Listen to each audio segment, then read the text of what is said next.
Welcome, welcome, welcome. Come, gather round. Gather round as we prepare for the hunt. For the hunt.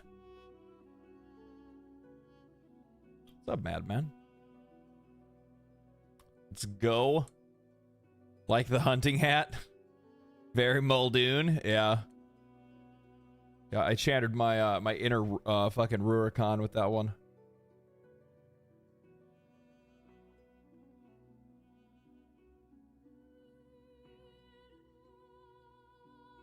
I want to start streaming, but I don't know where to start. Turn a camera on. Depends on what you're trying to stream for. Are you trying to stream so that you can have people watch you because you want to turn it into a career, or do you want to stream because you just want to do it because it's fun?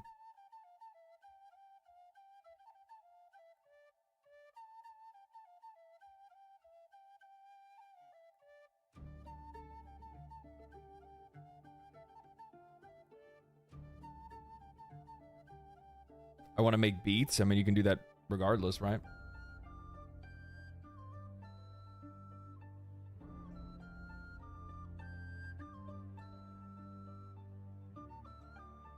I would love to turn that into a career. I mean, it's like winning the lottery, my guy. So, but I'll tell you one thing. Streaming is not where you start. You start on YouTube or TikTok, and then you build off of that. Build a following in one place and then start streaming afterwards. Nobody, like, it's beyond rare. Not even rare. It's like it is literally just about impossible for you just to start streaming and then just find an audience randomly. It just doesn't happen. While it has happened to some people, it doesn't really happen to very many. And like, you gotta keep in mind too. Like, do you guys have any idea like how, like, I don't think people understand, like, even though like they think and they see that there's like a lot of people that are on YouTube or a lot of people that are on like Twitch and stuff like that. These folks are, you know, making it a career and whatnot. How many YouTube channels have over 100K subscribers?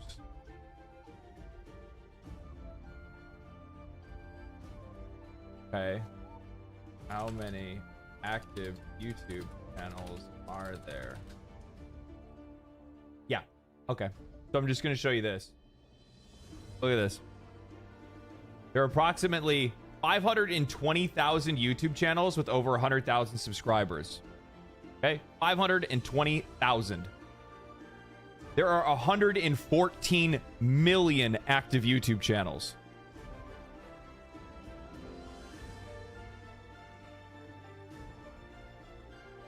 It's just about the exact same odds that you're going to have trying to win the lottery. So, I mean, you can basically go and, yeah, it's less than 0.5%. Yeah.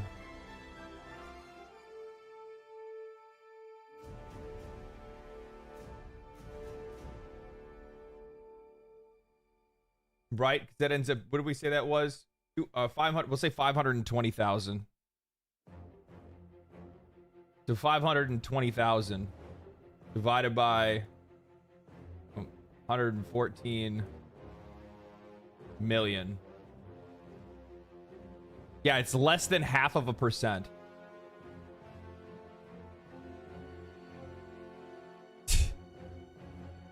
0.4.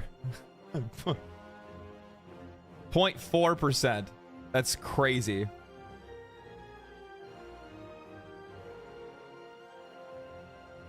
Yeah, and here's the crazy thing is, I'll tell you this right now. Just because you have like accounts that got over like 100,000 subscribers doesn't mean shit, man. Subscribers doesn't mean shit. There's so many, like, if I go online right now, like, what would be like a really good channel to do this with?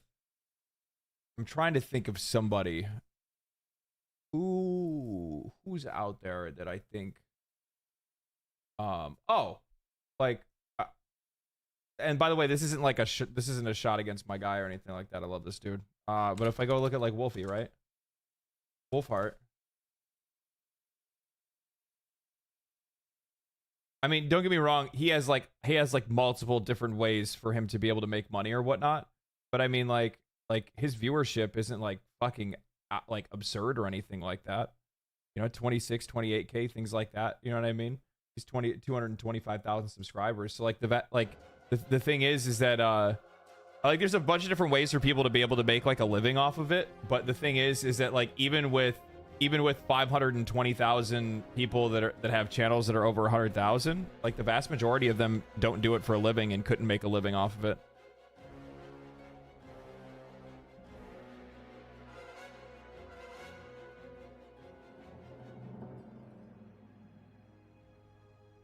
It's crazy. No matter how big your channel, no matter how big your channel, there is no amount of subs.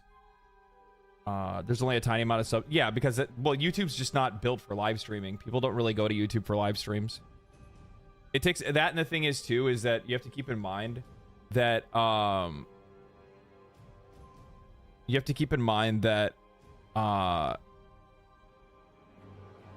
there's when people go watch a YouTube video, it doesn't necessarily people that watch YouTube videos like to watch live streams. And I think people kind of like lose sight of that.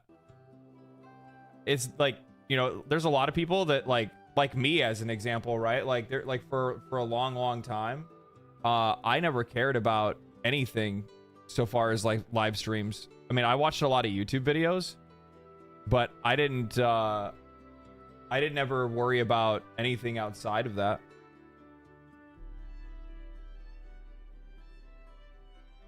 Like I never watched streamers, not for the longest time. It took a while before I ever started actually watching some streamers, and that was just out of boredom. I don't think that I started really watching any live streams until probably around like COVID and stuff like that. I didn't really mess around with a lot of that stuff. To be fair, streams are competing with just videos, and YouTube live chat kind of sucks. Yeah, that's the other thing too. Like, a lot of people don't really like YouTube live chat as much. I use YouTube for videos and Twitch for chat. Yeah, I know there's a lot of people that do that kind of stuff too. Yeah.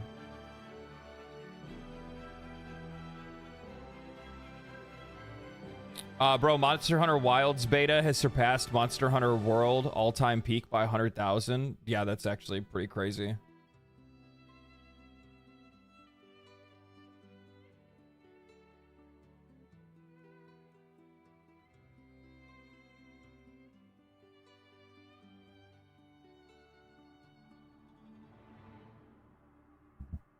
Hey, you know what? I made a video like 3 or 4 months ago. And when I made that video like 3 or 4 months ago, it was literally just me talking about how I thought that Monster Hunter Wilds is going to surpass Monster Hunter World. I know I don't think people really understand like just how big this next Monster Hunter game is going to be. How about some more Dragon Age? To be honest, like I actually wouldn't I wouldn't be fully against playing more Dragon Age. Not because I like the game or anything like that. It's actually like a lot of fun for me to play games that I don't really like or that I'm like judging. Like, it was a fun stream, dude. It was fun. I was actually sitting there thinking about it last night, and I'm like, man, it actually might be kind of fun to like go play games that like I know suck. It's kind of fun to like sit there and talk shit. Or it's not the like, and here's, I don't know, man.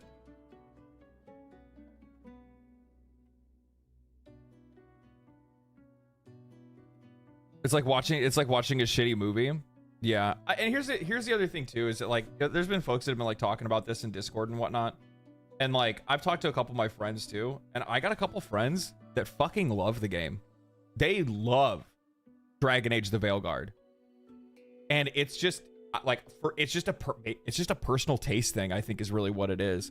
I think it's like personal taste, and it's like a difference in priorities or expectations when you go to play certain games. And I think that's why like there's just like this cognitive dissonance that I have with people that are positive about the game. And it's not a slight against them. Like, you're allowed to like what you like. I don't have any problem with people liking whatever they want. I guess the problem that I have is it's just like, it actually has more to do with the media than it does anything else, because I'm like sitting, like, these are like critical reviewers. Like, their job is to be critical of these games.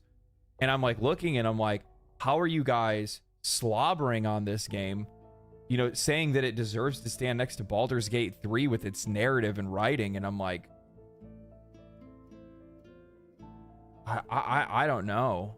I don't mind eating shit, Veilguard fan. No, like, here's the thing. Like, I've played the game for over 8 hours. I can see why I can see why people would like the game. I can see why people would like the game. Like, the combat's entertaining enough to enjoy. It doesn't have really, like, the depth for me. Is like, I'm a fucking RPG aficionado, okay? Like, that's my jam. That's like the thing that I love more than anything else, right?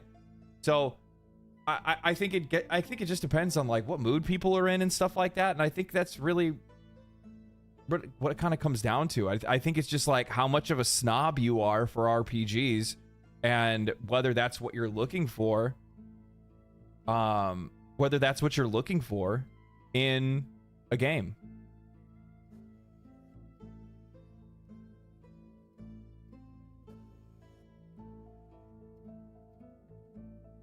So I'm here, Monster Hunter Wilds, to see if it's something I will buy.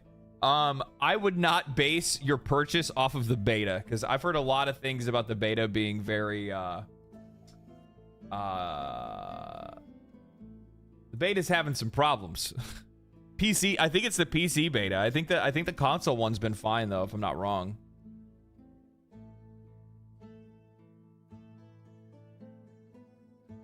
Just okay is not within my budget nowadays. Yeah, and I think that's also what it kind of comes down to. That's probably the reason why like I got so twisted out of shape when it comes to seeing like all of the reviews and whatnot. And that's the reason why I made the video, because I figured there was a lot of people that shared my perspective, which is like, it just didn't understand, like, I just didn't understand how people were looking at it and saying that it's like 10 out of 10s and 9s out of 10s. And I'm like, and like the thing is, like, even on like the more critical reviews, when people were talking about how like still giving it like an 8, and they're talking about how the writing is weak and the character interactions aren't very good, and I'm like, but like that's the whole fucking game. Like that's what the game is. So I'm like, I just felt like that's really misleading and very generous to a game, given the fact that people are, you know, relatively scrupulous with their spending nowadays.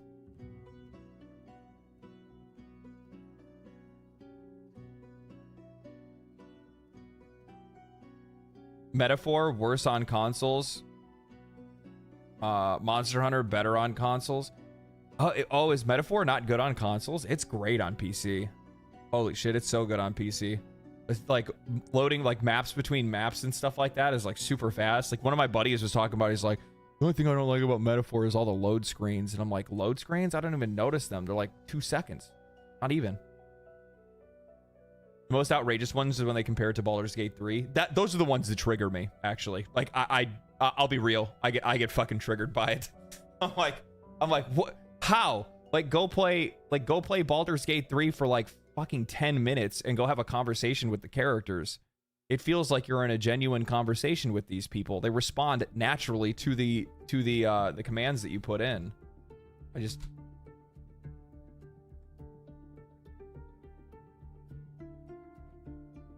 I don't know. I'm still exploring how I feel. I'm still exploring how I feel about it. Drops, how's it going? First time catching you on a live stream, usually watching the VODs. Well, welcome to the live stream. The most I read that already. I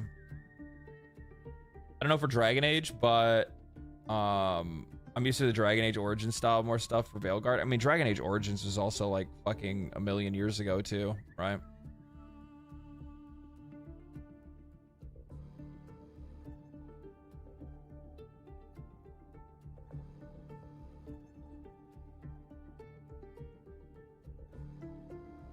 Hey, Legendary Drops, I'm here from Asmongold. I've been watching your stuff recently. Well, thank you for watching.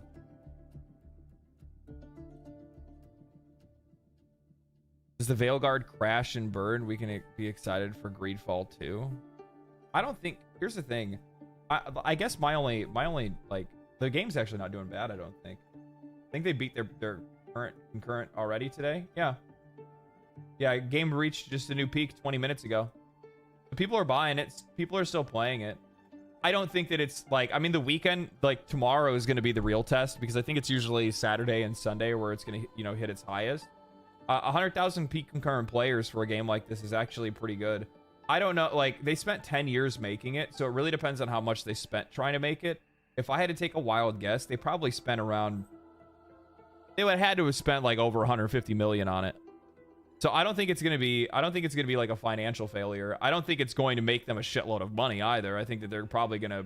I think they're probably going to break even on it more than anything else. But... You know, the thing is that, like... It's just a difference in taste thing. I was talking to my buddy today, and I'm like, he's like, I'm really liking it. And I'm like sitting there, and I said to myself, I'm like, well, of course you would. You like fucking Assassin's. You thought you've liked every Assassin's Creed game. And then I'm like, fuck, there's people that like this shit. I'm like, I don't know. It might just be narcissism. I try to do my best. I try to do my best to be like self-aware. You know what I mean? So basically, it's a good normie game. Yeah. Yes, exactly. It's a good normie game. Yes, Fonz, you're a normie. Yeah, Fonz is the definition of a normie gamer. But he can still appreciate the really good shit.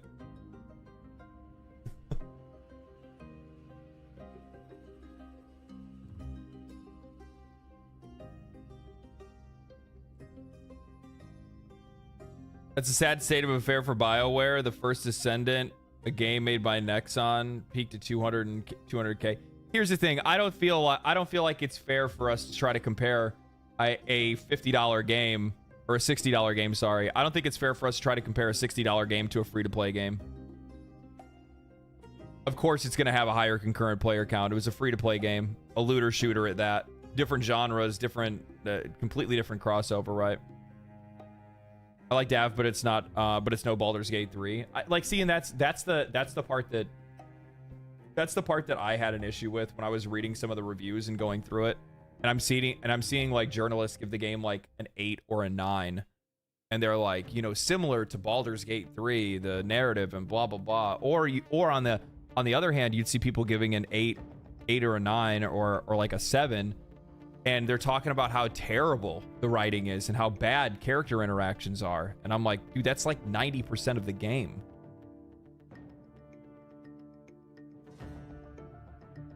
If Dav had Bunny, it wouldn't fucking matter. It wouldn't matter. If Dav had Bunny.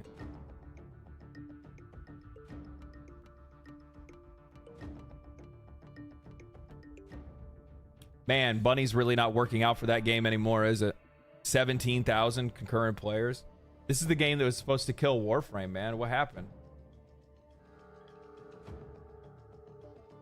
You cannot sell on sex alone.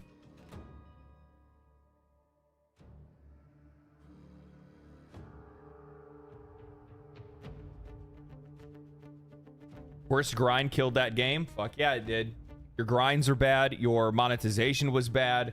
The diversity in content, diversity in enemies, diversity in like build options and weapons and stuff like that. While like a game like this can technically grow over time, the problem is that like the thing is that you do nothing. Having hot characters isn't enough for you to be able to build like fan like commitment from your fans. Loyalty is what I'm looking for. No, the game does not have trade. Trade would go directly against their monetization model. I mean, they literally took. I've talked about this extensively. It's literally the exact same monetization as Warframe. They just increased the prices.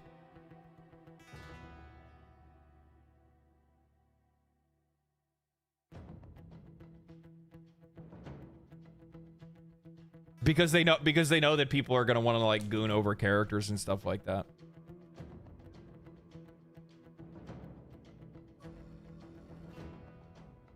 You know what the funny thing? I actually feel like the first Descendant would have been better if they just like if they copy and pasted Warframe's monetization and then they didn't do any of it with the character stuff, so like the Descendants, and instead like lowered some of the prices on their monetization, instead made the characters a gacha game instead. Yeah, they increased the prices for like necessities in the game, which is definitely not the way to go.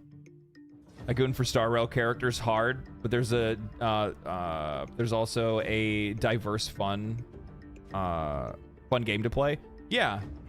I think that's the already played Monster Hunter. I've played World and Rise. I think that's the interesting thing when it comes to the Hoyoverse games, is that they try to do their best to like spread the content around so that it's not just focused around, you know, like I'll give it to them on this too, is that like you know, after playing Zenless Zone Zero, like once you build like a core team, you don't really need to like pull for characters. Like you don't need to have a shitload of different characters in the game. You could have just like one good team and then just play the game and just like enjoy the narrative, and that's about it.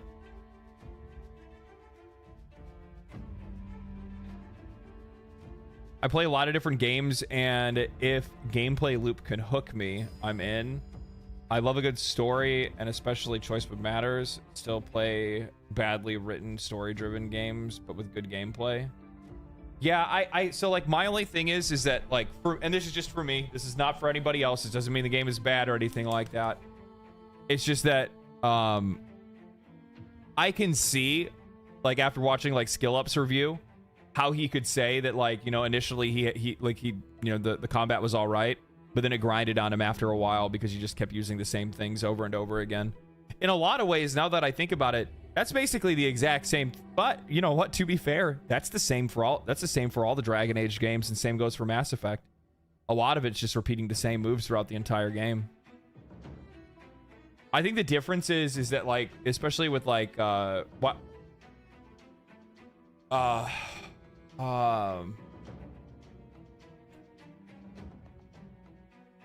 then the question becomes like, why didn't it feel repetitive in those other games? And I would imagine for something like Mass Effect is specifically because it's a third-person shooter. So no matter what, like your like moment-to-moment stuff requires a lot of like movement, repositioning, and tactical shooting and stuff like that. So that kind of mixes it up a little bit, which probably gives people a little bit of biases towards like other games. They'll remember it more fondly and think that the gameplay is deeper than it actually is because of the third-person shooting element of the game.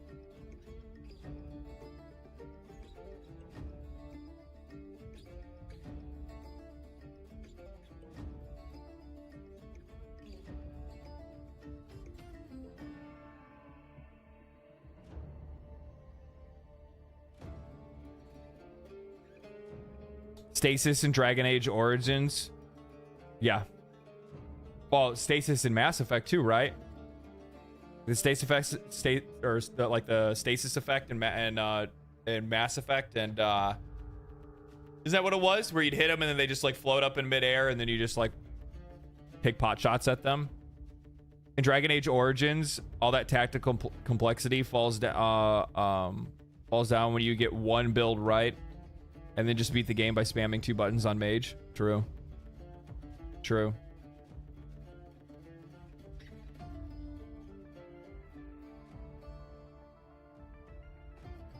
Every game gets repetitive to a point. So you know what the thing is that I think like I think one of the reasons why games end up getting so repetitive over time, like certain games, I don't think every game does, but I think one of the like how you avoid that is enemy and encounter diversity.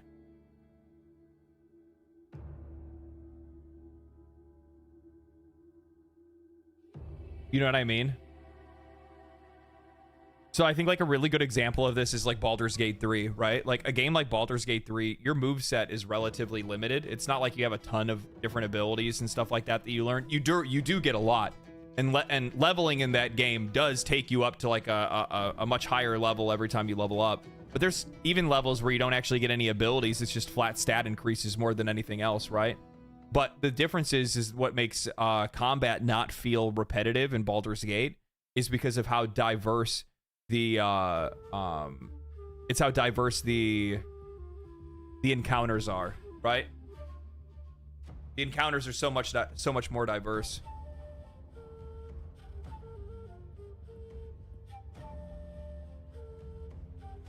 Have you played Owlcat games? I tried to play Pathfinder, but I had a hard time figuring it out.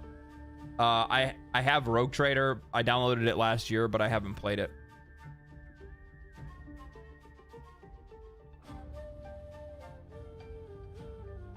Yeah, the freedom of approach in Baldur's Gate 3 is insane. It is. It's actually fucking crazy.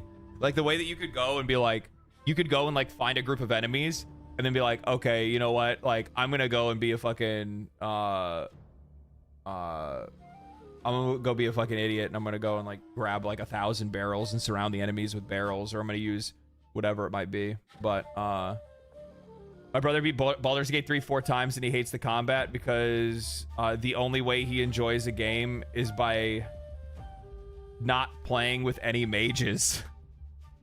Because the roster of spells is not big and they end too quick. He's not a fan of D&D stuff with preparing spells. Oh, yeah.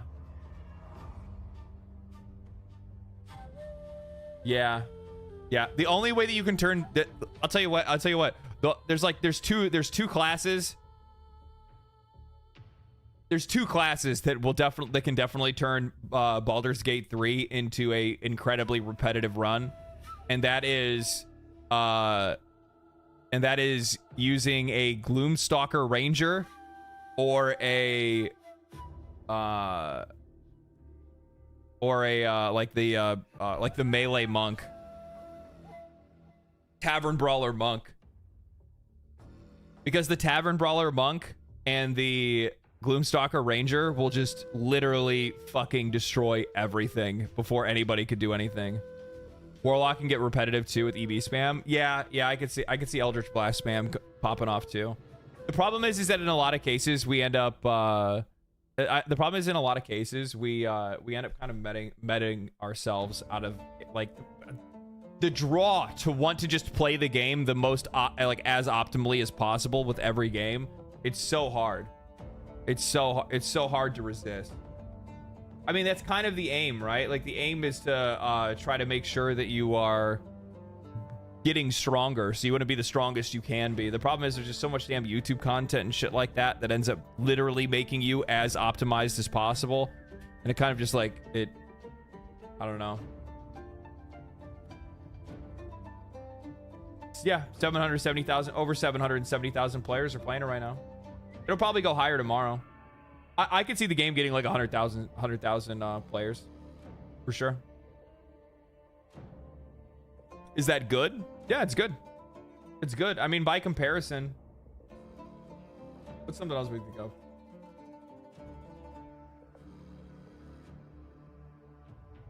It'll be like the next closest game we could think of that would come out. Well, look at Metaphor.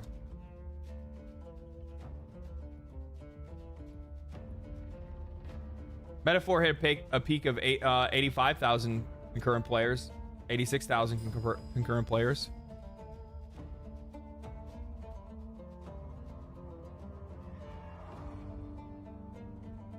Yeah, so Veilguard's doing pretty good. I think like whether or not the game's going to be like a financial success is not really like, it's neither here nor there. Personally, I don't think it probably will be. I think they spent too much time trying to make it.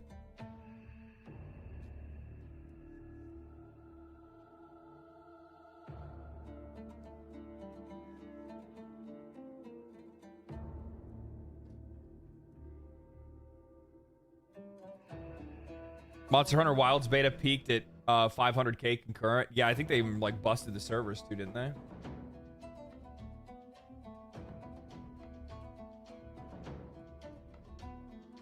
Yeah, 463,000.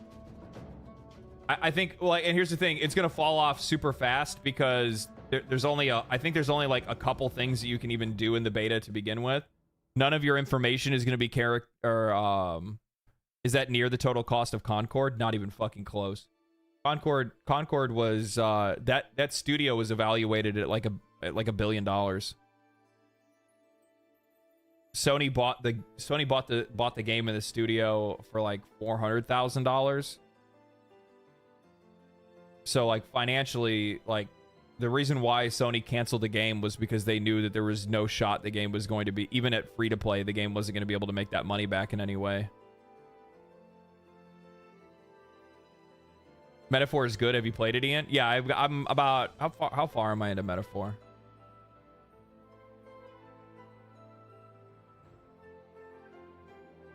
$39.4 hours. 39.4 hours into Metaphor. I'll be playing it. Hopefully I'll be playing more of it this weekend. I think like that's part of it too, and I think that's probably one of the reasons as well why I've been like so twisted over Dragon Age or Dragon Age Veilguard, is because like going from like Metaphor to this is just like it feels like you've gone from like a riveting TED talk to daycare.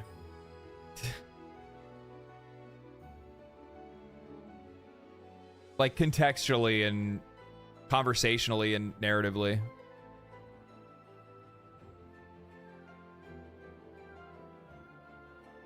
Where like the thing is that like it's not like I haven't liked games like that in the past either. It's not like I haven't liked games like that. Like if I go through and look, like what's a game that's on here that doesn't have like the greatest fucking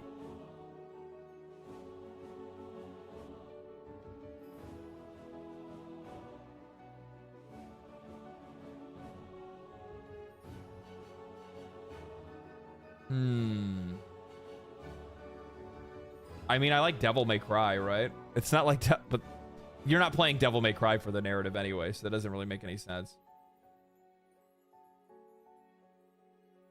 Solasta. Where is it at?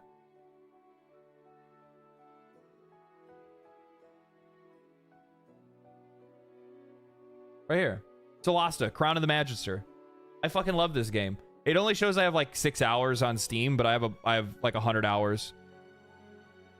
Borderlands 3, yeah, I think Borderlands 3 is another really good example. But that's the difference though, is that like Borderlands 3, you're not playing it for you're not playing Borderlands or Devil May Cry for the narrative, because that's just not the kind of game that it's supposed to be like delivered as, right? But Solasta is one of those kind of games that it's delivering that kind of experience where it's supposed to be a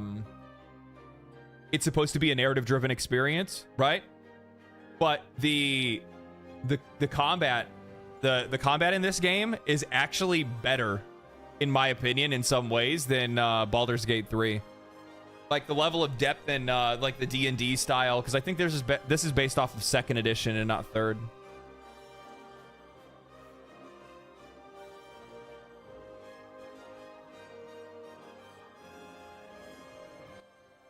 Turning that down, it's like screaming in my ear.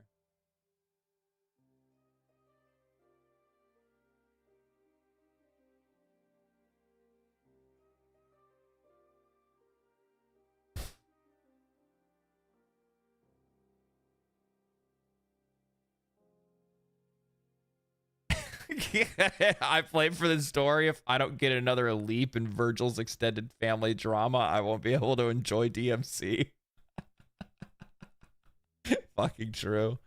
Solasta, oh, console 2. Yeah, I played most of the game on I played most of my time on Solasta in it's 5th edition. Okay. I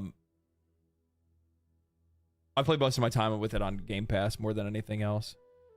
Top 5 RPGs of all time. Fuck.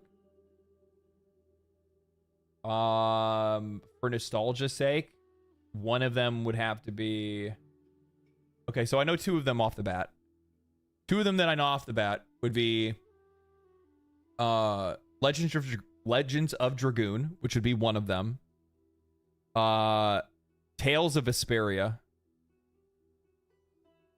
Though Symphonia is really good too, but I really like Tales of Vesperia. Final Fantasy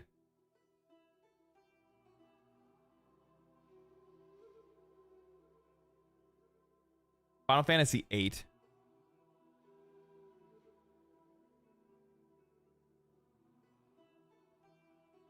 Baldur's Gate 3. Which is probably the king of all of them. What would 5 be?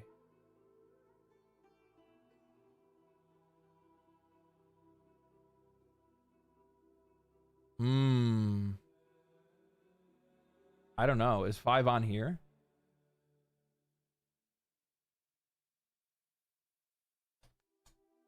Five actually might end up being Metaphor. Though I could give there's a lot of games that I could give like honorable mentions to, for sure. Like I really liked Final Fantasy 12. I really like I really liked Elder Scrolls Oblivion. I really like Cyberpunk.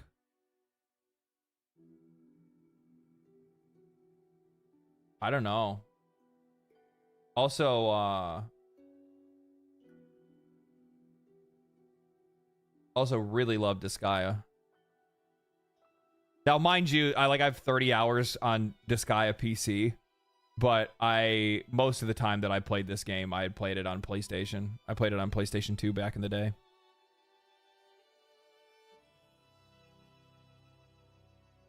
Wild Arms is really good. Dragon Quest is really good. Chrono Trigger's really good. Yeah.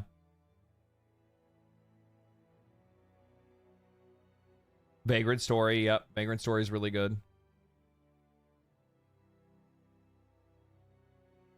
I see Hunt in the title and I click. Simple man. What's up, Rory?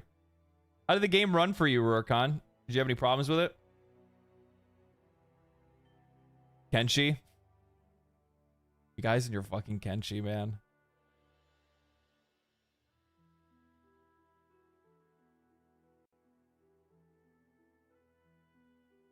Genshin Impact? No.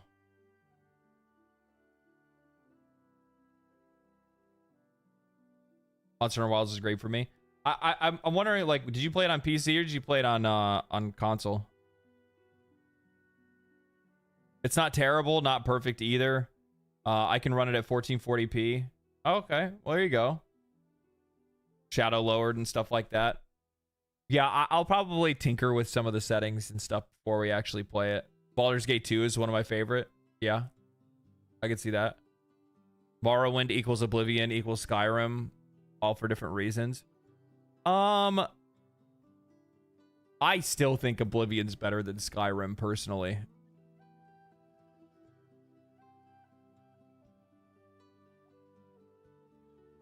What's your GPU and resolution that you're targeting? 1440p. I have a 3080. I have a 3080. Should be okay.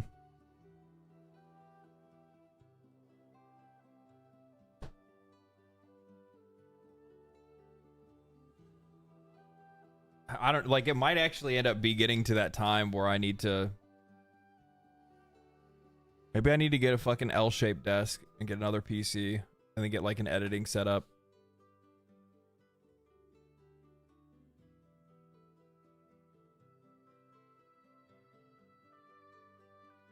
Tainted Grail looks really good, but the demo wasn't enough. Tainted Grail was all right.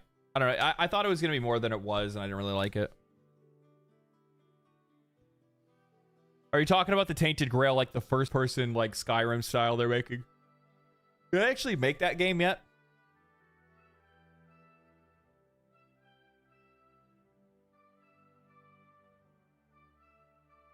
I can see why Oblivion is loved more than Skyrim, especially for the RPG elements. For fucking sure. Tainted Grail is an XCOM game? No, so like I have a game on here that's called I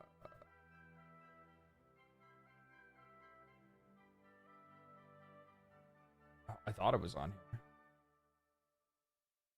Yeah, I have this. But this is like a card battler game. There's another game that they were working on. Fall of Avalon. People really like it. I haven't given this a shot. I'll throw it on the wish list. Still in early access. They're still working on it. But it's basically a it's a crime that Bethesda slot pisses away millions of dollars, and projects like this are just scraping by. Yeah, like these guys are like working their ass off and they're barely making any money to be able to like keep the project going. I think they're kind of having having a hard time doing it, but people really like it, man. This is like what you're looking for your Elder Scrolls 6 is already here. It's being made by somebody else. They're on patch 7.7 right now, so it's not at 1.0 yet, but I've heard a lot of people really like it.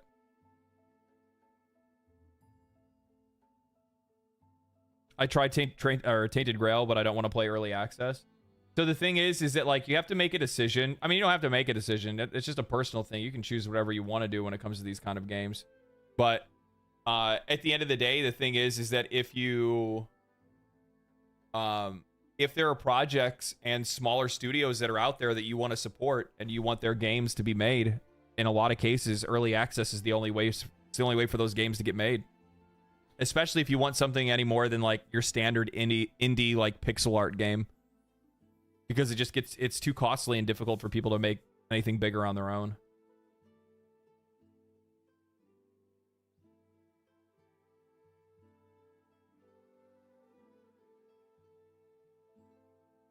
Who were yelling at today? You.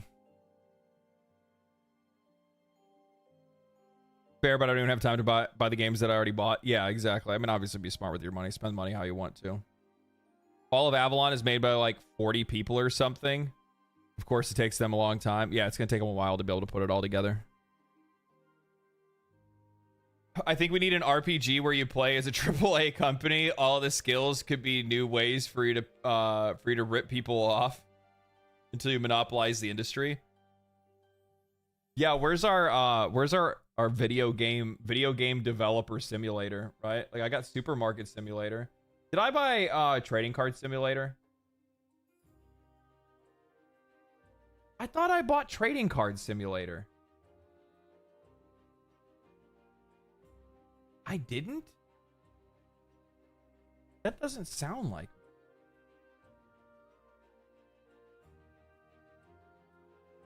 Oh, it's Card Shop. Card Shop Simulator. I've seen so many people fucking loving this game. Overwhelmingly positive.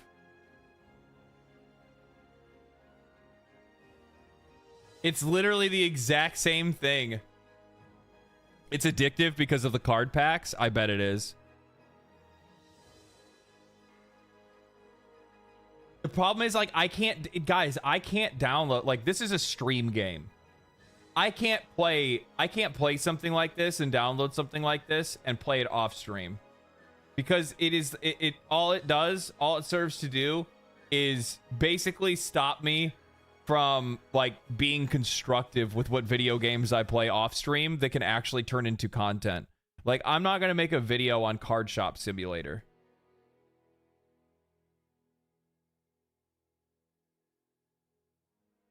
I mean, maybe I could.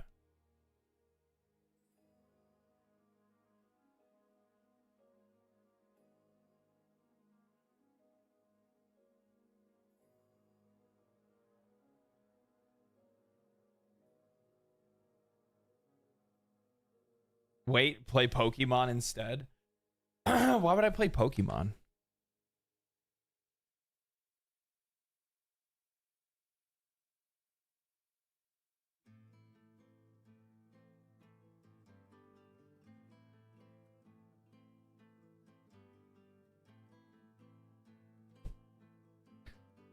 Did that video just show someone spraying a player down with the deodorant? Yeah. Yeah. So like in the game, you're gonna have you're gonna have fucking sweaty nerds that come into your store that are stinky, and you have to, and they'll scare away other customers if you don't spray them down. So you have to make sure to stock up on like air freshener, and then when they come in, you got to hit them with the spray. There's also, I watched somebody else play it, and I saw there was like an upgrade that you get later that actually has like a stink detector, and the stink detector will make it where you can You know, it'll auto spray the stinkies when they come in. Yeah. So it not only there he is right there. You see that stinky bastard? Look at that. By the way, I want you to know. Okay, as somebody that plays Magic the Gathering and goes to places, this guy exists. This unwashed bastard exists. They are out there and they do come in. I've sat next to one of them before where I'm sitting there. It doesn't even need to be a nerd. They are among us. True. Yeah, there was a guy that I think it was a couple weekends ago. I went and played, and they do this like table rotation thing where like basically after everybody plays, half of chat.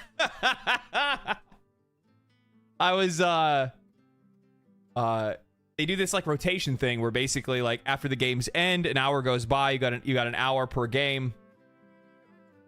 Once your hour ends, all the tables have to shift, and we all basically play musical chairs, and you enter into a new pod, and then you got to play with that group and whatnot like that. And I sat next to this one dude, and he reeked. There was this other guy that was there too. It was the funniest shit that I'd ever seen.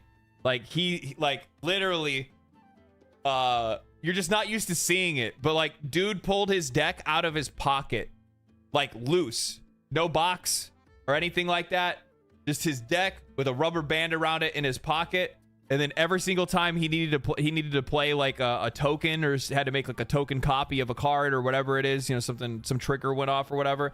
He goes and he reaches in his cargo pants, and in his cargo pants he has just a like loose cards, just loose like tokens thrown on the table. It's so funny.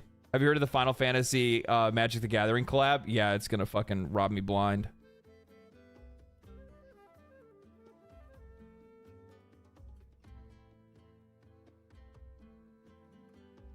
It's gonna fucking rob me blind. I'm gonna lose so much money to that shit. Yeah, I saw this the other day. I want to show you guys. I want this. I saw this today. Jesus and Pant Laza. I want it so bad. It's a I don't know if it's AI or if it's probably a proxy that somebody made, obviously. But I love at the bottom that it says, "Your father chose humans. Now he will show you that was the wrong choice." I fucking love this. And I have it's not in this box. I have a Pant Laza deck. I have, like, he is one of the commander cards that I use on one of my decks. It's so great though. I'm like, bro, I want this so bad. I've never wanted something more in my entire life.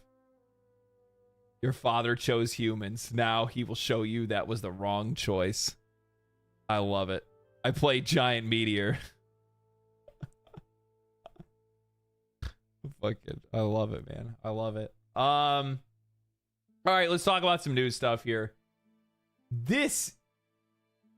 I can't believe it. Eric Kane of Forbes writes, Dragon Age the Veilguard's clumsy, preachy political messaging does more harm than good.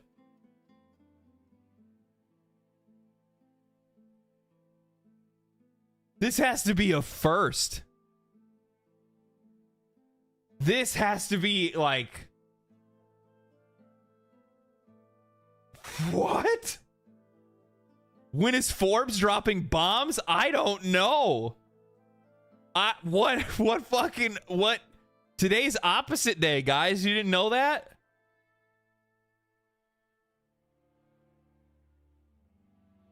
The best way to convince somebody of your own point of view is generally not to bash them over the head with a cudgel, though it seems to be the preferred approach for modern political discourse and, alas, entertainment.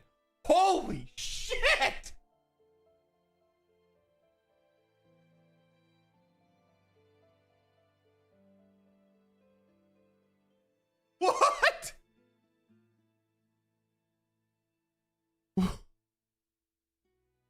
Is he gonna have a job? This guy's gonna get fired. Does this guy watch me? The culture, being what it is, has lost all sense of subtlety. In far too many films, television shows, and video games, we see heavy-handed, top-down approach to issues of the day. It's a real shame that the developers of BioWare decided to go this route in Dragon Age: The Veilguard. I've already posted my first impressions about the game, which I've been pleasantly surprised so far. I was worried going in, but Veilguard has been a lot more fun and engaging than I expected. Even if I'm still annoyed with the overly saturated, overly cartoonish art style, among other things. In my piece, I noted that as far as so far at the least, I hadn't encountered anything overtly preachy, or that one might describe as garishly political or overly woke. And you know what the thing is? I actually agree with this. I wholeheartedly agree with this. I had a bunch of people that were commenting on that like little tiny review thing that I slotted into the I slotted into the community section, right? And I wholeheartedly agree with this. There were a lot of people that were like really pissed off. They're like, why aren't you talking about how woke it is? They're like, you think that you're better than us. You're above the discourse, you know, using all that kind of stuff, enlightened centrist take, that kind of stuff. And I'm sitting there and I'm like, because I didn't come across anything.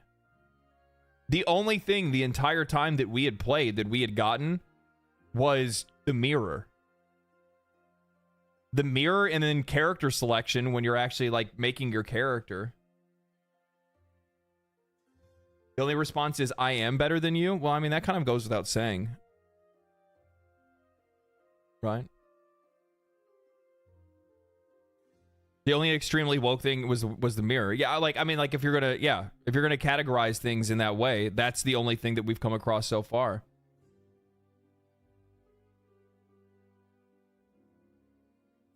It isn't woke, but it does seem wacky at times. Again, late 2010s video games. Yeah.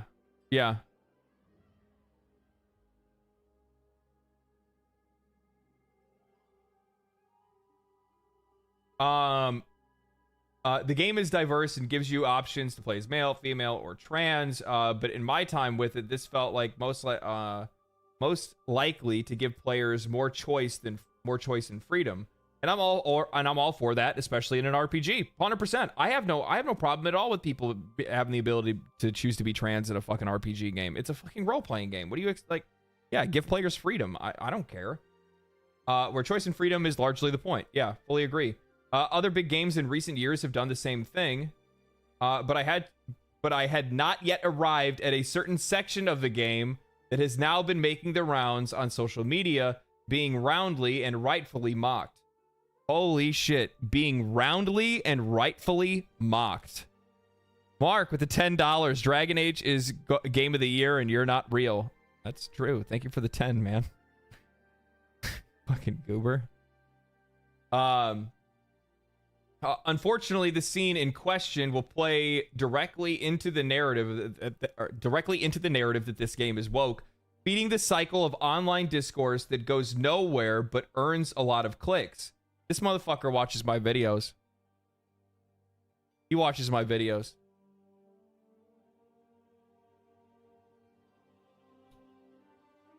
I'm saying it right now. It will undoubtedly turn many gamers off entirely. Not necessarily because they're unsympathetic to trans rights, but because they're tired of being preached at. Yeah, that's really what it is. Like, this is the really important thing to keep in mind, and I think this is I think there are groups that are out there that feel like they're overly marginalized because of the dialogue that they see online. And in a lot of cases, like, the vast majority of people, like, they don't care what you do. Like be who you want to be. But like, people are just sick and tired of being preached at. That's it.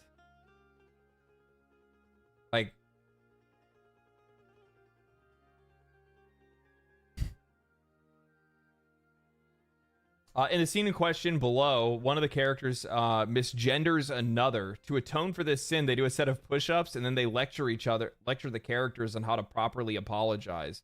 The term non-binary is thrown around, despite the word being a word that very few people had even heard of when Dragon Age Inquisition came out a decade ago. Let alone a fantasy that is divorced entirely from the real world. That's the most important thing. Is that it's like when you put it into a game like this, where it feels so foreign, right? Where it's just like, well, why are we talking about this? Like, I would feel like in a world like this, especially like in a fantasy setting, like something like that, like even terminology like that, like non-binary and things like that, wouldn't it wouldn't exist, because you would just have like genderless beings, and that would just be a natural part of the order of that kind of game. You know what I mean? Yeah, the unfamous binary scene. I don't know who is responsible for that. It's so out of place that I don't even know how to react. Like, it's just bad writing. Yes, yeah, exactly. And I think that he makes a really good point, that it's something that stands out and clashes so hard that it just like it turns the player off and turns an audience off instantly. They're just like, and the worst part is, because of how grating something like that can be to your experience, it becomes one of the only things you remember.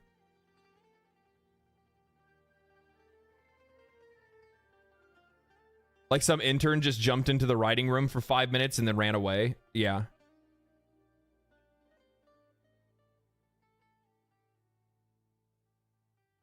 This is immersion breaking, frankly.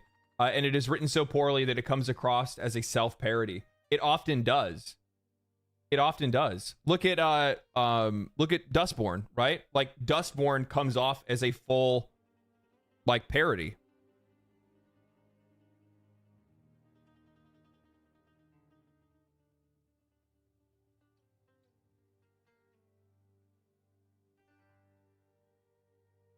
The character's performative apology is so shallow and empty, as all performative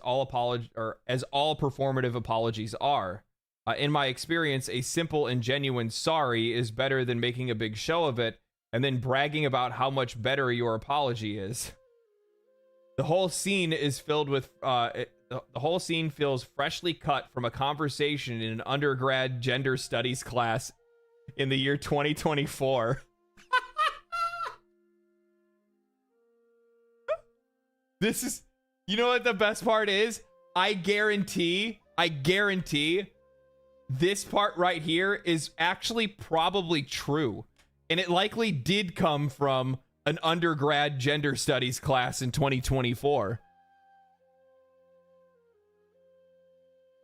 All the while, I saw dozens of people coming up with magnitude better variants of that line, which would not lose any weight or meaning. It's not hard to write if you have any skill and understand the topic. Yeah, and I think that's like the most important part. And I think that's one of the reasons why, you are, I think that's one of the reasons why you are not,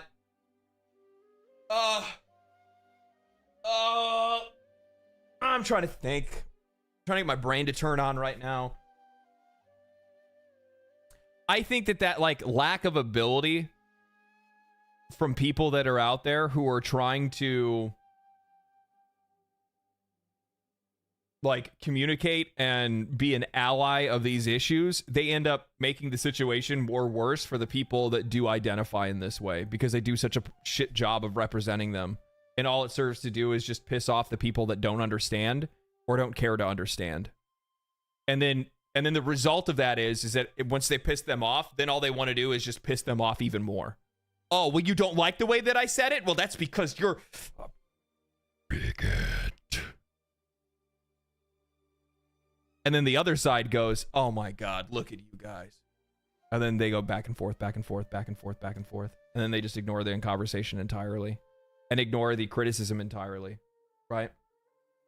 I want you to keep in mind, remember when I was talking about how I'm like, it just doesn't feel authentic in a lot of ways? That IGN reporter the one that did the review for Dragon Age: The Veilguard, said that part was incredibly well written, and it was the best way to and it was like the best way to communicate, and it reminded them of like how they had to teach their parents.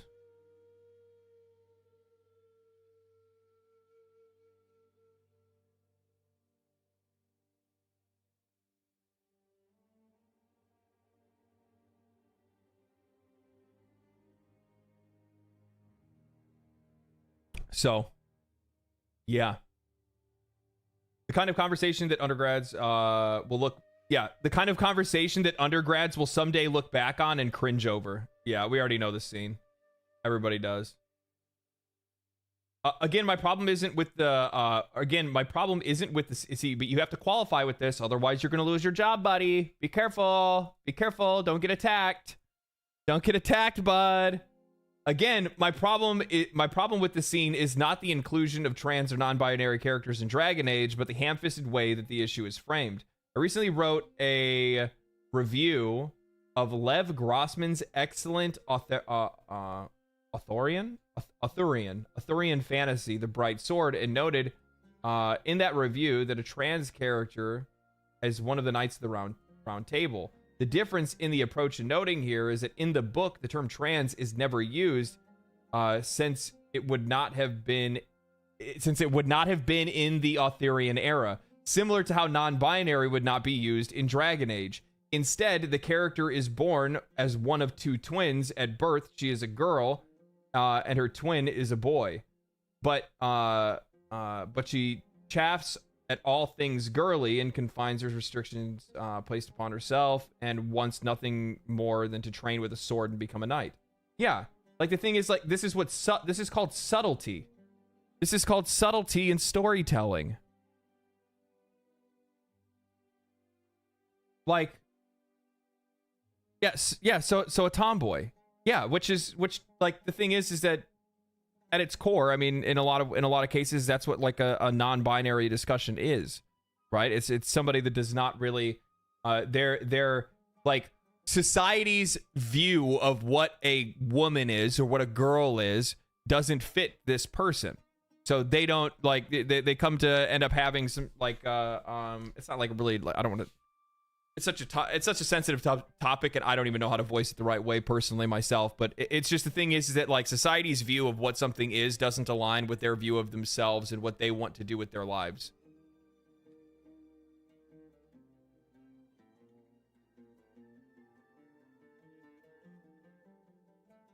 Don't bother. We already know what you mean. Okay, I just want to make sure. Great videos. Check out the Metacritic user scores. Oh boy. That's going to be really interesting because we don't know what the what's OpenCritic actually. Has OpenCritic opened it up yet?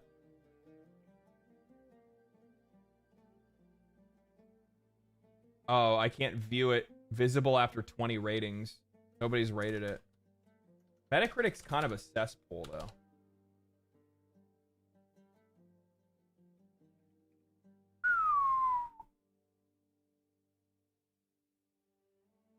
Why is that so...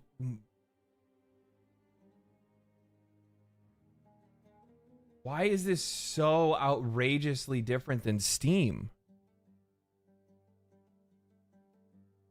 Mark with the $20. Shit, man. Holy shit. Thank you, brother. In all honesty, it's poor writing. The best villains are the ones that you can relate to or completely disagree with. So instead of a person... they choose ideals that force emotion. Yeah, I agree with that. I agree with that. Just nice to see some nice to see some honest commentary that's not filled with extreme political bias. Yeah, that's hey brother, that's what you're going to be getting out of this stream. While there's a lot of people that hate me for that, and I get a lot of that hate constantly, I don't really give a fuck what people say. It doesn't really matter to me. Like there's people that were arguing with me today about that in like one of the comment sections of a post that I made, and they're like, you know, you need to do this because like somebody's like, how are you not talking about how woke this game is all the time? Somebody actually genuinely left a comment. I cannot believe somebody did this. They left a comment that said, the longer you play this game, the less credibility you have.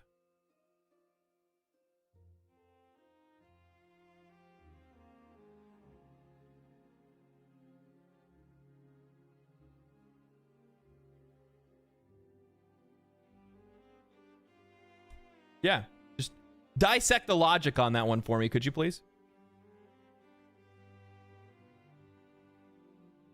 Yeah, the longer you play this game, the less credibility you have.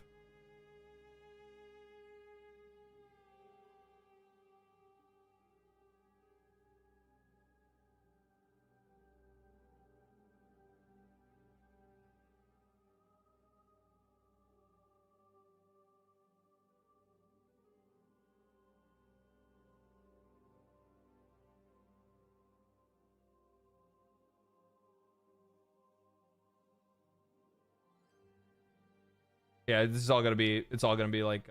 I wonder if it's like. Here's the thing. Do you have to add your rating? But you don't have to prove that you actually played the game on Metacritic, right? So like Metacritic can get review bombed by people that aren't even. I wonder if Metacritic can get like botted as well. That's not to me. That's not me saying that I don't think people didn't like the game or that there's not some genuine reviews that are in there. But I mean, the thing is that like what's really weird about that is that while like Metacritic says that,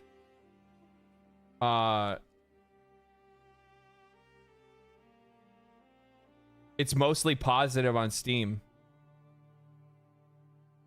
And the vast majority of these mostly positive comments are not coming from people that only played the game for an hour.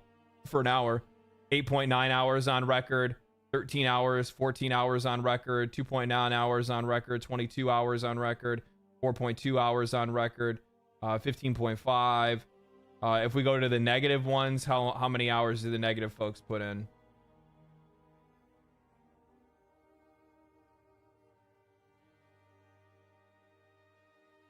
So like you have a negative, here we go. We got a negative with like 11 with 11 over 11 hours in. Dragon Age 2 with extra steps. It's weirdly too consistent.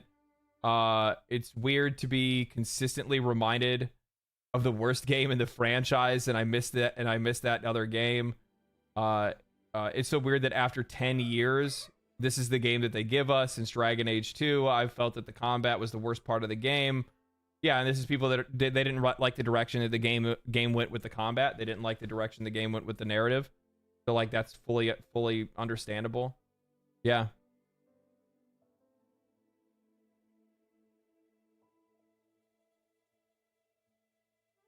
What are the positive reviews saying about the game?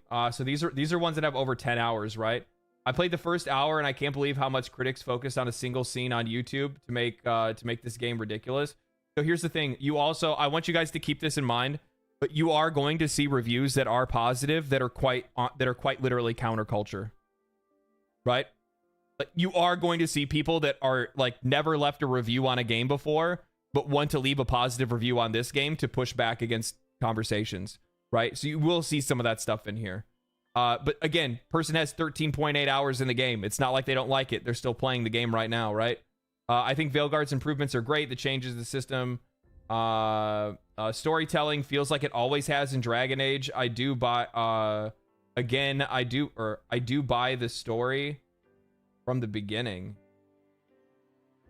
Love hearing Varric's voice. That has nothing to do with the storytelling. Oh, storytelling. Feels like it always has in Dragon Age. So just like voice acting. I don't see any problem with the tall, white, straight male character, which I always do. And just ignore the other options that you don't need. My character looks pretty much like my character in Dragon's Dogma 2. Okay. Damn it.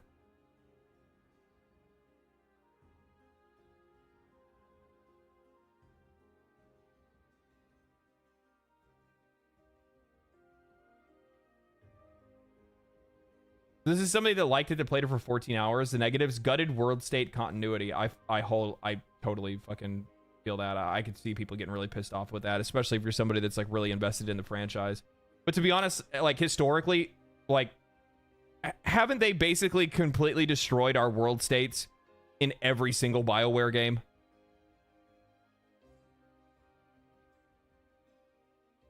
We knew already that we wouldn't be able to use our transfer account. Okay, so then why are you talking about it?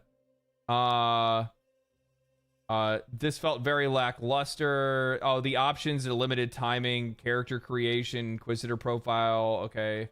You didn't like that. Only other major negative is that some of the dialogue is a little clunky. I disagreed with people that said, with the ones that during pre-release, but I can see where they're coming from at times. Yeah, I don't know. I think that like one of the other things that I need to do myself is that I'll probably try to play the game offline as well. And not play it on stream to see if like some of the dialogue and story clicks a little bit more, but I don't know if it will. I personally don't think that it will, because like some of the stuff was just like a little bit too much for me. What is this? Jason with the $10, man. Thank you, brother. To be honest, I lost a lot of faith in the current incarnation of the gaming industry and on all formats. Heck, the woke meat sacks are using the same trick that they used to push the actual D&D community out. When will it end? I'm not worried about anything with like the game industry. Are you kidding? Like, we literally all day yesterday pointed out how many insanely good games that we got over this last year. Realize that the vast majority of people that are out there, or sorry, not the vast majority of the industry that's out there, like the ones that are like the biggest problem children, are just the ones that are the biggest companies.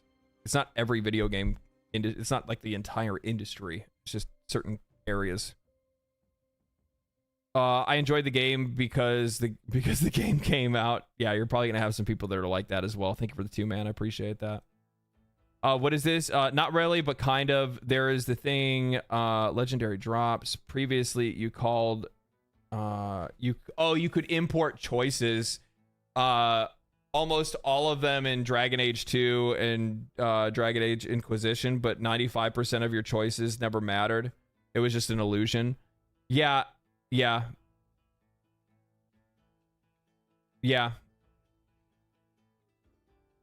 Very true.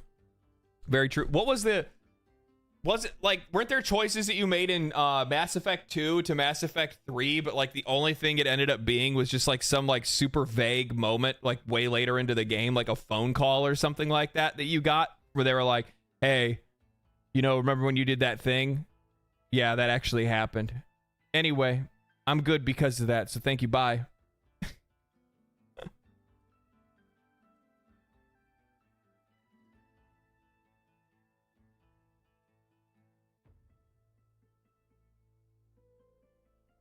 You got a voice line and a color change. I got the red ending. Yeah. Mass Effect was better at this. Often a very good choice, but Dragon Age really struggled with meaningful imports of world states. Yeah. Yeah. Let's see here. She eventually encounters a fairy whom she makes a magical bargain. The fairy of the lake, the fairy takes her to the lake and instructs her to swim down to the bottom, where she meets another fairy. The second fairy gives her the Fey Blade to train. Okay. For years, she trains and eventually becomes a sword master. Then one day she's told she'll be forced to marry. Instead, she chooses to run away, disguising herself as a man and taking on a new identity. She had always felt that she was meant to be a boy, not a girl. Yeah, okay. This works because it's never preachy. It doesn't awkwardly adopt the terms of modern day gender politics. Instead, Grossman tells the kind of story anyone can relate to, with beautifully well-written prose. I don't know what that word is. I don't think I've ever seen that word before. How do you say that?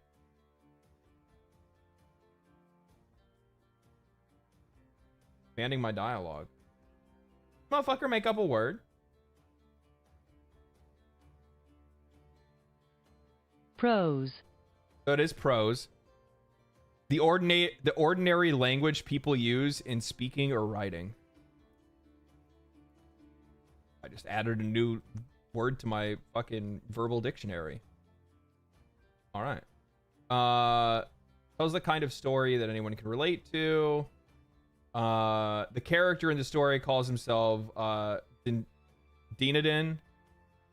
And when a hero of the book encounters a Sir Dinadin, it is just a story about emphasize. Okay, old player to yeah. Alas, this will undoubtedly dominate the conversation around the Veil Garden. To what end? That's the really important part. Like this is going to bros before pros. And yeah.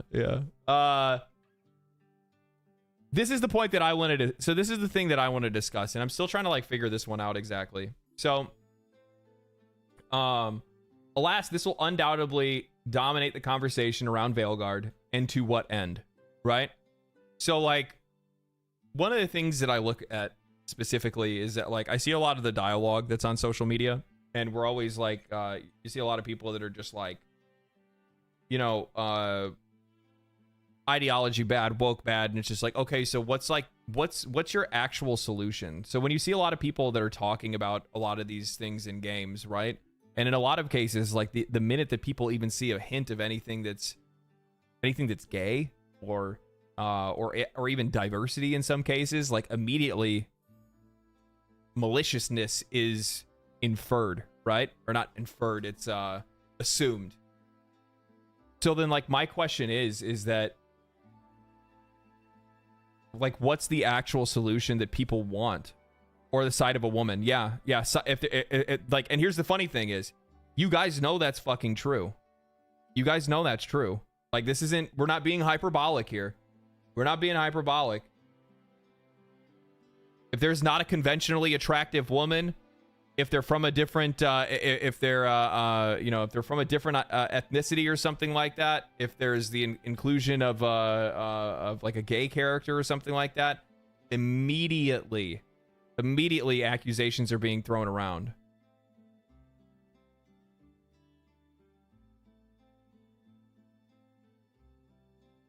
The issue is sex appeal for straight men can't exist.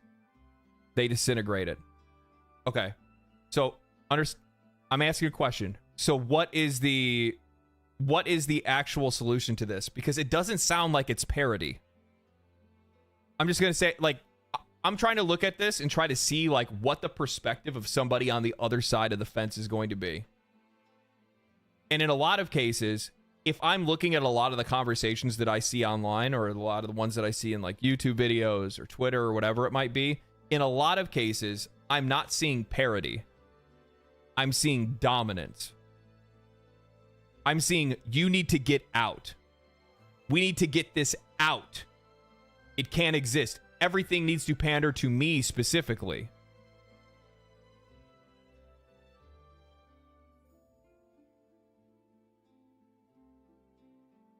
So, and that's something I can't sign up for, right? I can't sign up for that. I'm sorry. And I realize in a lot of places, or in a lot of cases, that's probably what a lot of people would like me to do. You know, a lot of people would like me to take that kind of stance, but that's just not the case for me, right? It's come to that point. The collective anger has reached that level. It is what it is. Right, but there's no so here's the thing. The reason why I said parody, not parody. Yeah. So the reason why I specifically bring this up is because if you're going to have folks that are going to say, you know, something along the line of it's come to this point and that's what needs to happen, then I'm just going to tell you this. We're talking about video games. Nothing will happen. You're talking about the vast majority of us being fucking keyboard warriors, and that's pretty much about it.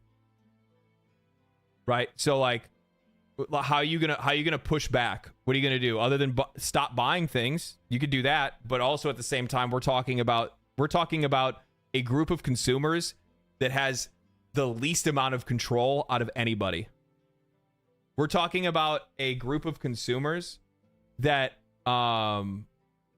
just as an example, we're talking about a group of consumers that,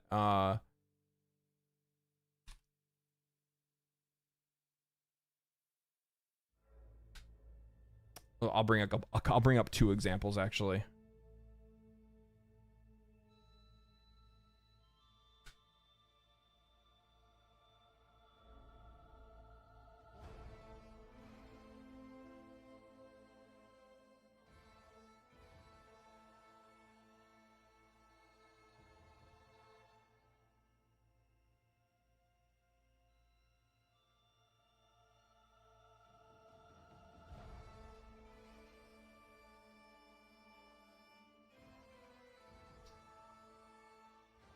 Can I let's do this? Yeah, this will work. This will work perfect. Okay. We're talking about a group of consumers that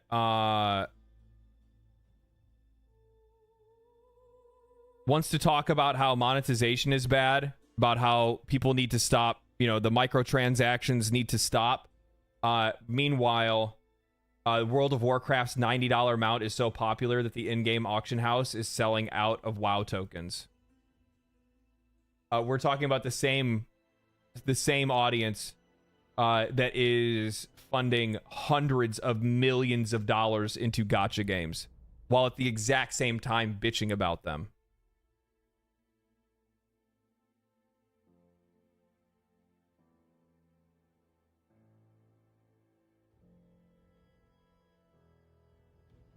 Whales are destroying the world.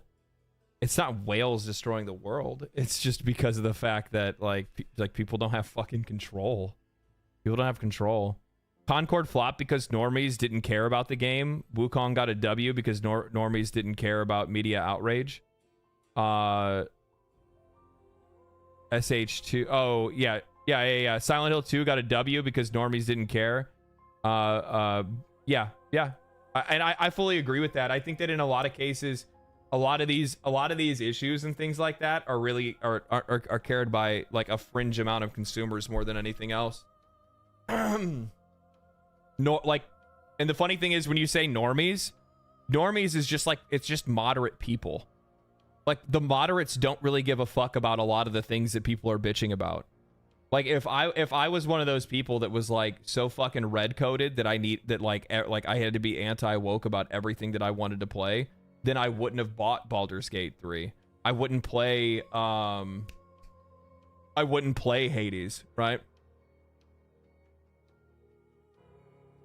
Silent Hill 2 Hill is a good game, but it would have sold better if. I don't know, would it have? I mean, hot characters don't really matter in a game like that.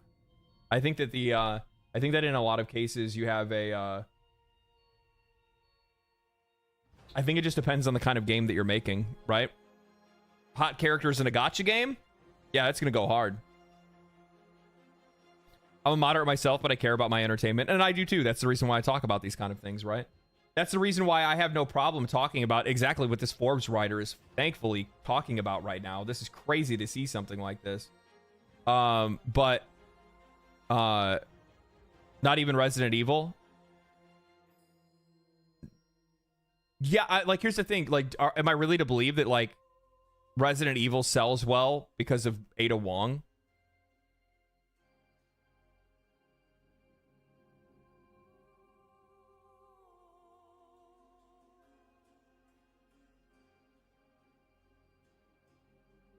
I don't see why Baldur's Gate 3 is considered woke. I mean, you can have a PP instead of a VV. You know what I mean? You can switch the twigs and berries for a, you know. I don't fucking know.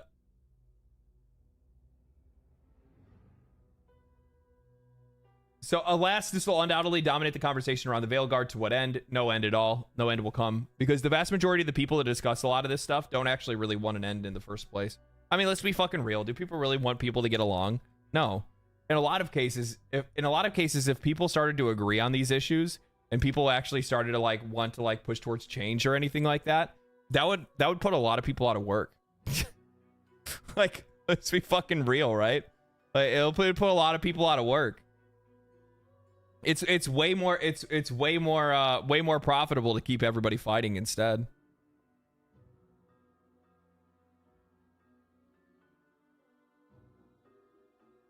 Controversy runs the industry. Right now it has, actually. Yeah, right now it has. And in a lot of ways, it might have actually worked to the... I think it worked to the benefit of this game. I think it's also worked to the benefit of a lot of other games as well. I would say, like, Stellar Blade, I think, might even be a really good example of a game that, like, because of it, it ended up being a little bit more popular because of, you know, controversy that surrounded it, right? Maybe if everyone agreed, then Grums would actually have to make his game. Still don't think that would probably happen, though. Like, search Baldur's Gate 3 woke on Google or YouTube. You'll find a couple people complaining, and that's why I think that the naturally the anti-woke pull the rope to the right will balance out. I'm having a hard time figuring out what you're trying to say here. That's why I think naturally, while the anti-woke pull the rope to the right, it will balance out.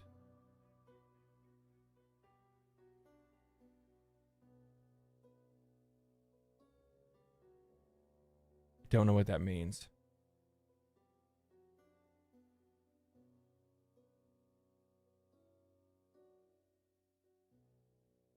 Taco for a hot dog. I like that better. Thank you. I like that better. I like that better. Yeah.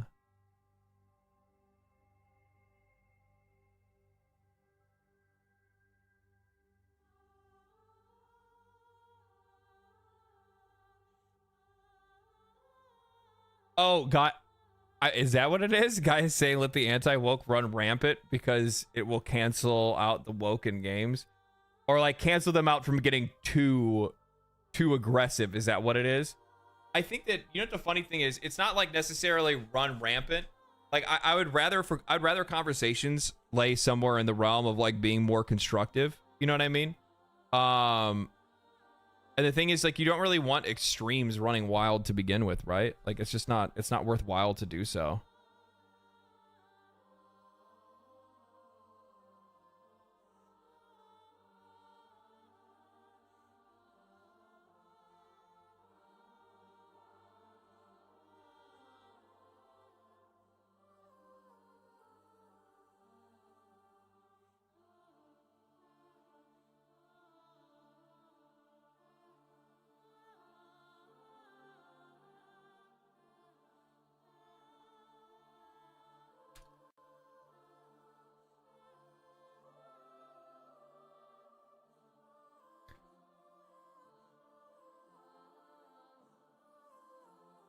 The extremes are obnoxious. Yeah, and they don't really do anything to solve anything in the first place.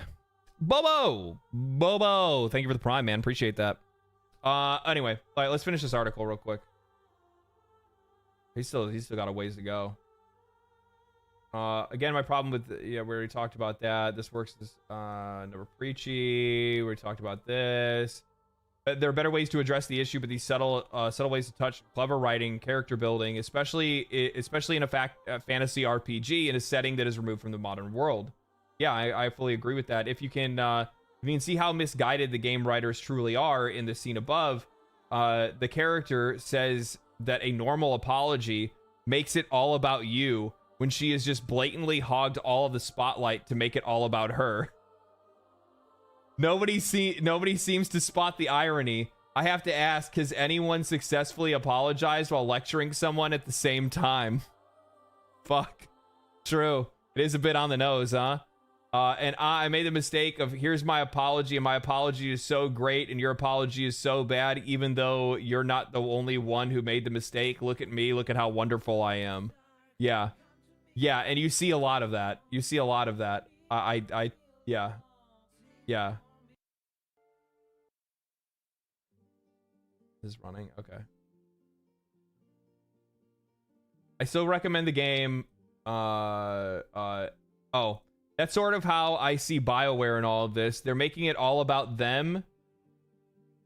You better watch out, man. Holy shit, homie. You better watch out, buddy. You better be careful. You better be careful. That's how I sort of see BioWare in all of this. They're making it all about them. Also, they can be praised for how their progressive bona fides rather than doing the hard work to tell stories that might actually evoke in players true empathy and understanding.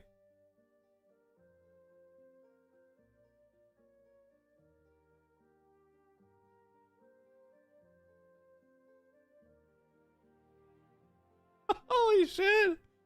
Holy shit. That's the most base thing I've read in a long time. Thank you, sir. Thank you, sir. Tapping into that, creating something that people can relate to requires more than a cudgel. Nobody enjoys being beaten over the head.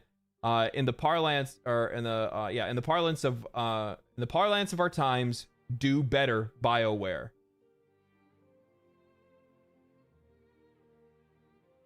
I still recommend the game. You can read why in my review in progress.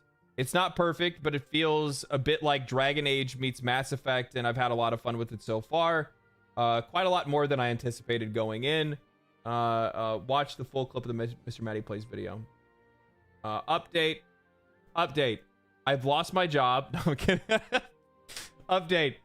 There's an actual term within Dragon Age lore that establishes the Qunari who might be considered trans in our parlance. It's called Aquin Athlock. So I guess there's an actual word in their language that they could have used. This was established in a storyline in Dragon Age Inquisition and would have been the perfect way to handle the storyline for Tosh in Veilguard's in the story. Veilguard. Huh.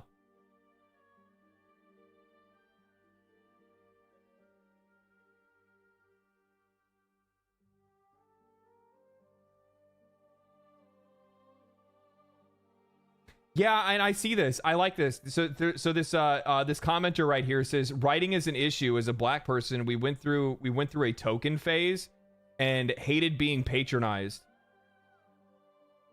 It's why the shows hijacked for Girl Boss don't click with women. All the angry sexist guys can't wait for the second season of Arcane that features strong female characters. Their favorite show of the year is Blue-Eyed Samurai, a girl disguised as a man. Also, nobody cares about the non-binary monogender Asari in Mass Effect because the writing and immersion weren't disrupted. Fucking true. True. Crazy how that works, right? People don't care about strong female people don't care about girl bossing. They don't call it girl bossing when characters are written well, right? Yeah, I can't wait for Arcane 2. I can't wait. It's gonna be really good. Yeah, and same thing goes. Like they even said, nobody had a problem with the monogender Asari in Mass Effect, because the writing and immersion weren't disrupted. Absolutely.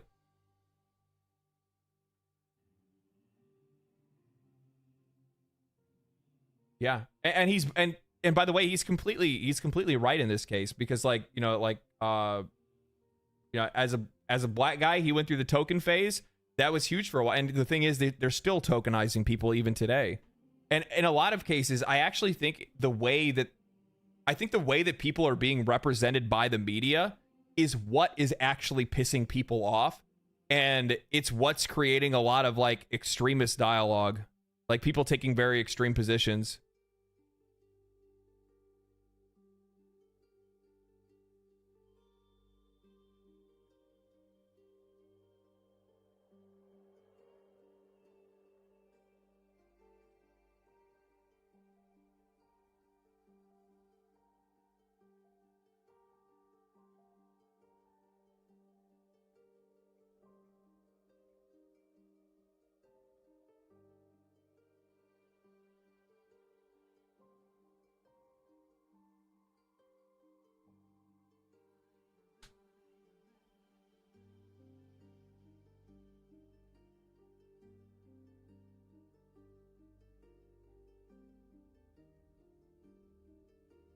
Yeah, this is really good, man. I might actually save this for later. I might end up using this in a video. I think this is a really, really good discussion, and I want to highlight it, and I want more people to get eyes on it, and I also want I also want I really appreciate the writer on this one. Really appreciate the writer's work on this one. Really good article, man. Really well said. Really well said. We want to support and we want to reward good journalism, guys. I want to support and reward good journalism. Remember, in a lot of my videos, I've said before, like, even though I'll criticize a lot of journalists in the industry today, I will be the last person to tell you that there's not some good writers that are out there. Link, I got you guys. I got you guys. There's the article for you if you guys want to check out the link, if you guys want to check it out.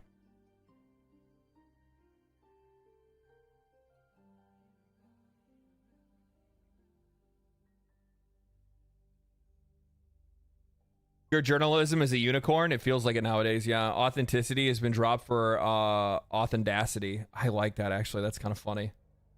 People claiming that they're inclusive and highlighting a price. Well, you know what the funny thing is that you also have it on the other side too, right? You also, like, not only do you have people that are virtue signaling, in a lot of ways, but also at the exact same time they are you have people that are like using their own virtue to signal on the other side as well, right?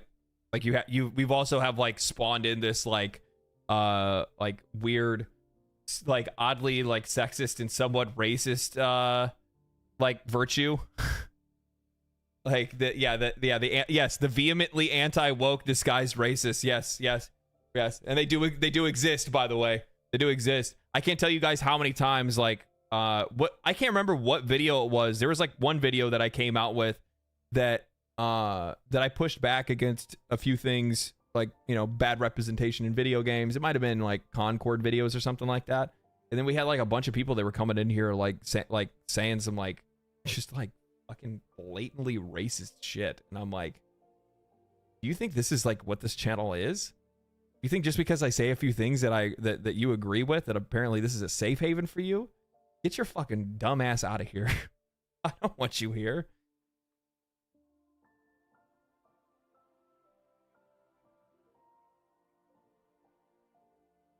Though, to be honest, people like that are desperate for allies. They are desperate for allies. They definitely exist. I'm one of them.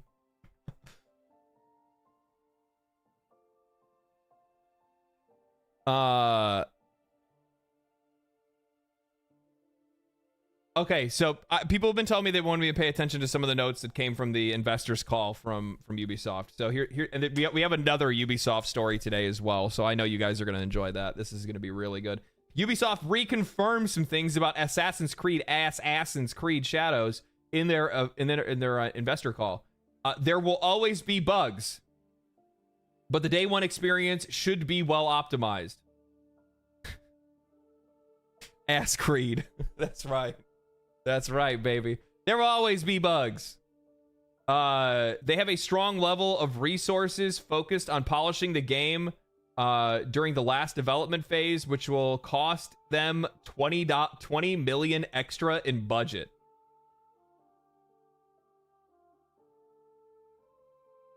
Woof. Well, this Shark Tank got a little bit wider for them to have to jump. 20 million on polish is a lot. That is very true. Yeah. We'll see what that will amount to. We'll see. They have good visibility on the fact that the game will come in time with great quality. They expect a successful launch for the game, hoping that the company will get a record quarter of 900 million euros.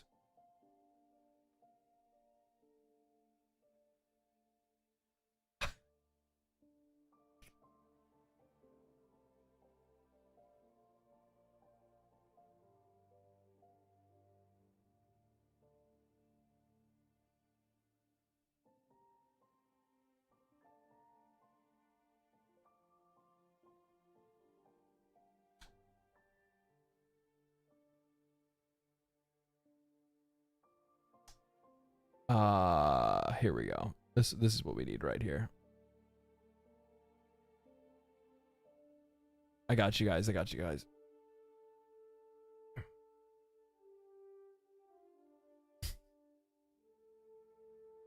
Fuck. $1 billion essentially. Like, what the fuck? Like, what are you guys talking about?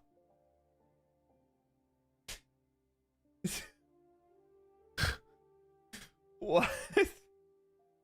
The overall launch will be high quality paid content for Assassin's Creed every financial year. A Black Flag remake is rumored to drop in November of 2025.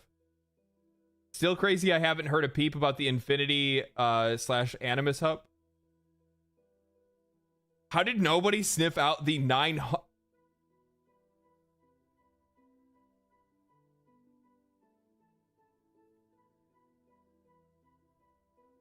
I was about to say, they expect a successful launch with the game, helping the company get to a record quarter of 900 million euros. My honest reaction: he's delusional. Get him out. Yeah, like that is crazy. Could you imagine? This is your fucking CEO. This is the leader of your company. Guys, I think this is going to work out. I'm predicting $1 billion this quarter. I'm predicting $1 billion this quarter. I'm also predicting that everybody in the office is going to win the lottery.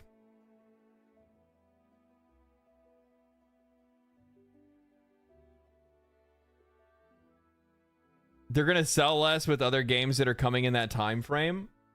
Bro, what games release in February 2025? So Avowed is supposed to come out. Kingdom Come Deliverance. Monster Hunter Wilds.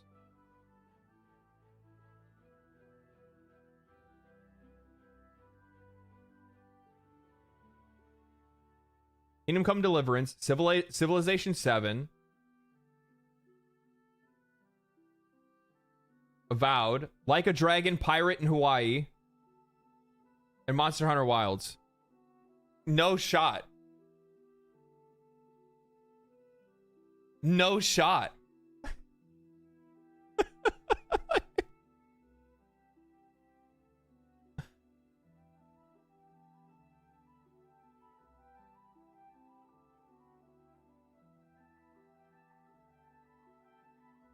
I'm looking forward to the Gothic 1 remake. Is that then too? Towerborn? I don't know what that is.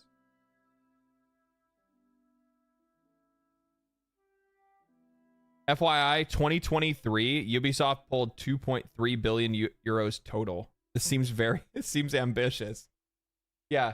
Hey, you know what we made we made 2 billion last year. I think we're going to make half of that in one quarter next year. Okay. Let's see how that works out, Cotton. Maybe I think what they're basing this off of, okay? I think what they're basing this off of.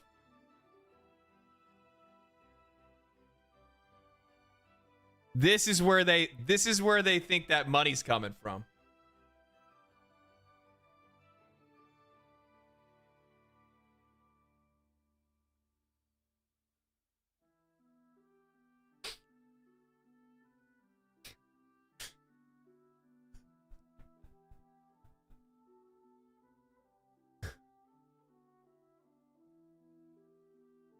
What the fuck are you thinking?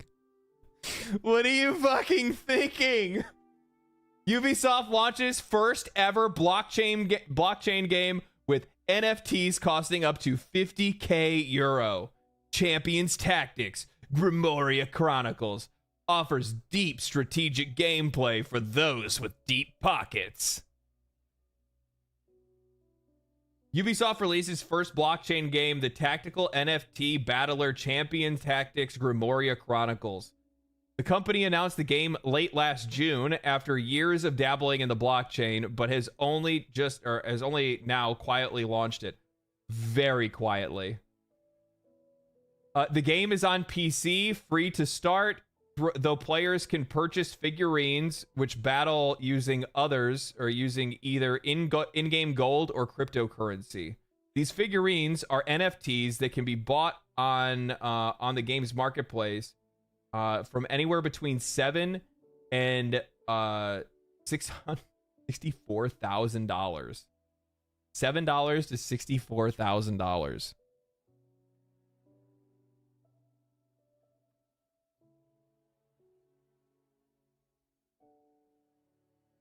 Let's watch the trailer.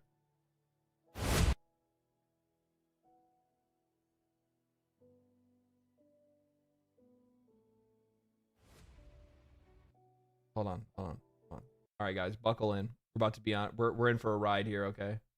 45-second trailer. Oops, it's already over. Oh shit. I just want to let you know right here. General Theodore. I'm gonna put my kids' college money on this. This right here will go to the fucking moon. And I'll actually be able to, maybe I'll be able to get like a Ferrari or something like that, maybe. Yeah, like, dude, I'm sorry. Like, I'm gonna be the only person that owns this. Wait a minute, hold on.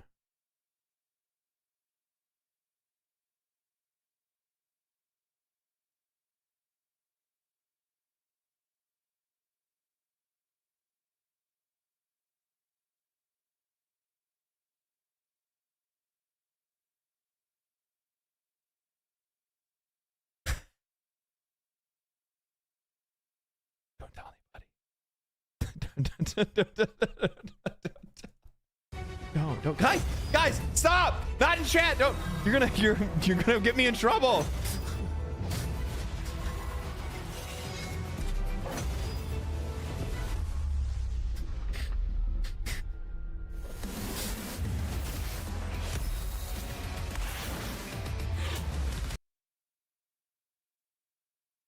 Could you imagine some idiot spending 70 fucking grand on this? Could you? You guys don't understand. You guys don't get it, okay?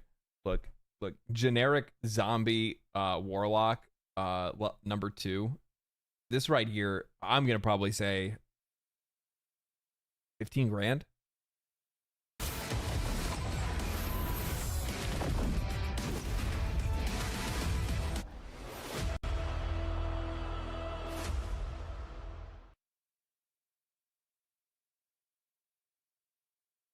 NFT in 2024.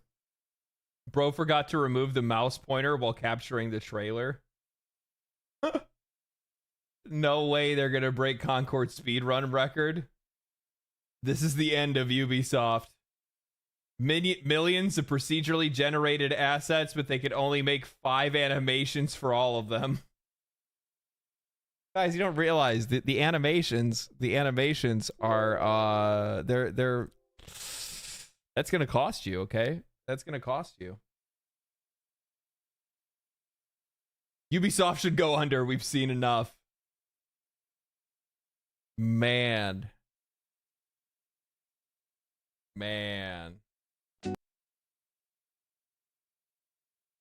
That's rough. That's rough, Ubisoft.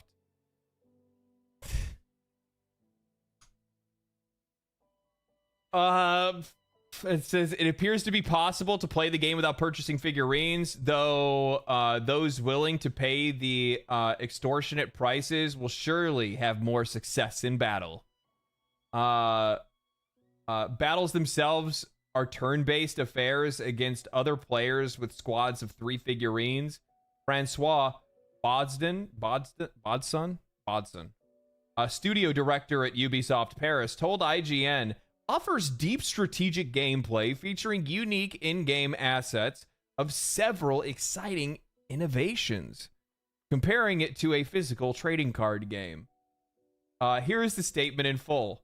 The team inside Ubisoft Paris studio developing Champions Tactics Grimoria Chronicles partnered with Ubisoft Strategic Innovation Lab and Oasis to ensure that our use of blockchain was done in service of delivering new and innovative gaming experiences to our players.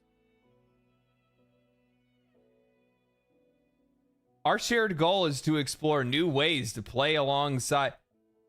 Our shared goal is to explore new ways to pay. That's what pay alongside bringing more money instead of from players based on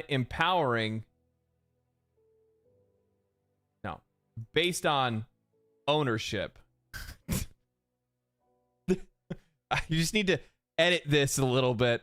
They use the wrong language here. Champions Tactics offers deep strategic gameplay. See, they fucked up here again too. So Champions Tactics offers gameplay. You don't need to say deep strategic. Just take that part out. Featuring unique, AI generated in-game assets and several exciting. You don't even need that last part. You can take that out too. These include millions of procedurally generated figurines. I like how they say procedurally generated. Like, you know, this motherfucker's sitting there on like ChatGPT or Midjourney or something like that, just hitting refresh on the same image like 20 times.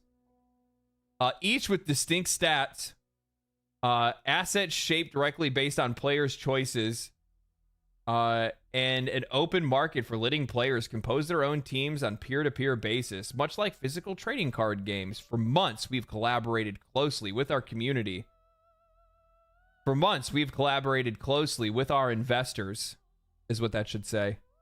Through events and beta phases to build and refine Champions Tactics. We are excited to keep expanding and enhancing our experience. We are excited to keep expanding our money together.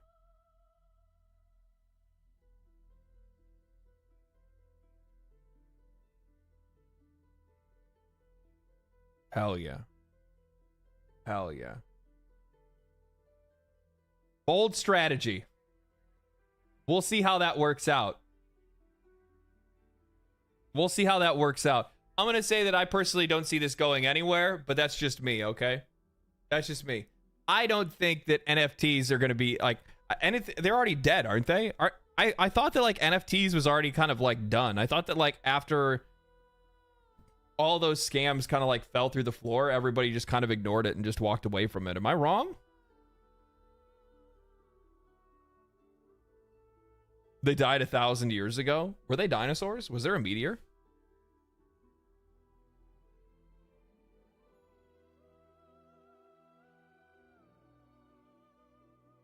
After monkey?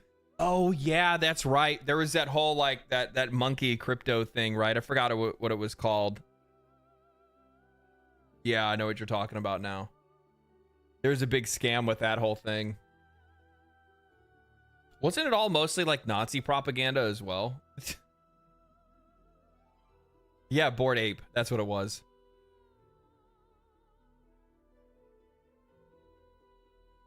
I watched an entire video where they like went into it, and it's literally all like 4chan, like it's all like 4chan rabbit holes and shit.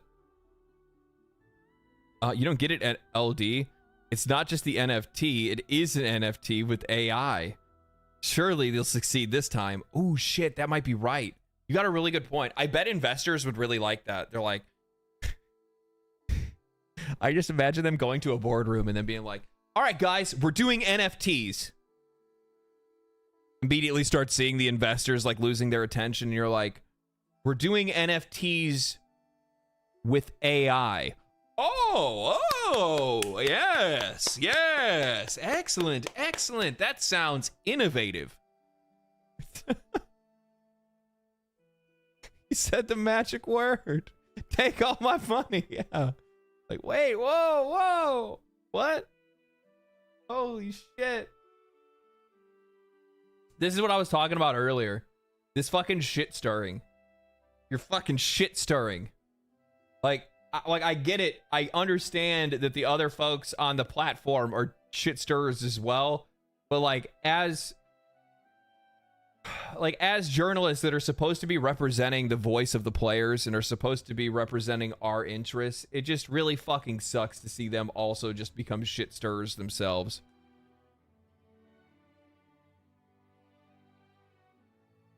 Because, you know what this does, right? You know what this does, right?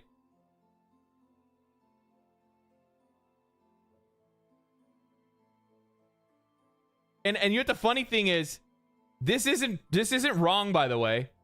When people, the thing is that, I could push back if they really wanted me to. If we're just talking about raw numbers and sales, if you really wanted me to push back on something where they're like, you don't understand. It's the most pre-ordered game. And it's that's actually pretty fucking, yeah, that's true. It was the most pre-ordered game because it was also the game that's the closest to release right now. And just about every big release is the most pre-ordered game right before its release. Of course it's the most pre-ordered thing right now. And most people don't even pre-order to begin with. Yeah, most pre-order the game 2 weeks beforehand. Yeah. Yeah, every fucking game is the most pre-ordered game on Steam the week of its release. Not every game, but every big AAA release and stuff like that. Yeah, a week after Black Ops 6 released. Let's see if that would have been the same story if it released the week before Black Ops, right? Chances are it probably wouldn't be the top one. Well, I mean, that's pretty obvious, right? Didn't Black Ops do really well on... Black Ops is probably still doing well.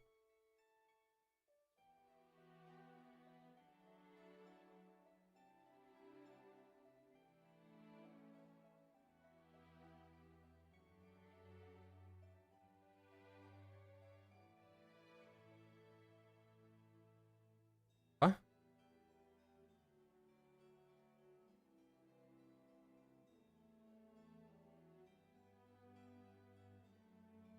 Why can't I see the Steam charts? It never released. It's not even real.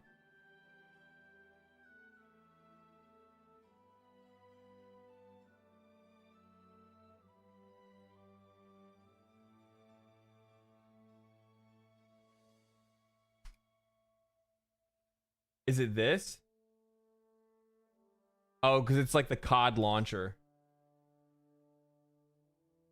The COD launcher jumped up with the release of it to 306,000 players at its peak.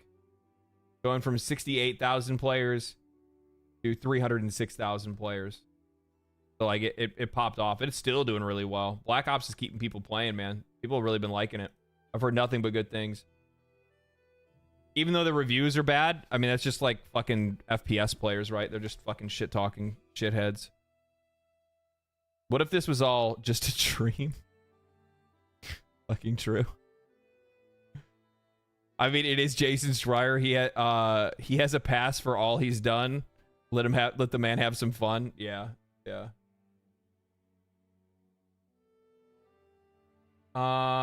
Is there anything else?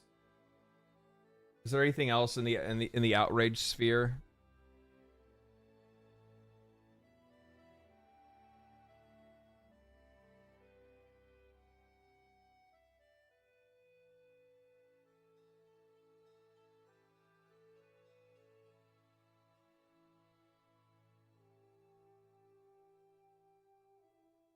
Okay, I'm exhausted by the conversation. Because now, literally all it's done is just, got everybody up in a fucking tiffy over, player count numbers and stuff like that. Nice post to stop on, LD? Yeah, I know.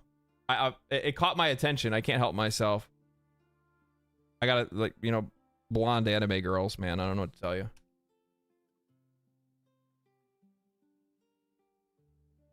Hold on, I gotta do something real quick.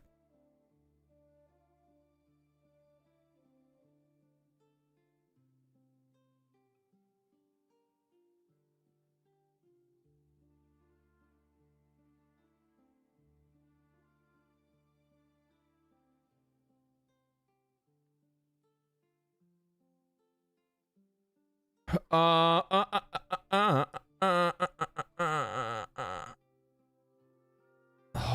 on. I gotta take care of something. Give me 1 second.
Hold on.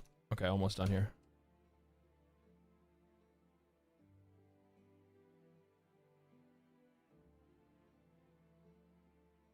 There we go. All right, done.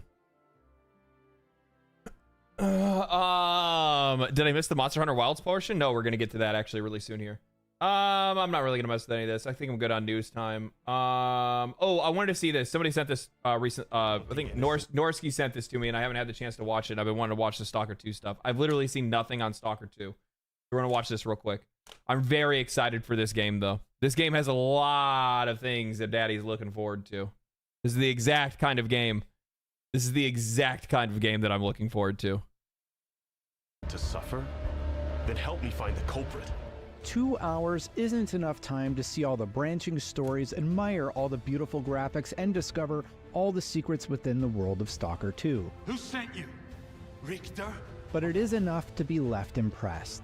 When I wasn't taking stock of my paltry ammunition levels and hunger gauge, I was looking out at beautiful fields of red poppy flowers. When I wasn't getting distracted by an interesting side quest, I was doing my best to lure mutants into an anomaly trap. What? And while it was over, just when it felt like it was getting extra good, it had still left its impression. The impression that the team at GSC Game World has created something special with Stalker 2. Oh fuck! Oh man, I'm really like Destin's usually pretty on. He's not really going to be somebody. He's not somebody that normally slobbers all over something that's not good. So. Oh man, I hope this is good. I will preface all this by admitting that I am not a Stalker expert, meaning I have not played the 2009 hits, but Okay. I probably should be because I am a huge fan of games that offer us various options for dealing with a story scenario, especially those Okay. where one seemingly small decision can have effects that ripple through the rest of your playthrough. That's one of the things that I really love about these like narrative driven games is because you never know like what choices you make are going to affect things in the future. So you're always taking the time to think about what you say, what your response is, weighing your actions, weighing your decisions, everything that you do. I love the idea of playing a game like this, especially with the scope of a game like this and what that could mean. That's what this series, which began with 2007's Shadow of Chernobyl and was built on in Call of Pripyat in 2009, is best known for. Do you think it'll be highly reviewed because it was made in Ukraine? I don't think that's really going to matter, to be honest. There's games that have come out of countries that were under, like, that are having issues and stuff like that that they didn't review well or anything like that. People are not going to buy a game out of pity. People will buy a game if it's good. People have really liked Stalker. They've liked the Stalker series.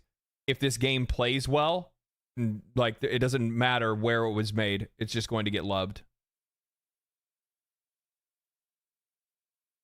Have you played the original 3? No, I haven't.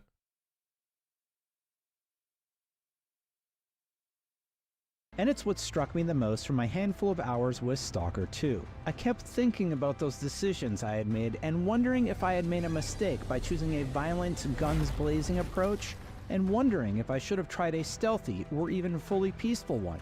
But Stalker 2 takes it several steps further.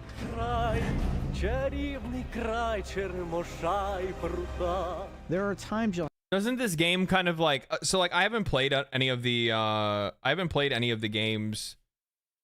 I haven't played any of the other games in this series. I guess my question is like, what is this like a strike between like Fallout and Far Cry? Which side does it lean more towards? What do I have for reference on this?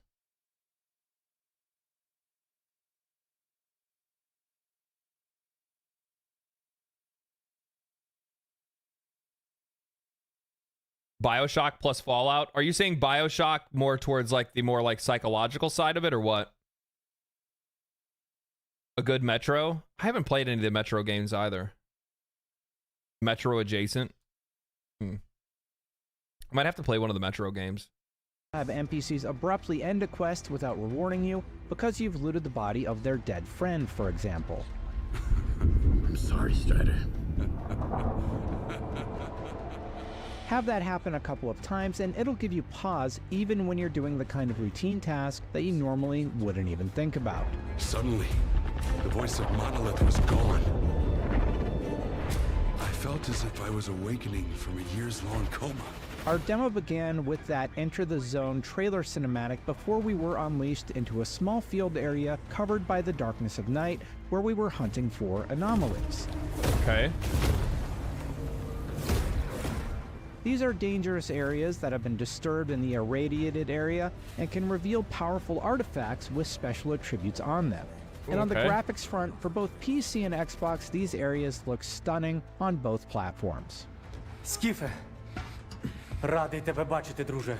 This introductory sequence introduces us to Skiff.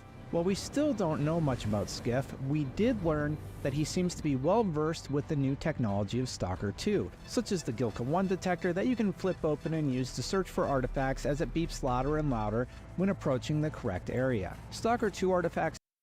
I mean, do you actually have to have that thing open to like find the artifacts and stuff like that? Are the artifacts for are the artifacts specifically for like trading and selling? Is that like the most like bigger part of the game, or is it like for you to be able to find like bonuses and unique stuff for yourself, or like what's the purpose of that? I would imagine the artifact selection and collection is probably part of the game, has always been at the very least. Artifacts in the original can potentially give you buffs. Okay. It's skills / stat boosts, I think. Okay. You slot them into your armor for perks. Ooh. Ooh.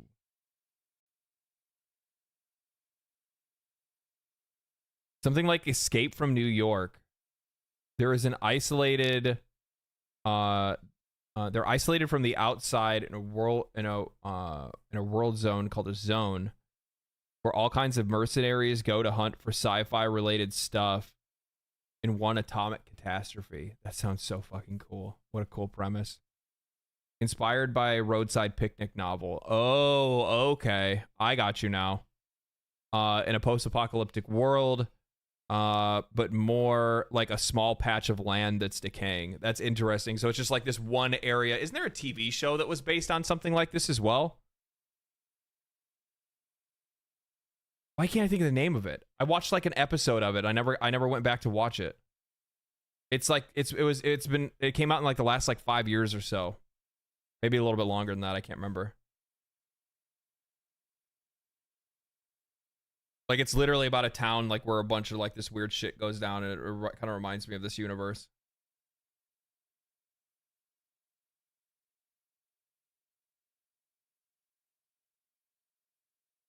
Are basically small objects that give you benefits like a faster stamina recharge. The dome? I don't think that's what it is. While attempting to plant and charge a separate larger topaz scanner at 3 such anomaly locations, I'll Okay. yada yada yada over some spoilers here, because after a dramatic moment, we wind up in the open world section of Stalker 2, where our journey really begins. With a Okay. main quest that we quickly find, sending us on a search for an individual named Squint. But before tackling that Squint quest line, I was surprised by just how much could happen in the open world. One example was an encounter with some unsavory folks trying to attack a character bunkered down in their home. All of our footage was provided, so I'll do my best Very to replicate cool, that man. with what we were given.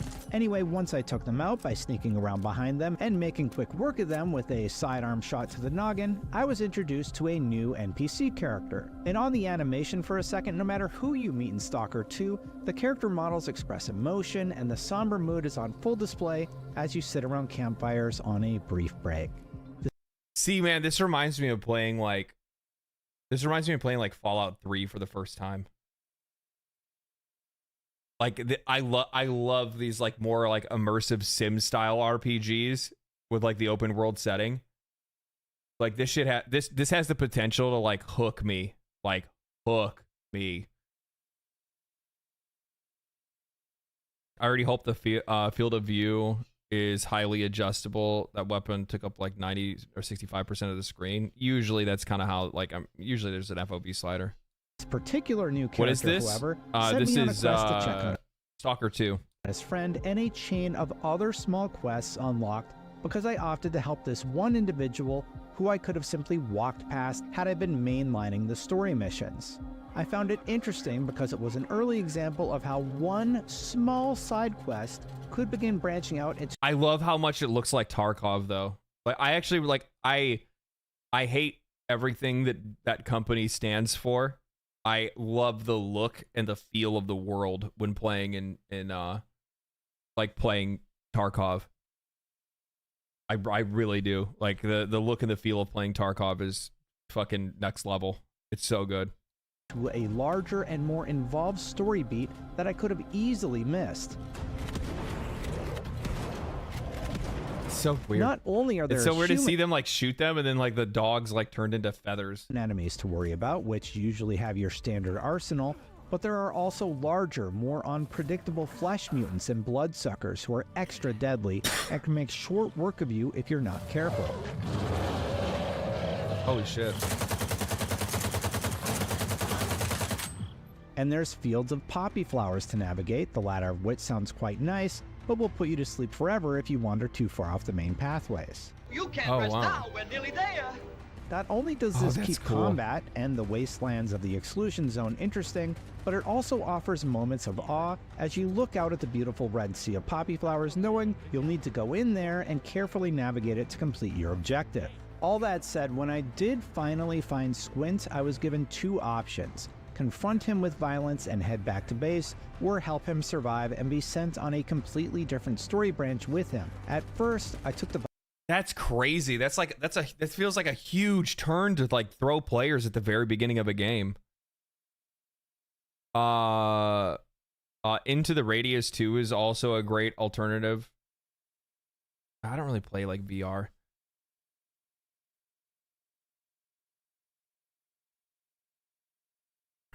In the originals, you have to grind. You have to grind just to find or build better weapons. I don't violent like approach, but when I realized it felt a bit anticlimactic to end the journey with a gunfight, so I loaded up a save just before the encounter and went the other way.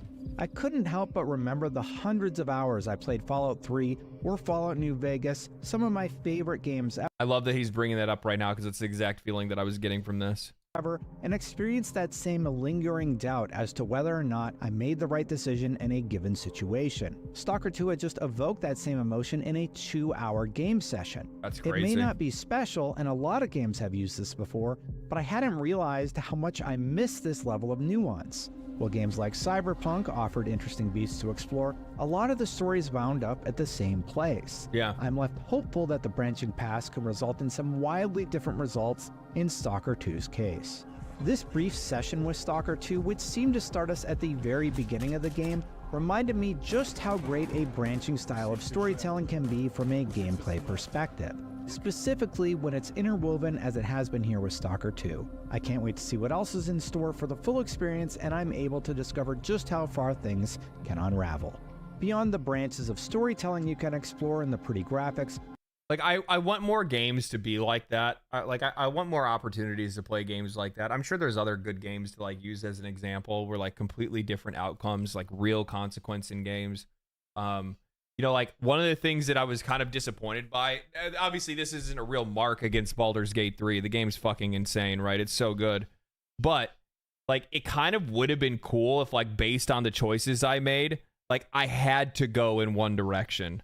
Right? Like, as an example, you're leaving Act 1, like, you have to do the Mountain Pass, or you have to do, you know, the Underdark, or something like that. You know what I mean?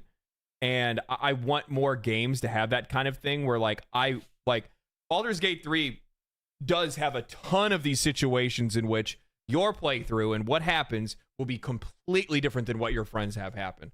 I remember how many times that I had talked to friends and been like, "Oh man, yeah, it's like when this happens in Baldur's Gate 3," and they're like, "What?" Like as a really good example of this, like the Halcyon quest that you get in Act 2, right? Like there's a lot of people that miss that because they don't because it's nuanced. It's kind of hard to find. It's not something you can just pick up on immediately. That's really cool that people can miss that or find that, and then like what direction that can go. There's a lot of that stuff, like true consequence in Baldur's Gate 3 that I really liked about it.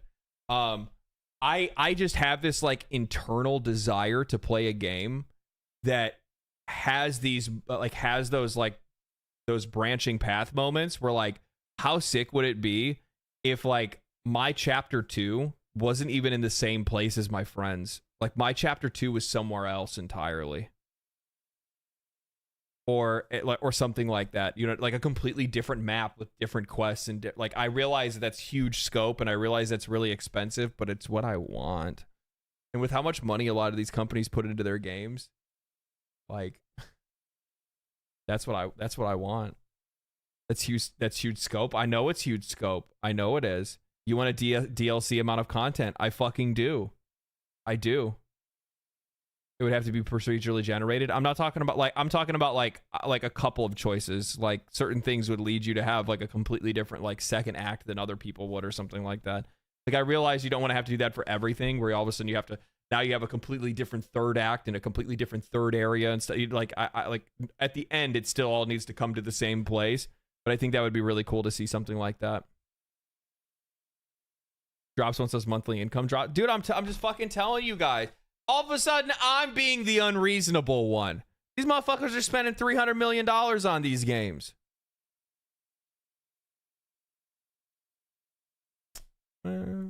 I also found it really refreshing to be challenged with managing resources like ammunition and food to ensure survival. If you don't eat enough, you'll fatigue easier, and that means worse aim or less stamina. See, and I'm fine with that. Like, I don't really like games that like I have to eat or I die. You know what I mean? Like, I really like, what's a good example? I think Valheim is probably the best example of what I really like when they use like food systems and like water systems, where it's like, I want to drink and eat food because it gives me buffs. Like, I always want to make sure my buffs are up. But I don't mind having like a stamina or a you know, like a food mechanic in a game or whatever. But that's one of the reasons why I really liked Valheim, because it didn't feel like I was being forced to do it, and I wasn't, right? So like, as an example, if I'm just like building my base and that's the only thing that I'm focusing on right then, like I don't want to have to keep eating food all the time to make sure that I don't die while I'm just trying to build, right? Or I'm just like doing stuff around my farm or whatever. I don't want to have to mess with that stuff. I want to eat based on like, you know, how's it going to help me, right? MMO food is like that, yeah. You can use to navigate a conflict by, say, running away if you want to. If you run out of bullets, your knife probably won't cut it in many situations, but you can try to instead use the environment to your advantage by luring your opponents into an anomaly.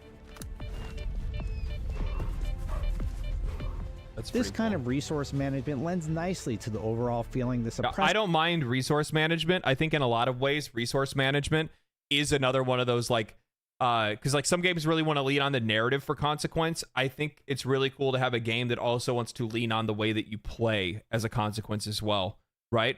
Like you do not want to you do not want to be one like you. It's one of the reasons why I always like survival horror games like Resident Evil. Like I like to watch my shots. I like my shots to like matter. I like to feel bad when I miss a shot because like fuck I need that bullet. I don't want to use my heals because I know that I'm going to need those heals for a boss fight. So I want to make sure that I'm like careful and cautious about how I'm going to take out enemies and stuff. I like thinking and strategizing based off the resources that I have. I really enjoy playing games like that. World is trying to convey, and it reminds me that every fight should be considered a calculated risk. Do I unload with my AK ammo that I'm very short on, or do I try and use a bit of stealth here? Can I get away with using a pistol, or do I need to get extra aggressive with these bigger enemies? Do I tackle this during the night when I can use darkness to my advantage, or would I rather use the sunlight to my advantage for clearer sight? The fact that the designers at GSC Game World have struck a balance with how much they give you, at least early on, with the scenarios you're put in, makes it feel like it's in a... Dude, that's one of the things that I didn't like. That's one of the things that I pointed out that I didn't like about Dragon Age.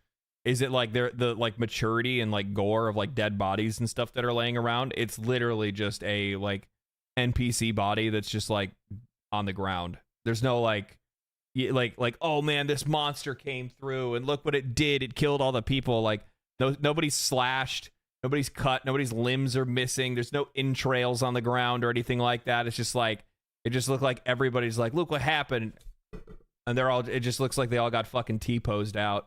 A great spot right now. I like this. This is some real shit. Like, look, this dude got fucking something straight through his chest, his arms up like this, blood splatter on the back. I love that. I love that. It really adds to the immersion and the overall like atmosphere of playing a game like this. This looks fucking insane. Too, and you don't become overpowered by the end of the campaign because this feeling of desperation is what it's all about. I wonder what's out there. Eternal Spring? The Klondike of artifacts? A new home? I'm left with eagerness to get back into the world and see what other trouble Skiff gets into. Even though November 20th is right around the corner, Stalker 2 can't come soon enough. I can't wait for this. In the meantime, this is going to be check so out the good. Stalker 2 gameplay, and for more on all things gaming, keep it right here at IGN. Okay, I want to see this. With some never-before-seen gameplay of Stalker 2, Heart of Chernobyl. Are we going to bring the game stuff?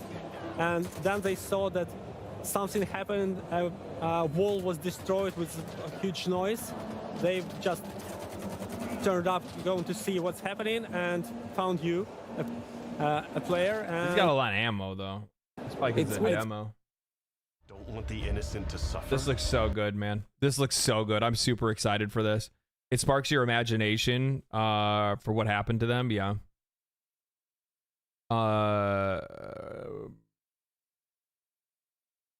For how soft Dav is. What is the rating? It is, yeah, that's actually really weird. It's actually rated M.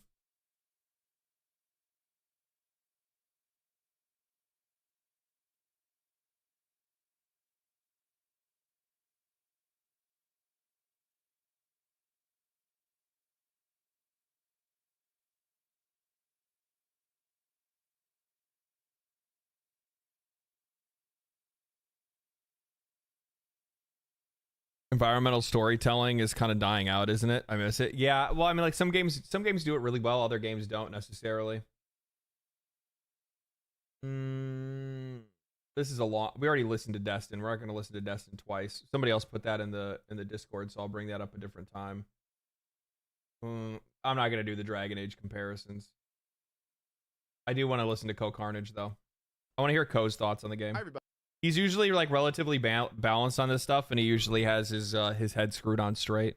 And he also has similar to me in a lot of ways. I think it's one of the reasons why I like listening to the guy. He usually has like relatively like a nuanced and well worded take. That's the better way to say it. He understands the use of language. Co here with a very early quick thoughts video on Dragon Age Veilguard. Co's a G. Co's an OG, baby. He's getting old. Doesn't mean he can't keep playing video games. So I played this game now for about 8 hours. The first 2 hours of the stream were sponsored. And I now have a pretty good idea about my initial feelings of this game. Now, I do need to say that I know this game is long, and I don't know how I'm going to feel at the end of it. Yeah. So we will most likely make another thoughts video when I am done. Yeah. But I'm getting the question all the time. What do I think of this game? I'm going to make a quick video giving you my thoughts. Dragon Age Veilguard is fine. Yeah. It's pretty. It Okay. runs well. The combat is engaging. The overall story arc at this point, as a Dragon Age fan, I am really enjoying. The sound design is pretty good. And if you... Yeah, I don't have any problem with the sound design. I don't have any problem with the voice acting. Like it's a fine, like I think that's actually a really good way to say it too. It's a fine game. Like it's a game. Yeah, that's pretty much about it. It's a game. It's a decent game. I think that's like, I was talking about this in Discord earlier today, but I think like that's the reason why like I was so off put. And that's the reason why I made the video that I did, is because like it just doesn't feel right. It just doesn't. Valley Girl voice acting? No, the fucking voice acting's fine. Don't get me wrong, there is some very cringe voice lines, for sure. But that's the writing, not the voice acting. That's not the voice actors, that's the writing. Yeah, it's a decent game. It's a decent game overall, just not a good DA game. I don't even think it's a. I don't even think saying, because the problem is that like you get into like the snobs when you start talking about, you know, is it a good Dragon Age game or not? I think that really what it comes down to is it's a difference in expectations for what players think the game is going to be. Okay, I think that in a lot of cases, I think people have kind of built up the Dragon Age franchise and the Mass Effect franchise to be more than what they are, and it's like a recency bias kind of thing where people don't realize that like Dragon Age was never Baldur's Gate.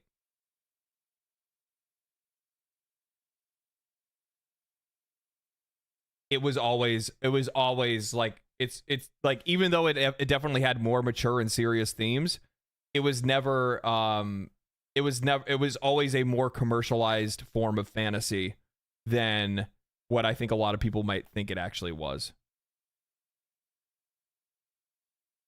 The other thing is that, but with this one really pushes further into that commercialized side where it really, I'm gonna be real, they really definitely pushed into the whole like Marvel movie, like they're really trying to aim for a much younger audience with this game, and all of that. That's the reason why I said 6. Yeah, the game's a 6. But the problem is I'm like, well, then why do I hate the game so much? Or why do I feel like I hate the game so much? And I think it's because like, I think it's a 6, but as a narrative driven RPG, it's like a 2, because it just doesn't fit there for me right now.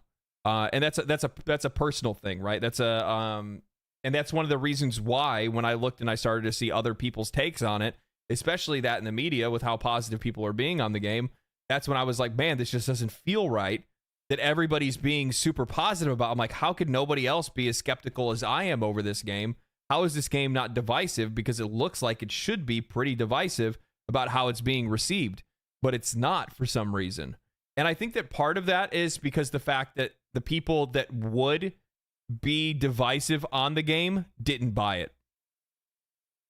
I think that's what this comes down to. I think that the people that would be talking about the game and would be divisive about the game or rate the game lower didn't buy it or didn't play it. Which is good. I mean, it's good for them that they save their money, right? And I think that's the reason why it kind of changes the discourse a little bit. It wasn't something that was just like universally purchased. I think the game is doing well, but the people that really wanted to play this game are playing it. And that's the reason why you're seeing so much positive discourse around it, because it for the people that like it, they like it. Which, I mean, could be said for every other game that's out there, but I think it's just a little bit it's just a little bit more one-sided in this case. And that's the reason why it feels uncomfortable. That's the reason why it's like I don't understand. Like, I'm having so much cognitive dissonance over this game. Because I look at a game like, say for instance, like Dragon's Dogma 2, right? Like Dragon's Dogma 2, the people that were unsure bought it, the people that wanted it bought it. And then there was a lot of people that decided on the game after they purchased it. And then you had a lot of really divisive opinions about Dragon's Dogma 2 and whether or not people liked it, whether or not they didn't. And you saw a lot of that discourse going on. But there's a little bit less of it in this case. The next step is when people who don't want to buy a game just won't buy it and then stop running around convincing everyone else that they should not enjoy the game. That's going to be a little bit too difficult to get around. I'm sorry. It's probably never going to happen. Though I do agree that at one point we were actually at that. We just got away from it, right? I think that it like I think that I think that what's a good example of this? Dustborn. Dustborn is the perfect example of this. Can anyone tell me exactly why anybody gave a shit about Dustborn? It was an indie game with like next to no fucking marketing that was government funded by a government that most of the people that were pissed off about don't even live in anyway. It wasn't using your money. And it wasn't marketed towards you. You weren't told that you had to buy it. It was just like something that like the only reason that people ever found that game was because IGN gave it a 7. That's all. That's all. The only reason anybody ever started talking about it was because IGN gave the game a 7, and then that's when it got on everybody's radar, and that's when everybody started talking about it, and then it made the rounds, and then all of a sudden the folks on you know the saber rattlers on Twitter started posting about it, and then that's when the memes started and the discussions and all that stuff, and I was sitting there, and this is another one of those moments of like cognitive dissonance, and where I'm like, guys, you realize that there's like 1,000 of those fucking games that come out every single year. And you've never noticed a single one of them because it never mattered, because people are out there just making whatever kind of fucking games they want, and it's none of your business whether or not they want to make games. I mean, like I brought it up in my one video on it. My only criticism for them is the fact that this is a company that knew that people didn't like their games and still took government assistance to make a game that they knew that nobody would buy and nobody wanted. That part, I was like, well, that's kind of fucking stupid. I'm like, here's the founder of the company being like, yeah, people don't like our games, but I'm still going to take the government money to do it. And I'm like, you piece of shit. I mean, like, haters going to hate, I guess. I don't know. Technically, we did fund it. How did you, I mean, I don't know where you're from, but I'm an American citizen. Tell me how I funded a Norwegian taxpayer game.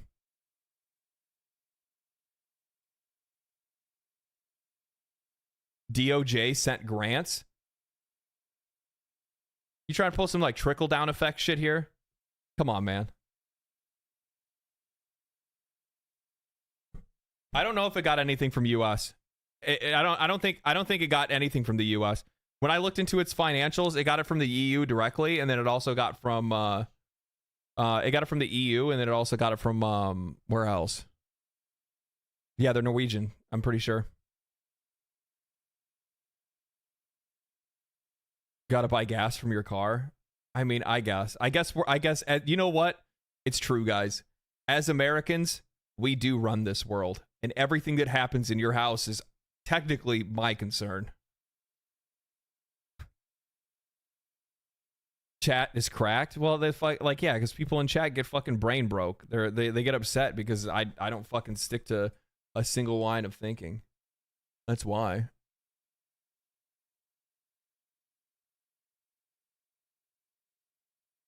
So when I stubbed my toe this morning, it was your fault. Of course it was. Yeah, you didn't know that. Mail me the bill. Mail me the bill. But yeah, no, it's like one of those things where it's like people are getting so fucking twisted and concerned over games that like you normally would never even pay attention to in the first place. You never even saw it. Do you have any idea how many games on Steam right now? How many indie games that are out there that are based on like ideologies that you don't agree with, that are like released every single year? Fuck month.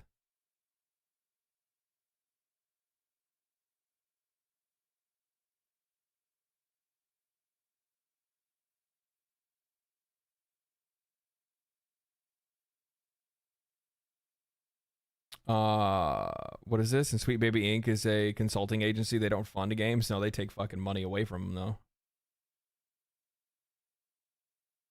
What are your top 5 as RPGs? I gave those earlier, man. What are you talking about, Cheeks? I talked about it earlier. Thanks for the 10. I mean, I'll say it again if you want. Baldur's Gate 3, Disgaea, Final Fantasy 8, Dragon, Legend of Dragoon, and I don't remember the other one. Oblivion. We'll say Oblivion. But I think SBI is really bad at their job. Fuck yeah, they are. They're terrible at their job. That's obvious. They're fucking terrible. They're terrible. The answer is to vote with your wallet. Well, that's the funny thing is like people have been doing that and they've been doing it subconsciously. They've been doing it like the funny thing is that actually in a lot of cases, it's actually, you know what? There's another step to this. And now I realize why I've been like getting like kind of pushbacky lately with a lot of people. It's not just vote with your wallet. It's also vote with your fucking mind share.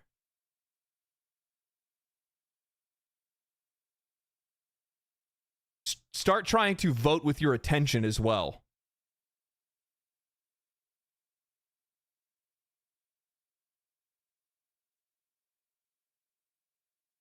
And I think that in a lot of cases, people don't realize that their attention is just as much, actually, your attention is more valuable than your money is.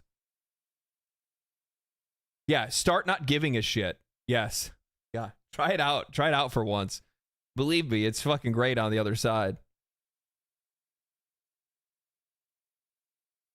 So where can we vote? There's a website for that. You can vote for anime waifus on us. There's a lot of websites actually. My attention doesn't pay my bills. Are you sure about that? Would you like to would you like to think about that a little bit longer? Because my attention definitely pays my bills. My attention's paid my bills the entire time. If I'm not paying attention to what I'm doing, if I'm not making sure that my priorities are straight and that I'm spending more times on the things that make me money or more times on the things that help me grow, then I'm losing it. I'm pretty sure your attention does pay bills. Quite literally does. If you paid less attention to stupid bullshit from some of the folks that are out there talking about shit, my body pays my bills. By the way, this is not some like Tate like stop paying attention to everything. Wake up at 4 o'clock in the morning. Start lifting weights by 4:05. Like it's not that kind of thing. It's just like, but yeah, attention definitely is a currency. Otherwise people wouldn't be paying so much in sponsorships and ad revenue and all that good shit, right? Otherwise, marketing and advertisers wouldn't exist. Take it exactly for what it is. It is fine. Now, when I say fine, that means some parts of it are good or even above good, above average. In some cases, excellent. Like it's beautiful. It's a beautiful game. Yeah, I agree with this too, by the way. Like I agree that like there are certain aspects of the game that definitely do jump up and like way up in score and stuff like that, where you start to see like I think the environments in I talked about it the entire time we were playing it the other day. I love the environments in Dragon Age. I think it looks great. I think that I don't necessarily like how much it railroads you through environments, so you never really get the time to like I said before, be intimate with your surroundings, understand them, become familiar with them, make the game start to feel homey, right? And that's really unfortunate, especially given how well crafted a lot of the environments are and how good they look. But obviously, then there's other parts of the game that kind of fall under. It actually runs really well. The voice acting also. The voice acting is pretty great. In most cases, like already said that. Most characters, I love hearing them. In fact, most characters, the delivery is so good that sometimes it can trump the part that I don't like, which I'm about to talk about. But the big thing about this game that is, I don't want to say grating, but it's wearing on me. And the big thing about this game that's wearing on me a little bit. So I guess like so what I ended up hearing is that Ko was sponsored to play the game, and I think one of his videos ended up actually getting DMCA'd because he actually had negative impressions on the game. I don't know if that's necessarily true or if that's exactly how that went down, but a lot of people got pissed off about that. And I mean, if you're being paid, if you're being sponsored to promote a game, obviously they're going to go and take your shit down. Like, let's be real. Yeah, I would imagine he would talk about that if that happened. Yeah. Is the quality of the writing. And when I say quality of the writing, I don't mean the overall story, but I mean the dialogue between the characters. It's incredibly unnatural, it's very forced, and it's very basic. And where in previous games, I would look forward to characters talking to each other or telling me bits about the world. It probably wouldn't be a DMCA. I think people were probably just changing the language to make it sound like he was struck, but I don't think it was a strike. I think instead it was like what it likely was is that he went to try to put something up and they said, nah, like, you know, this is supposed to be a promotion. We can't have you being critical of the game in a promotion, which I mean, if I was a sponsor, that's how I would probably be too. I'd be like, wait a minute, I'm sorry. You're not painting the game in a good enough light for a sponsor. I kind of dread when it happens in this game because it feels so homogenized, basic, and frankly, like I'm being talked to like a child. They're constantly they're not adding to the scenes when they talk. No. They're making sure you know what's going on. They're making sure you understand it. It's basic. Legendary Drops just paused the video because he wants to say something right now. It's shit like that, where I'm like every single time I start to get like into a conversation or I get like interested, all of a sudden it like pops up with a box and it's like, so-and-so has a bruise because you guys were in a battle yesterday.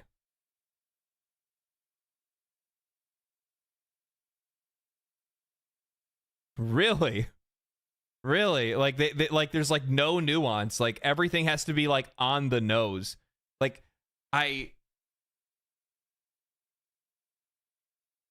in a lot of cases, I think that very specifically, I think that the writing and then like the UI stuff that pops up to like explain to you exactly what's going on right now, I actually think the reason why it's made that way is because they viewed it as an accessibility feature. I think that they wove in an accessibility feature without realizing that's what that was, and that accessibility feature is for like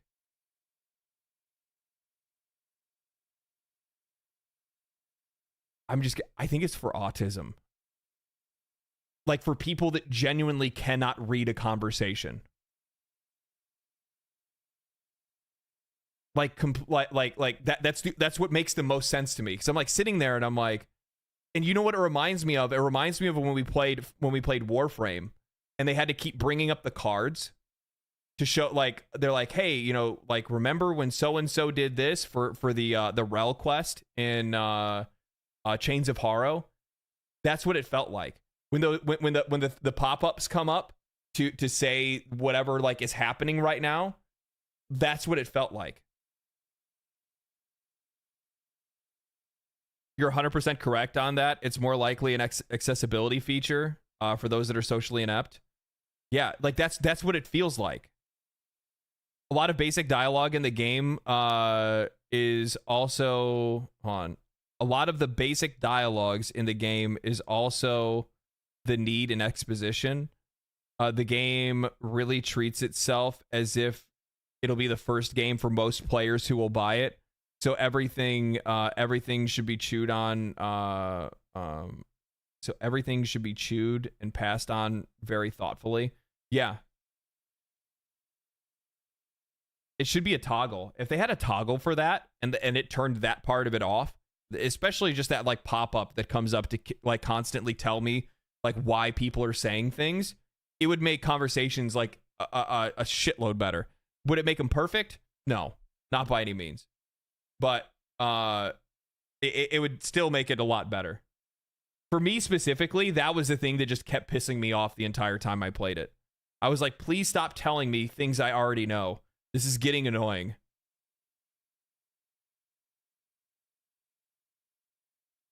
Basic dialogue designed to deliver information, not to deliver an immersive narrative experience. And I think that's one of the biggest problems with this game. The dialogue in this game is not immersive dialogue. It is vehicular dialogue. And that is the term that I would use for Dragon Age Veilguard. It is not Baldur's Gate 3. It is not Cyberpunk. It is not writing to make you feel like you're in the world. And I think that's one of the reasons why people are kind of upset with it, or there's folks that have been really critical of it, like myself, is because I would look at a game like this, and this is what I was kind of expecting this game to be like, but that's not what it is. It is writing. Maybe it's like, maybe I just wish it was one of those games. Forward, I don't know. Or make sure you know what you need to continue on. It feels like tutorial writing. It feels like it's not there to add. It's there to confirm that you know what's going on. And what is this at Legendary Drops? Did you see that someone mentioned that Baldur's Gate 3 at the moment is 64,000 players? I think, and I think you were right about the interactions, that they worked with a consultant on this. They likely probably, I mean, there's probably some consulting done on this. There usually is on any of these games, to be honest. That is actually relatively interesting that Baldur's Gate 3 is still holding at over 60,000 concurrent players when a game that is like it kind of releases. I'm actually kind of surprised that it didn't fall further than that because of the release of Dragon Age. You'd think there'd be a lot of cross audience there. Then again, wasn't Baldur's Gate 3 last week at like 80,000 plus? that works in some games. That's okay in some games. But this is an immersive, large role-playing game. You are playing a role. And granted, you could say it's an action role-playing game, but still, you are a person and you need to be treated as that role. Yeah. But the dialogue is not treating us as Rook, the leader of the resistance. I'm not being talked to like an adult who's leading people. I'm being talked to like I'm a kid that needs to have his hand held through every area. Yeah. And that I never get to play that role. Yeah. So that's where the big thing is with this game. I feel like they've over-gamed it. And by over-gaming it, by making the dialogue so vehicular, they have significantly reduced all the stuff that I feel a lot of us love. Oh, I like that phrase. Vehicular dialogue. It does feel like you're just being driven through the game. Yeah. And like, I was paying attention. We were playing. We were having a good time yesterday. But at the exact same time, one of the problems that I kept running into is that I just felt like we kept getting railroaded through the whole game. And you never, like, for me specifically, it's also like, I never even got to really learn about the places that I was in and why we were there.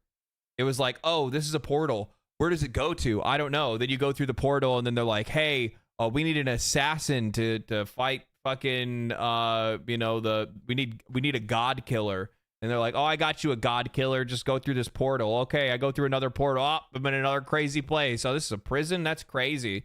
Get the guy, go through another place. It's just like, man, you just kept, man. In these games, which is getting lost. Sounds like something you'd say to make yourself look smarter. Fuck you.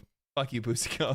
We love to get lost in these games. It's especially because the minute that I heard it, I immediately was like, I'm totally going to say this from now on. I want to be Rook, but I can't be Rook when I pull up to a dock and I get 3 sentences from a person explaining what a dock is and why there should be boats there and they're not. Like, that's... And there's that kind of stuff all over the place where it's just like that is true. I'm almost actually positive when you get to the dock before going into that blighted village, they're like, this is a dock. Normally there would be people at the dock because of the boats. It's quiet. Too quiet. I'm like,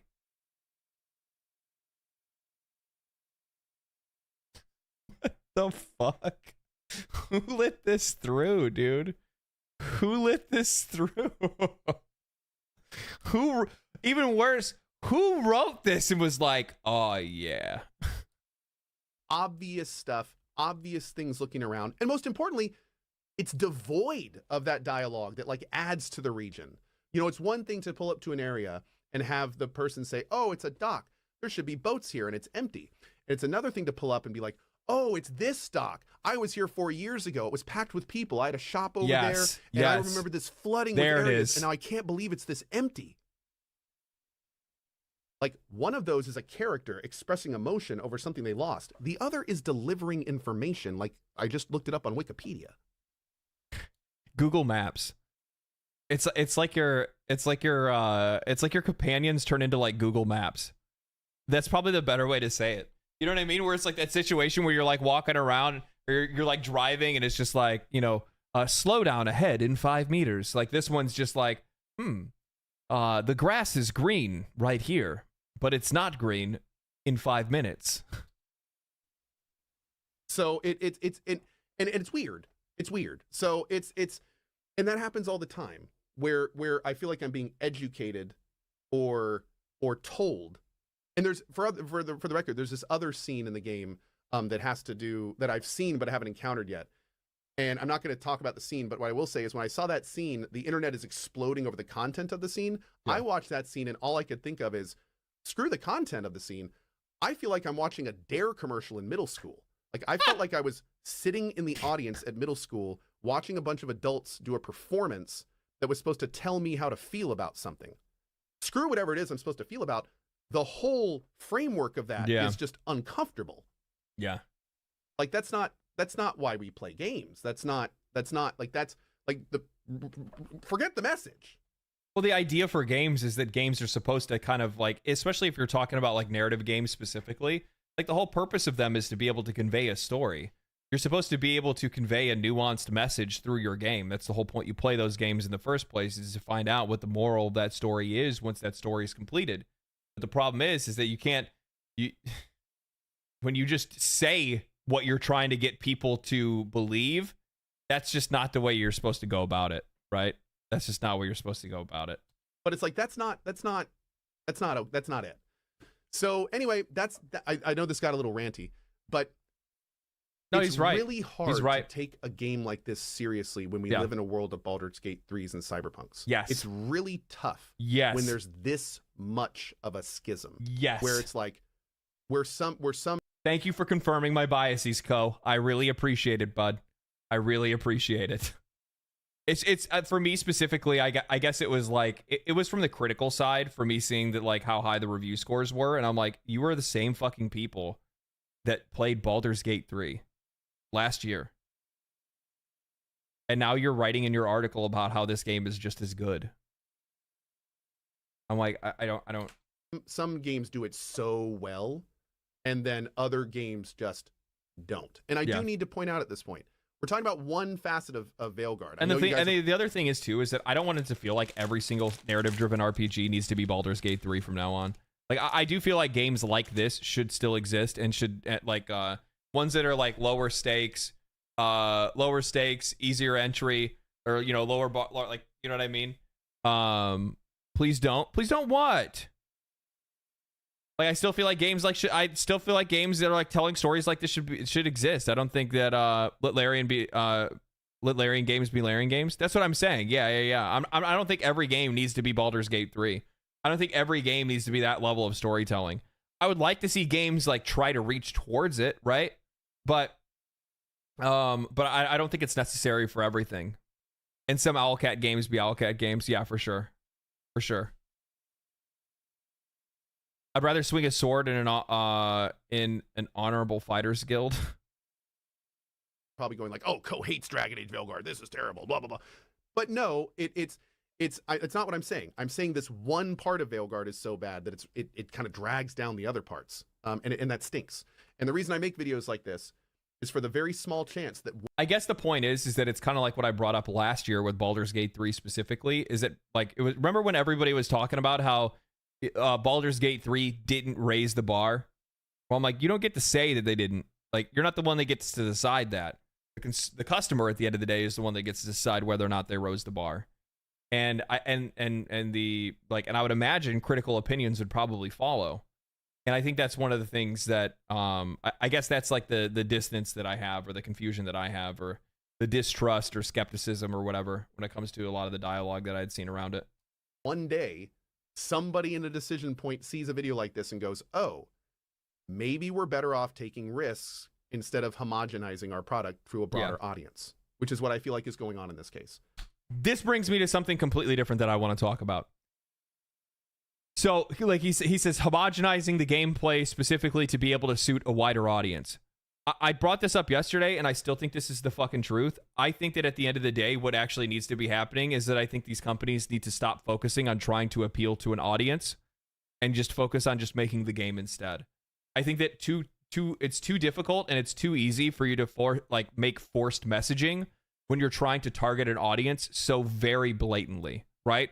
Like, who are you trying to, like, when you put in, just as an example, when you put in non-binary dialogue and a scene inside your game specifically educating people on non-binary, you're not targeting me. You're not targeting me. You're targeting the people that want to engage with that kind of content and that feel represented by it, and then also that feel happy that you're putting it in there and making it where other people that don't want to see it have to see it, right? That's the audience that you're targeting when you do things like that. And the funny thing is that audience isn't enough for you to sell a lot of games. And what it ends up doing is that I think in a lot of ways it ends up like harming the integrity of the overall product. I think the better thing that you can do, like as an example, am I supposed to believe that World of Warcraft today, if World of Warcraft kept with its original themes that the game ran with in, Wrath of the Lich King, right? Where it was much more like, a lot more darker tones. It was still cartoony. They still had some goofy shit and whatnot like that. But they didn't like lean as hard into some of the themes that they had in the future. Am I to believe that if they didn't stop making that style of World of Warcraft, that more people wouldn't have played the game? That the game wouldn't have been more popular? If I think it's the same thing if you look at some other franchises. I'm trying to think about other franchises that have like kind of gotten polluted over time and have been ruined as a result of trying to chase modern audiences. But the funny thing is that I think that the modern audience is still the same audience. I think it's the same. The interests are still the same. I don't think that you need to put anything in there to try to target those audiences specifically. I think that no matter what, you're still going to be able to capture probably the same or more amount of people if you just stay true to whatever the original creative vision of something was. For a new IP, that's a different story. I mean, do whatever you want to try to do with that new IP and let that new IP find its identity. That's fine. I don't have any problem with that. In my case, it comes to some of these like these long-standing older franchises. Saints Row. Saints Row is a really good example, actually. I think Saints Row is a perfect one. Now, mind you, Saints Row also had a lot of problems with performance and stuff like that too. But yeah, they definitely pushed a little bit too hard in that one direction, right? To be honest, the modern audience doesn't exist. You know what the funny thing is? It's not just the modern audience part. It's also the fact that I think that they fail to realize, and we talked about this yesterday, obviously, but I think that the game industry fails to realize how much power the aging gamer crowd has within the games industry. Fuck, look at the most popular people that are viewed when it comes to like video game commentary, right? Like people watch Asmongold in his mid-30s, right? There's like that's somebody that gets a shit ton of fucking views. Like the vast majority of the people that like people are watching on like YouTube and stuff are all in like their fucking 30s. We've been the same for the last 20 years. The people of the industry, and that's the thing is that like I think the audience hasn't changed, and I don't think the tastes of the audience have changed either. I think it's still the same. I think the priorities are still in the same place. But I think what it ends up being is I think it's the influence of like CEOs and company presidents that are coming in from other industries that think that they have to use the same type of logic they were using in prior industries to be able to move products in this new industry that they're getting into. I think that's where like the vast majority of these issues are coming from right now.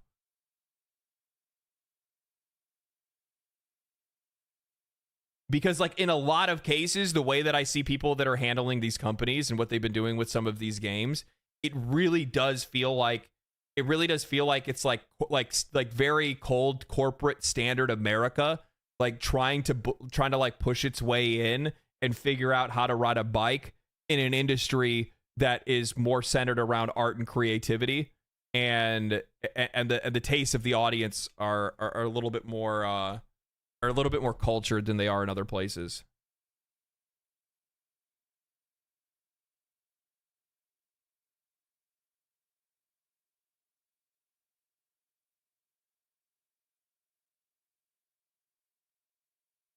And gamers have been anti-establishment from the beginning.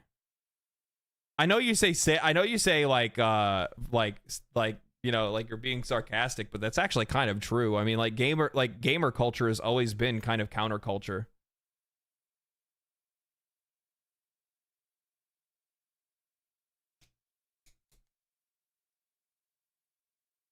I feel like when we get dialogue like this in games, it's because it's being brought down to such a basic level that everyone will be able to understand it. Yeah. That's actually kind of goes with like Pusico brought up earlier. And we need to make sure devs know we don't like that. We don't play games for safe. We don't play games for homogenized dialogue. That is not why we like games. We like games because they surprise us and they make us think. And they give us things we're not expecting. Yeah. They're interesting because we haven't done them 50 times before. That's why we like these games. The main story in this game is doing that for me, which is why I'm still playing this game. I'm a huge Dragon Age fan. The main story and the stuff happening in it right now at the 8 to 10 hour mark, I'm engaged in. I like it. So, like, let's just take that kind of thing and be a little riskier and more interesting with the writing, and this could be a damn decent, like, we could be having. That's actually a really good point. I brought this up last night. This is actually towards the ass end of stream last night when we were playing Dragon Age. And once we got to like that other part where we had gone out and done a bunch of shit, and then we came back and then we talked to Varric, like that was like the most engaging dialogue in the game. I was like, holy shit, I'm like, this is actually kind of good right here. And then it just fucking disappeared within a minute. It's like, man, if all of this game could be like this moment right here, this dialogue that we're having with Varric, I'm like, this would be a way better experience. Completely different type of video right now. But yeah, that's kind of where we are. That's my thoughts on this. I'm going to continue playing it. I'm still enjoying it. No, you are right. Yeah, the best part of last stream was the pizza, like for sure. Probably going to focus the main story. Like, I feel weird saying that in a DA game, but the companion quests and stuff in these games, like, we may do some to check them, but I don't know. I don't know what all I know for sure is that as of now, I plan on finishing the main story because I do want to see what the main story has to offer. I do love Solus. I love the characters. I want to see what's going to happen to him. But yeah, that's where we are. So anyway, TLDR, thoughts on Dragon Age Veilguard. Some really good parts. Yeah. That are unfortunately obfuscated by some really lackluster parts. The total package, if you can bear with the bad parts, is not a bad game. But if you are playing Dragon Age Veilguard for the immersion, for the immersive dialogue, for the same reasons you super enjoyed Baldur's Gate 3, that's where I am. You can't hate on someone for not liking this game. Yeah. Keep that in mind. Yeah. It's totally valid to not like this game. You don't need to shout people down that say that. But it's also not valid to say the game is complete garbage. Yep. Because I wholly agree. That are actually pretty damn good. So it's a mixed bag. It's a real mixed bag. It's again, there's parts that are really good and there are parts that are just really not. But I'd say the overall picture, it's definitely, for me so far, it's been worth playing. The combat and stuff is fun enough to where it's worth playing. And we'll kind of see if that keeps up all the way to the end. Anyway, that's it. I hope this helps in what little way. Yeah, that's really good, man. I do want to end this video by saying the best decision that you can make on a game like this is your own. Use this video and many others to educate yourself and inform yourself, and then most importantly, watch streams and make your own opinion. Don't let somebody tell you how this game is. You've never played it. You don't know. Don't ever let anyone dictate. There's Co's video for you guys. Feel about a video game, because I'll frankly, share it to you guys. That's not fair to you, and you may miss something that you actually might really like. So don't do that. Yeah. Anyway. No, he's absolutely right. Like the thing is that like if for some odd reason you're seeing the internet is losing their collective shit over this game, and maybe some of your friends don't like it, you don't have to listen to your friends and not play it. Like if it looks like something you still think that if it looks like something that you might actually like, go give it a shot. Go give it a shot. There's nothing wrong with that. Not at all. I think one of the reasons I managed to enjoy stuff, because in my time I experienced a lot of really bad writing, so the worst of death, it doesn't shake me. That's true. It depends on what games you played last too, right?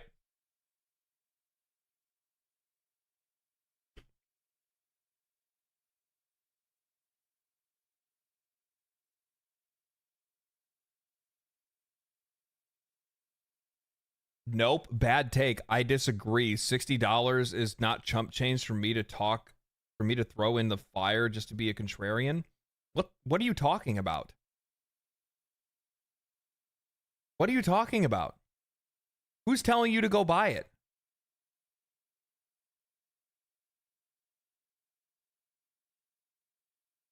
What?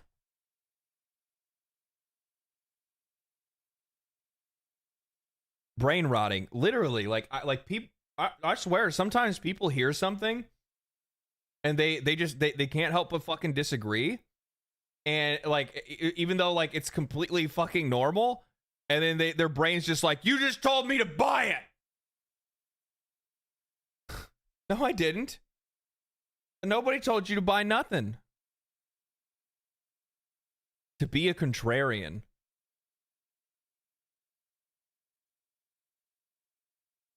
Are you talking about me playing the game? Is that what it is? What's up, Dark Foxen? It's my job. It's my job to play games, man. LD, have you ever watched the Harry Potter saga? Of course I've watched the Harry Potter saga. What are you talking about? Duh. I think I blitzed them. I think I watched I think I watched all of them in like one weekend or something like that.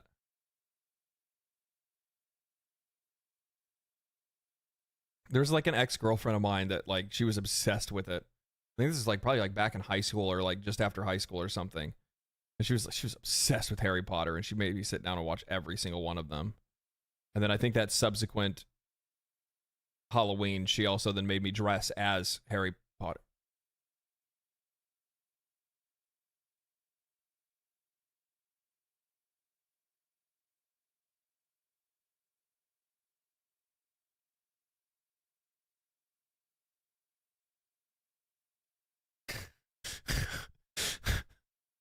I never realized that. I never fucking realized until just now. I never realized until just now. I feel abused. I feel taken advantage of. I feel dirty. Oh, God.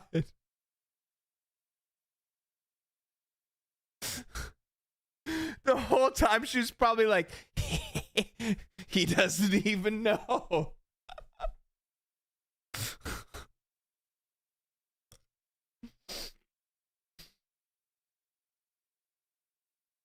Guys, I might need to cry tonight. I might have to have a good cry after stream.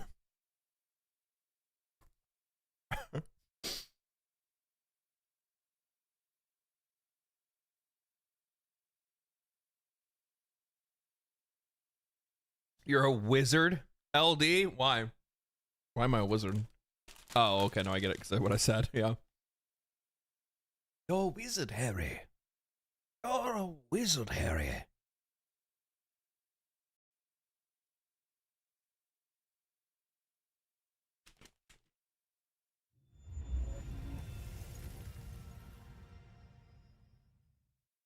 So when is LD's ex gonna leak his hairy pics? Ew, dude. Why does that sound so weird when you say it like that?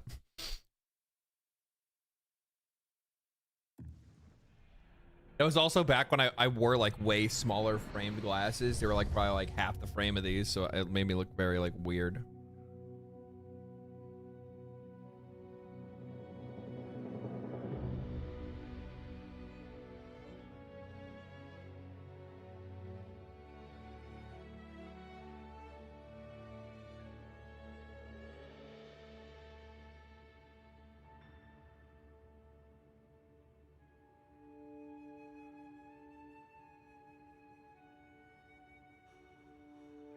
Okay, so I can close that. Ladies, even though I know there's only like 4 of you out there. Gentlemen, there's a game. It's the game that I'm the most looking forward to for next year. It's the game that I'm going to play a lot of next year. I think I'm actually going to try to go pro. Okay. I think I'm going to try to become a pro hunter. A pro hunter of monsters. Yeah. And today we're gonna play the beta. You guys ready for this? Is Monster Hunter woke? Yeah, actually. They don't even tell you what gender the creatures are. Actually, I don't even think they even have genders, to be honest. Disgusting!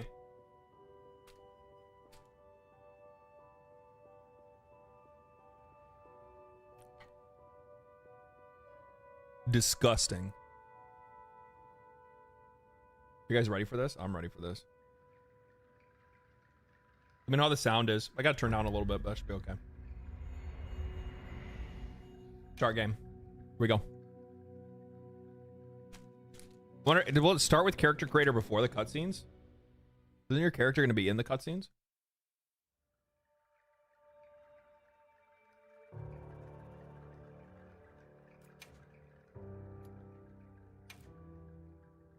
We got a little patch. Nah. I don't really even need to change anything. This is just my cat. Except for this. This needs to be white. That's just my cat. I are green though.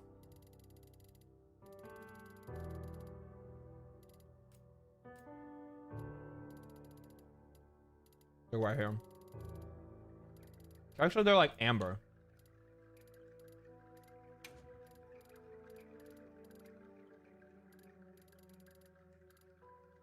Yep. There we go. No! Why didn't you save it?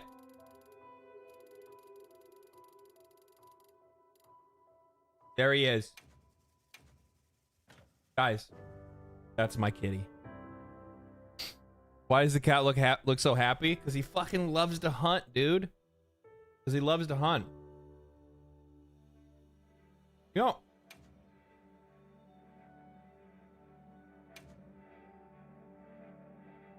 You know, he kind of look. He kind of already has the look already, right? Like, do I really need to change too much here? I mean, like, we can go into the detailed settings. Hair. I mean, the hair is pretty close. That's definitely not my hair. That's. I mean, it kind of looks like but my hair's not that high. If I wore my hair back, I could look like that. I wish my hair looked like that. Jesus. Imagine if your YouTuber looked like this. You know what I mean? This is the anime version of you. True.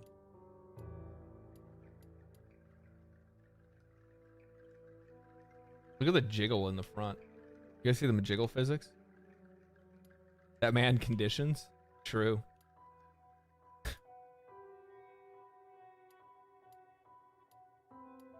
Maybe it's Maybelline.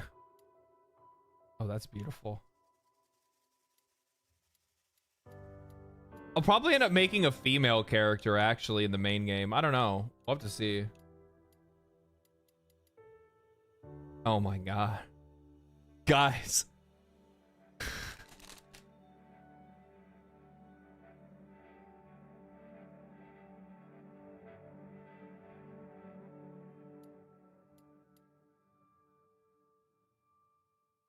You know, realistically, this is probably how my hair would look if I let it grow out. This is actually very this is actually pretty accurate, to be honest with you guys.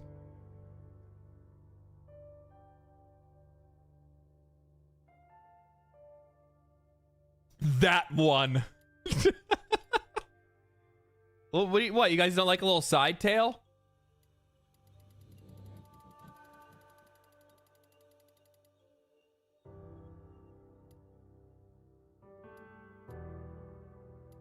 That's like too long. I don't think I could go for that long with my hair. That's how my hair would probably look if I let it grow out any longer, though.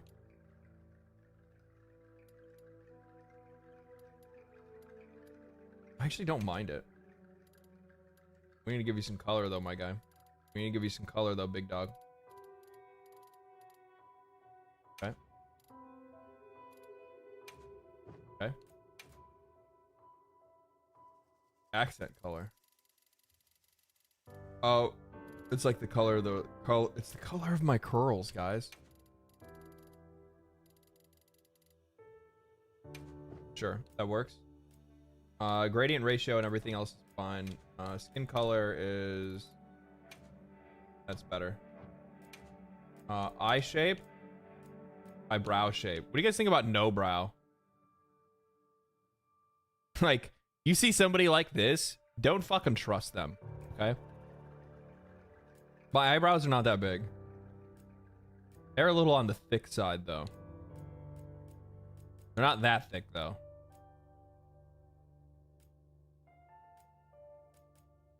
I kind of feel like this. Yeah, it's fine. God damn it. I need to press the button. That's not those. These ones. No, now I just look surprised all the time. So there was this one time that my mom had dated this guy. And he was a character. My eyes are very brown. This guy was a character, okay?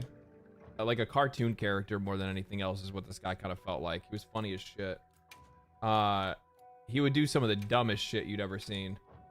And like his job, he worked at a he worked at a place that what they did was it was a water heating company. Like they sold water heaters. And this guy I kind of feel like this is the way, dude. Maybe a little thicker on this mustache, maybe. What if I had my mustache like that, and then I went like 5 o'clock shadow on everything else?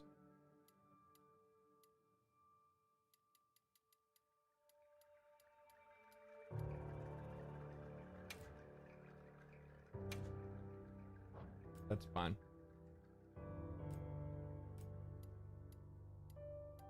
This is the length of the beard. Now I see. We got like lumberjack. We got okay. Chops. So anyway, this is actually pretty accurate.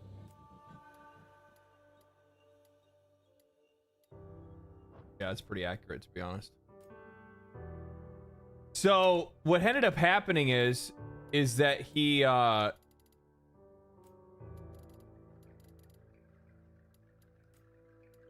so he worked at a water heater company where they built and repaired water heaters. And he I gave myself a super long chin. My chin's not very long. I got a pretty short chin, actually. That's fine. And what ended up happening is that one day our water heater went out, and this guy was one of those people that he would fuck something up. Like he was the guy that just did that. Like he just fucked things up all the time. Like he would break anything and everything that you wouldn't even think that he would break. And he was really good at doing that kind of shit. So what ended up happening one day is our water heater went out. And when our water heater went out, this fucking idiot was like, I'll fix it. And he fucking told my mom, he's like, stand back. Basically he gave her the like stand back woman talk. And when he gave her the stand back woman talk, yeah, that like she was like, okay, for real, like this is how you're gonna act. And I'm sitting there and like we're like talking to this dude, and he's like gonna fix the water heater, and my mom was gonna be the one that was gonna light the pilot light on it, right? And when he went to go to light the pilot light, I was like, hey, aren't you supposed to, like, I was a kid at the time, but I was like, hey, aren't you supposed to you know, damn, I look good. Look, ooh, shit, look at that fucking, look at that ass. No ass, actually. Damn it, Monster Hunter went woke. Monster Hunter went woke.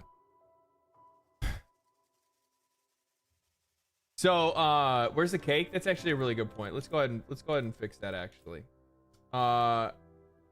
So what ended up happening is that this fucking dumbass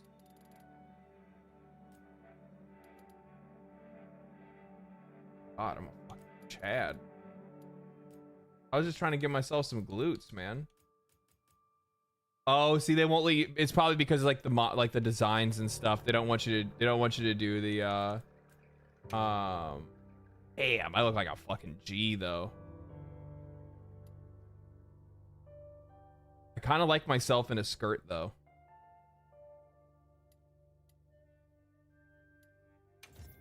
We'll go as a G. We'll go as a G. That's fine.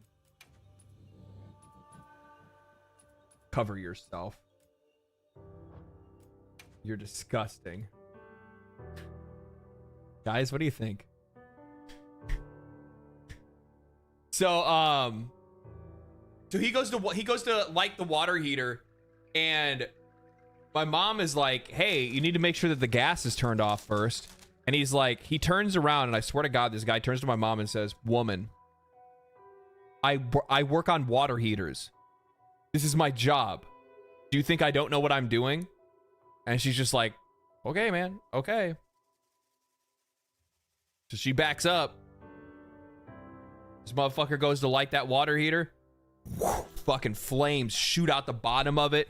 His fucking eyebrows, his eyelashes, the whole like frontal part of all of his hair gone. Like instantly torched. This dude turns around and looks at us, and it was the funniest thing I've ever seen in my entire fucking life. I start laughing. I think I am probably like 12 years old at the time or something like that. I was like 12. Yeah, I was probably like 12 or 13. I am rolling on the floor. I could not fucking, I was in stitches. And I'm just laughing. I was like, you so fucking, I'm like, you're so dumb. You're so dumb. Oh my God, look at what he looks like. Oh my God. And I couldn't stop. So he gets up, doesn't say a word. This guy goes out into the driveway and sits in his car, and he's crying. And my mom comes and gets me and says, he's crying. And I'm like, why? What? Why, Mom? Why is he crying? And he's like, because you laughed at him. And I'm like, but it was really funny. And she's like, you need to apologize. And I'm like, I'm not going to apologize to him. And she's like, look, she's like, you know, I really like him and blah, blah, blah, blah, blah. And I'm like, Mom, I'm like, it was funny. And I'm like, and he was mean to you. And she's like, you need to go talk to him. So I went out there and I'm like, I'm sorry. And he's like, I don't even care. I don't even care at all. I'm believe. And then he just drives away and he leaves. Never saw him again after that.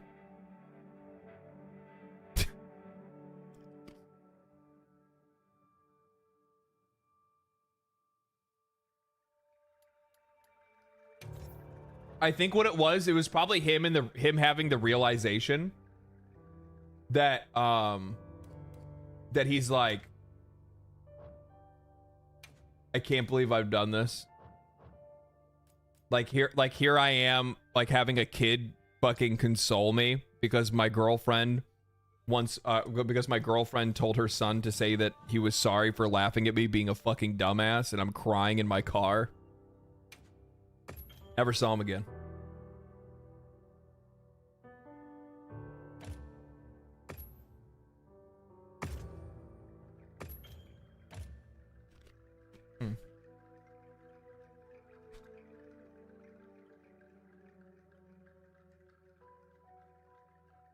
Bubs? Yes?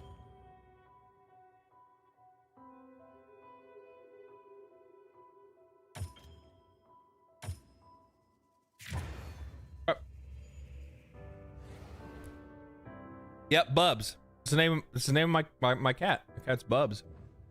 Bubba. Let's do this.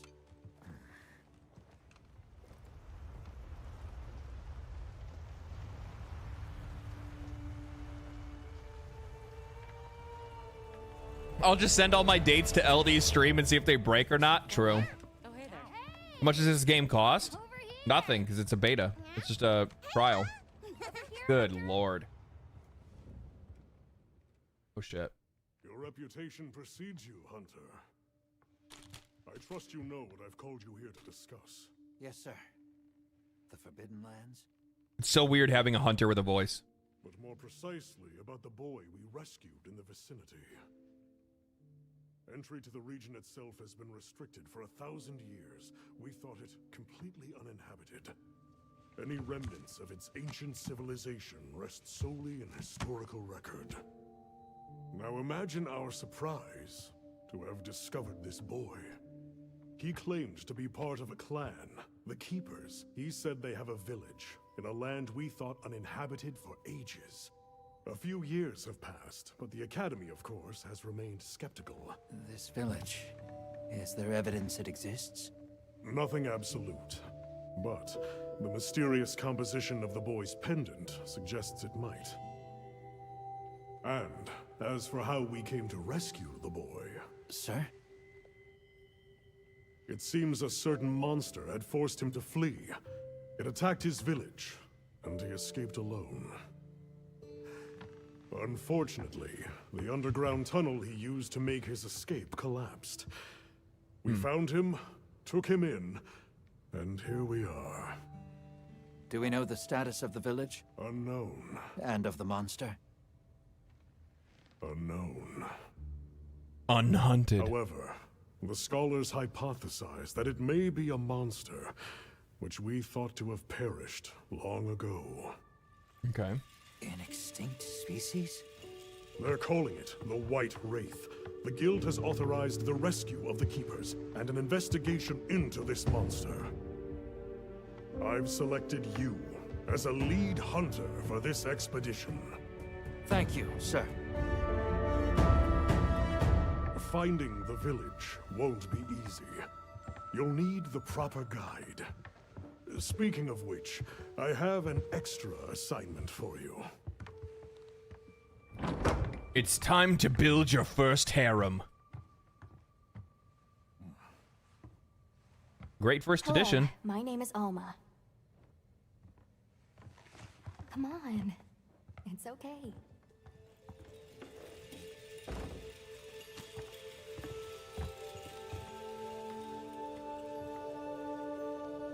Oh, it was the kid that ran. How are you? Great. As soon as we find a good Not a good spot, second, we can yeah. get things set up and ready to go. And then we can get started. Golly. This is gonna be great. Golly. Yeah. Where's my midriff enjoyers at?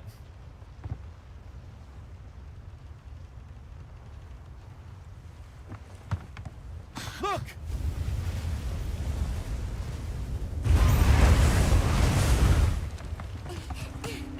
Hard to part.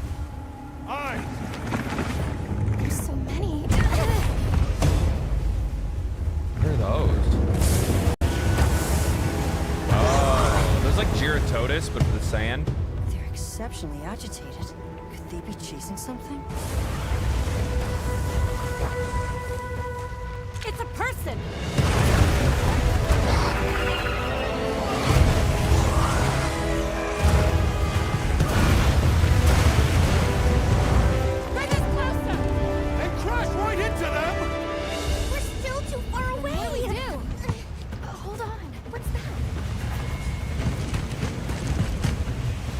all right.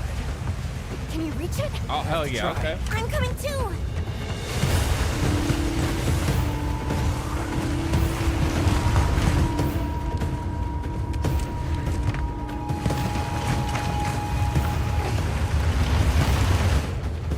How is that cat wearing a hat like that in the desert? That's my question.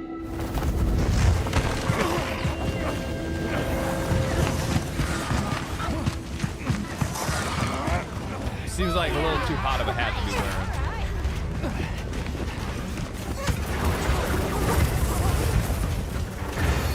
Ooh, we're in it, baby. All right. Hold on. We gotta see that girl.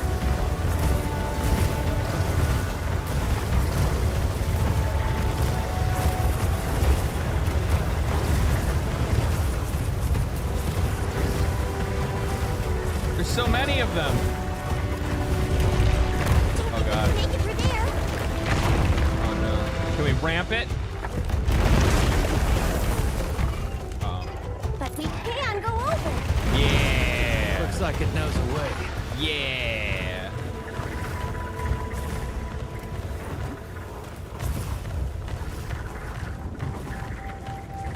Yeah. Oh, that's cool. I like that. I hope there's like a lot more of that with like traversal and stuff, like actually being able to like do like controlled descents and whatnot and glide into places. Oh no. She's in trouble. I know what to do. LT. Okay. What? Where's the screamer pod?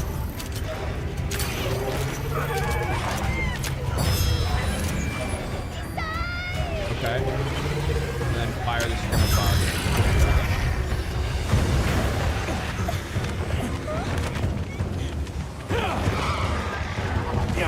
Hang on.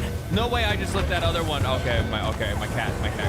I almost got super sad because I thought I just lit the other secret, fall into that pit, and then and that was it. Oh damn! Right on target. Try again, bitch. Want some?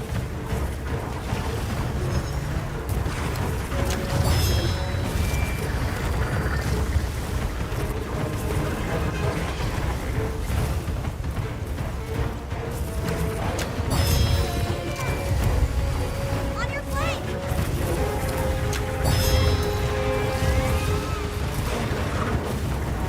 Are the Varnos leading them to us? Is that what it is? They have to be, yeah. Look at all of them. On the rocks too. Jesus. I bet we can bring those rocks down.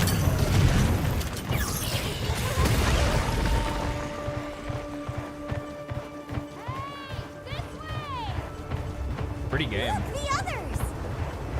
Who's our company? Do I get to hunt it? Is it time to hunt? I need this. Throw it now. I do.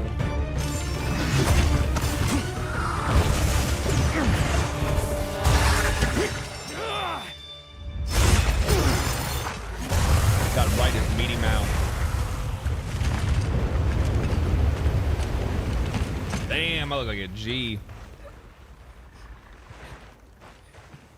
Here. Why are you crying? Stop crying. You're okay now. Smooth.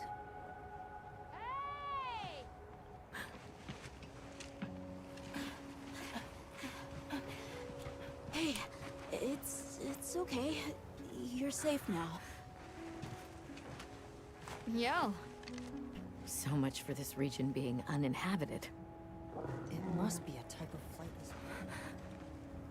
You know, I like a good strong woman. He's still in trouble. Kid's traumatized? I don't care. He needs to speak up. Isai, we were doing sacred practice, but then it came, and my brother, he... What came? One of the things that was chasing you earlier? It's okay. And your brother, where is he? He told me to run. And he stayed. Sounds like trouble, yeah? Can you tell us where he is? The sacred. He knows Isai's scent. We gotta save him. Let's find him. I'm with you. Everyone else, focus on scouting for a campsite. Understood. I'm gonna be real. Just send a signal if you need Guys, I feel like the blacksmith is actually too hot. It's I'll distracting. keep an eye on these two. I think they need to dial it back. I'll put it in my review. Please, take these people to save Isai. I need you guys to fucking tone this down, man. Shit's distracting me, okay? Okay? Don't worry, I'll be back soon. Okay. Come on. It's like not only did they have to go with like the crop top look, but then you had to go with like low-waisted jeans and shit. Like they literally tried to go out of their way to make like the thirstiest character possible. We should prepare a bit. They went way out of their way. I also will say this. I also like how the fact that they also have included, like, remember how like the your handler was like such like so like loud and like poppy and in your face and world like this. I really like the like toned down, like very like polite version that they have here. Have you decided on a weapon? Arrow.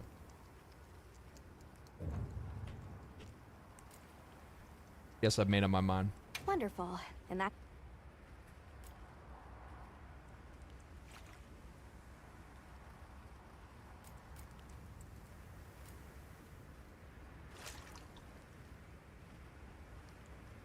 I don't know which one to try first. Part of me wants to go long, like I want to play longsword because I'm probably gonna start longsword in the like when the game comes out. We'll do hammer. Let's see how hammer feels. You can try out your weapon over here. Once you've got a feel for the weapon, we'll head out. We can head back to camp if you need to change your weapon.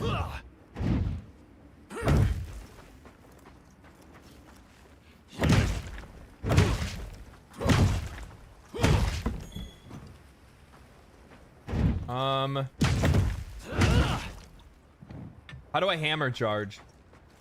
I forgot. Is it right trigger? There it is. How do I not hammer, like you guys know what I'm talking about. You know, I can like save it into the hammer. I can like instead of charge this, I can charge it. I can save it in the hammer. I forgot what combination it is.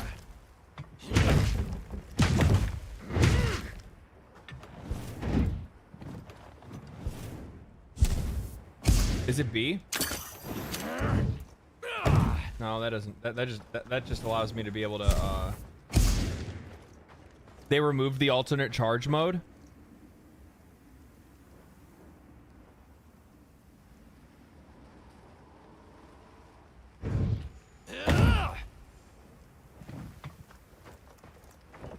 Why do they take away everything I love? Press Y and B though. What does Y and B do? Y and B at the same time?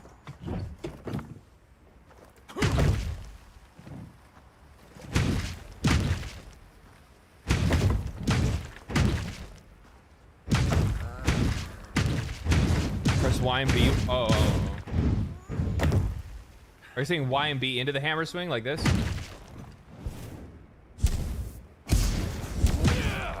Oh wait, what the fuck was that? Hold on.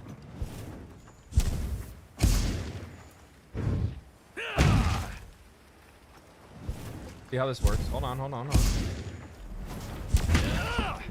Can I hold that if I go back out further?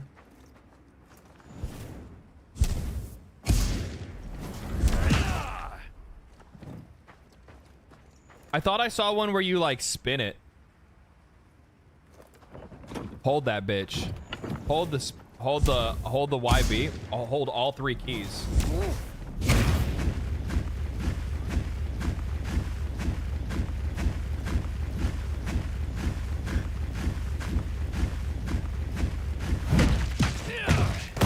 Okay. Okay. All right, Bubs. Bubs, it's time to go, buddy.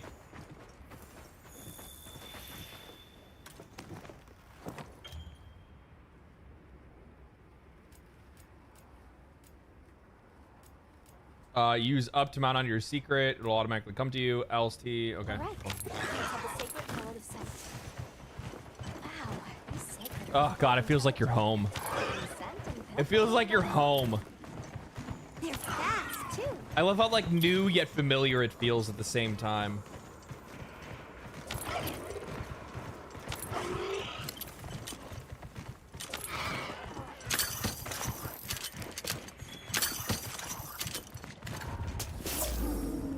Who is it? Did you hear that? It's coming from in there. Who is it? Who run it? Down there. It's so good. Yeah. Oh no! I don't really care about him. You know, there's people that are into that. He might be one of them. Sorry, I didn't mean to interrupt.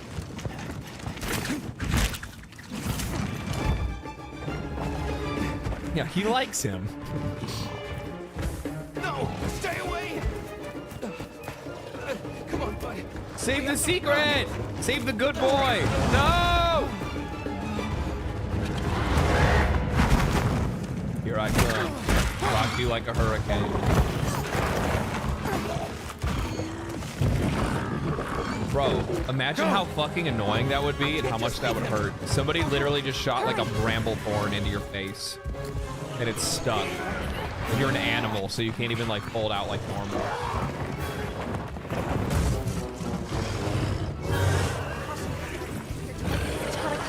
An amphibian type. Build armaments to immediately neutralize the threat. Eat it, son! Oh wait, oh, no. Chill. Look at you with it again, though. Ah, you move, you piece of shit.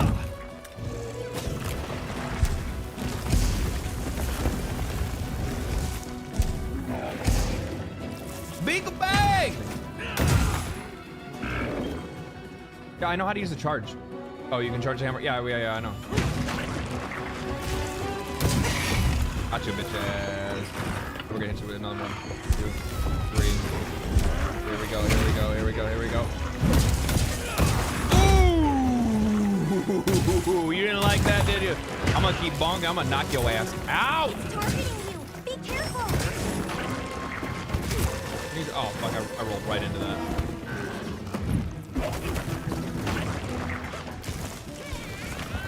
I'll give you another one. Give me a second. I'm gonna hit you with the uppercut. Shut up.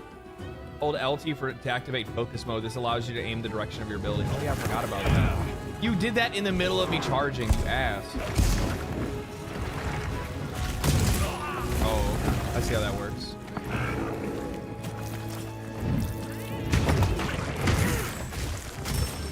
I mean, I don't know. Like, would I actually use focus mode? It's going to attack. That's the real question.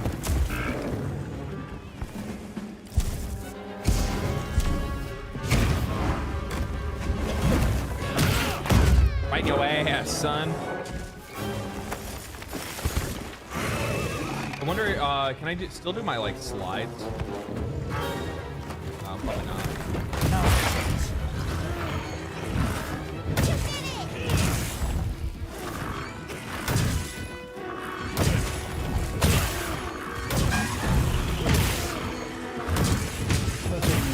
There it is.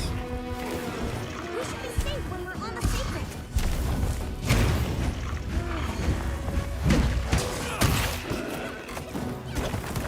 Oh, we're supposed to leave? Why would I want to leave? I'm slaying this motherfucker. Are you kidding me?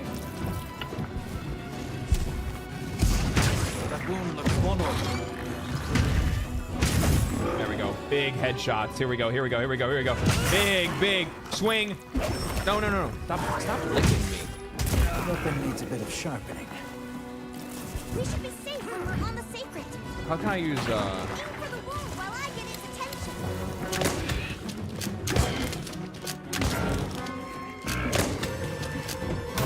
oh, they just knock away like stuff above. Do I not have of course I do.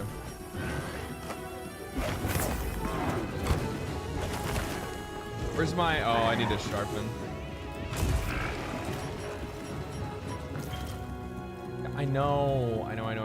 Oh, yeah, Hey, we already know monster, focus strikes. Over here. I'm the one you want. Yeah, thank you. Let me sharpen my hammer. All right, my hammer's real sharp now.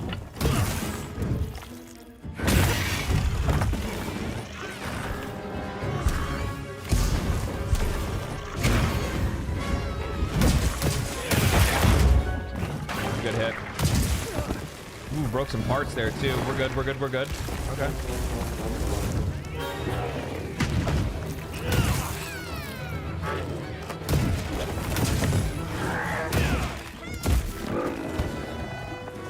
It looks like you're I didn't mean to do that. Hey, monster, over here. I'm the one you want. It looks like the Palico actually does a way better job of being able to like distract and stuff now, which is kind of nice. I'm trying to get my other combo. There we go.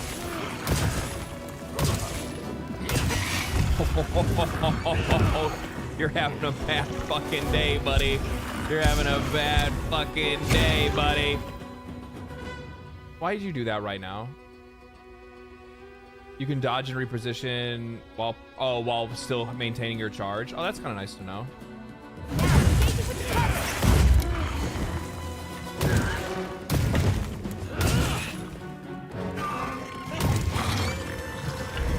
Uh-oh, you're having a hard time, huh? You're getting a little dizzy, aren't you, buddy? You're getting a little dizzy, aren't you, buddy? I'm like, you smacking that ass. Oh, where you going? Hey, where you going? Where are you going? How much fucking health do these bosses have? A lot.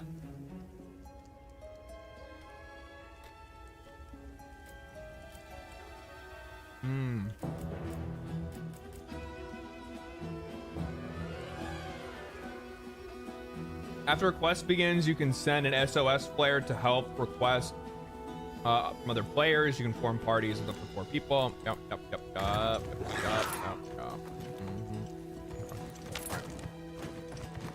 Where are you going, son? Oh, what are you? Ew, bugs. Ew, bugs. Ew, more bugs.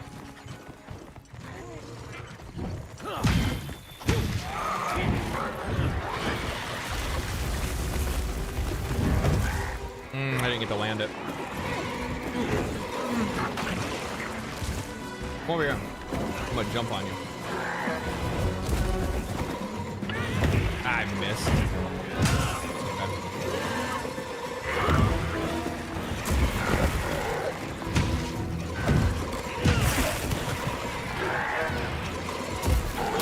Come on. I think we can use it in combat. Okay, we can use what? Missed again. Oh, okay. I see what you're saying. I see what you're thinking, bud. We'll get him right on the spot, okay?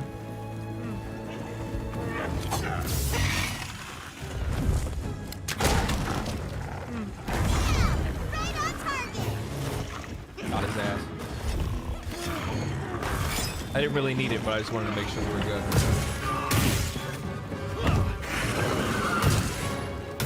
Ooh. Oh, 3 strikes on the head. Oh, you're gonna get knocked over. Yeah, there it is. Almost there. Get knocked down, dude. What are you doing? You just sit down for a second?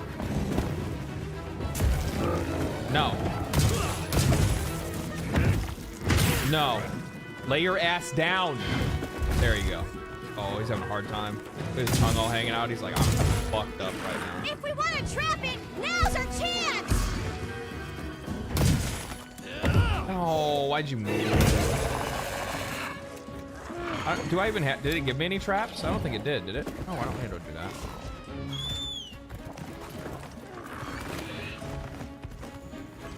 I fucking this game's inventory system is something I'm just not used to using in a while.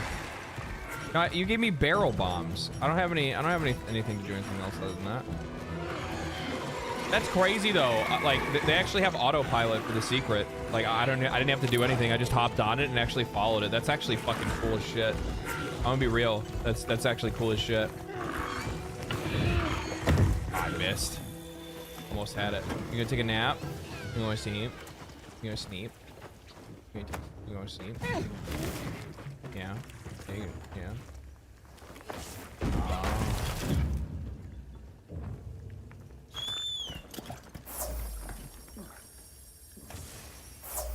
God damn it. I keep hitting the wrong button. Please don't let it spot me.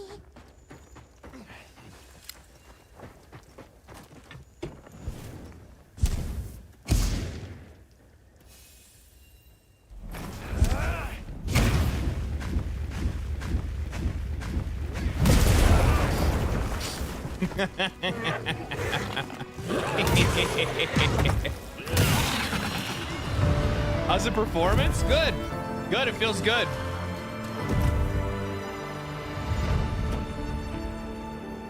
Great work! I knew you were the best.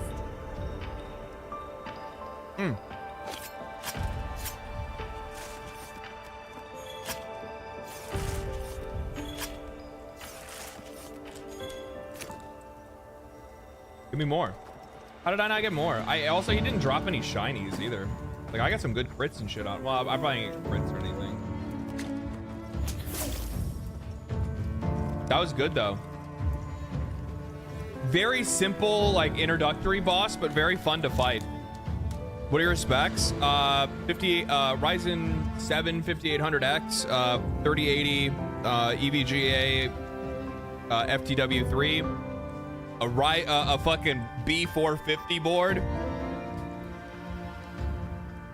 120 something gigs, 128 gigs of RAM.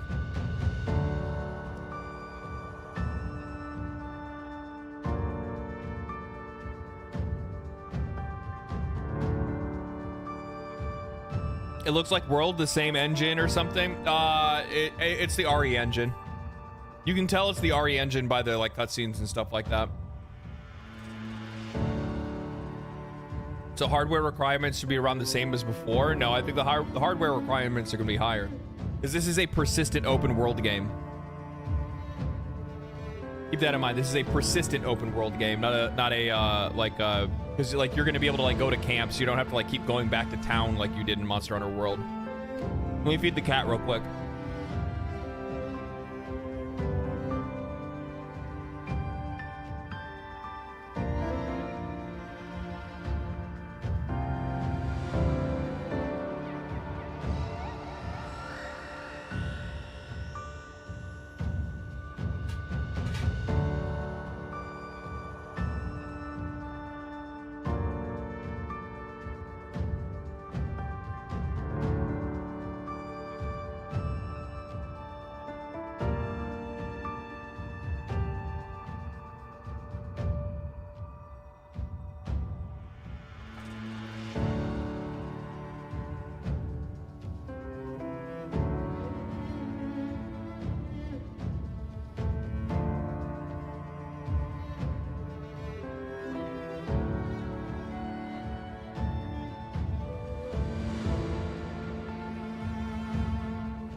Adam Bay.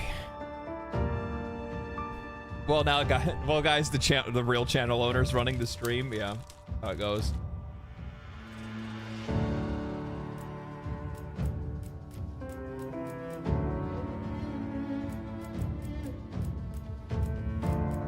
Chatacabra. Okay.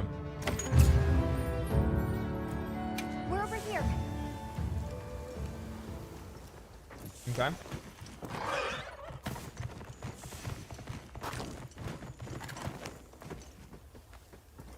Outside of this, I think the only other thing that we can fight, I think the only other thing we can fight is like, is it? Why did I want to say Kushaladora? It's not Kushaladora. There.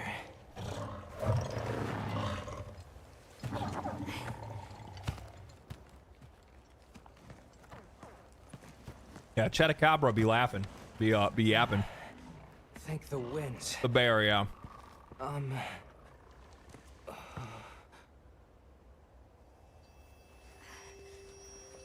Allow us to introduce ourselves. Wait. Oh, there's 3 other monsters you get to fight? Did you really do Oh, that? yeah. There's no way you should have been able to. So, how? Hell yeah, baby. We came because your sister said you were in trouble. Nona! Where is she? She's safe, don't worry. Yeah. We'll take you to her, all right?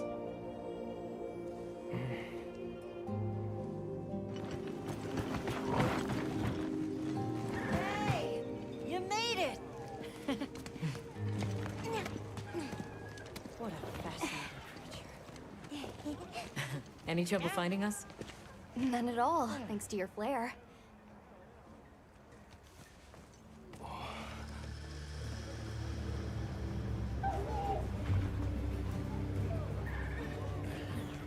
I'm supposed to have a. Ew, what the fuck is going on with my frame rate?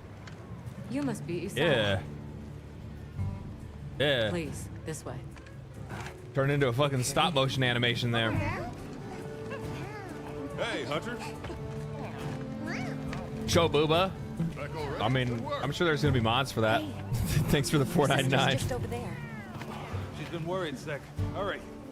I'm sure there'll be mods for it. Don't get me This is wrong. a pretty well protected spot. We could do a lot worse for an interim camp. This way. Do you have a streaming PC or just one PC right now? Sadly, I only have one PC. I do need to get a streaming PC though. What she needs, which we're perfectly capable of. Nona! Isai, you're okay. It'd be nice to be able to get like a setup that's like mostly just for like streaming and then recording and editing and stuff, and then have that all be separate, and then everything gaming be on one thing.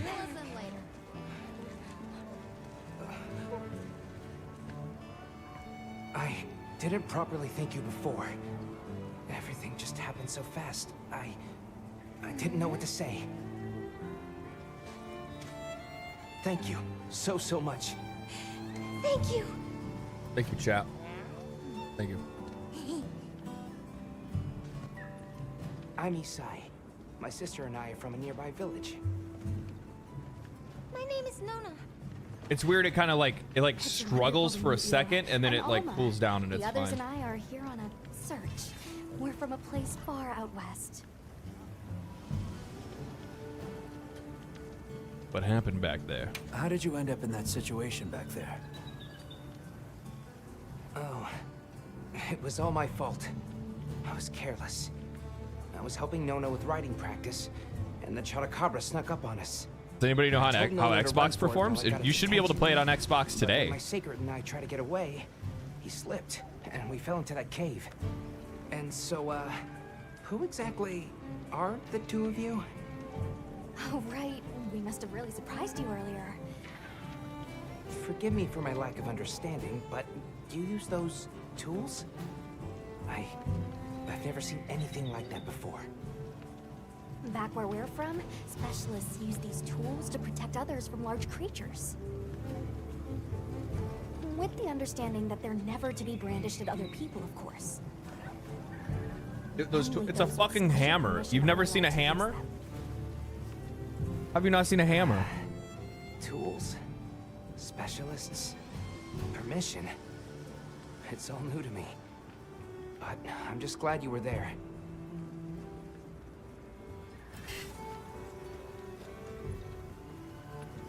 That grindstone in the back is costing you 15 frames, is it?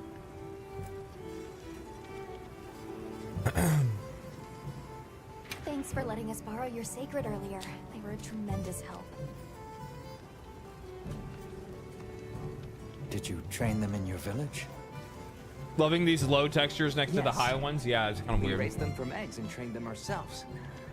They're invaluable to us as companions. They're so intelligent. They really came through for us back there. I know, right? They're great at sensing and avoiding trouble. And at remembering sense. But they're pretty tricky to handle. So not everyone's cut out for riding them. Take this guy, for example. He won't let just anyone ride him. He's almost too smart for his own good. Bow is ridiculously So, good. when I saw him take to you Also, so easily, secret back I was really archery. That's impressed. kind of cool. He must have a gift. Where's this village you say you're from? It's just a short distance away by Sacred. Nona and I live there. He's got a big nose. You got a big head. Would you have Now what? Now, how do you feel? called the Keepers? Think about that. Keepers? No, I don't. Sorry. I see. Well, that's okay. We're actually helping our friend here find his home. His people. They're called the Keepers. True. The Keepers, huh? Sorry. I don't remember ever hearing that name before. But our elder, she might know something.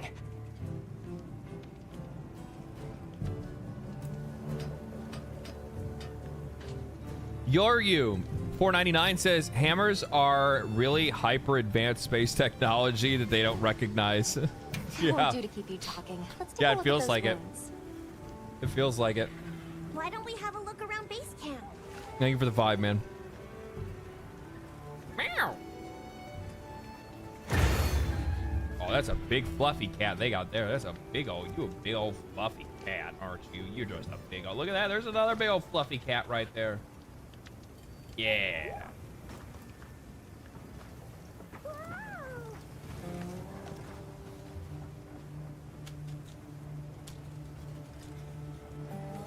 What? What?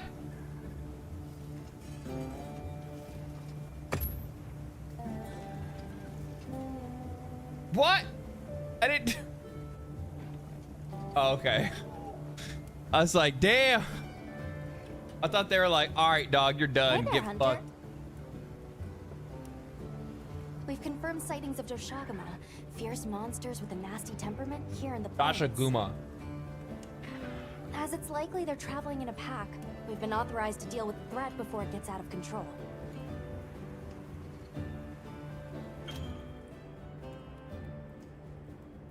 Cat is done fine too. Thank you for the 5.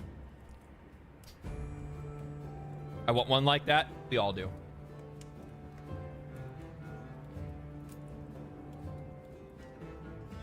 The key success to make use of your surroundings.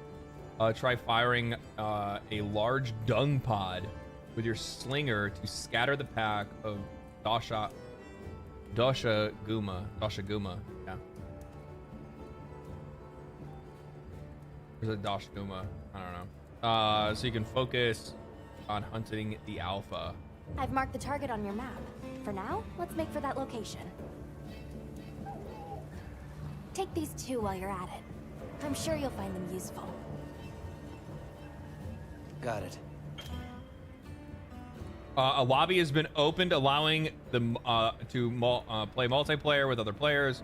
Okay. Have you selected your weapons? If not, you can do so in the tent over there.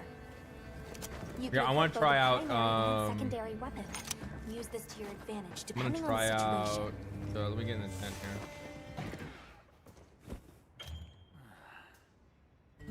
here. Okay. Primary and secondary. Okay.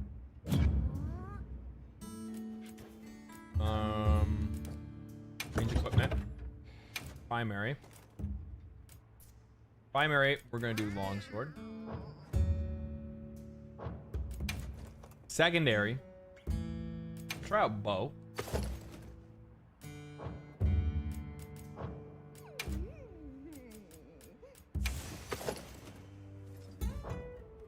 I have the power of God and anime on my side.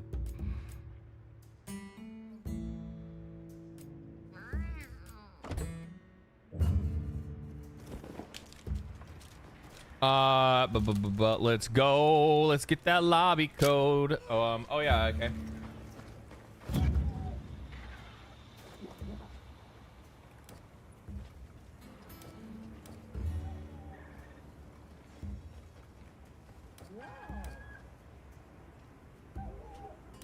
Where it be?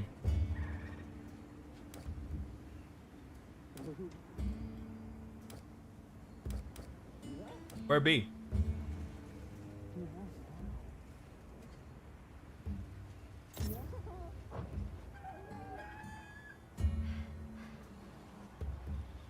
There's new armor in the tent. Oh, is that really? Link party. Invite the link party.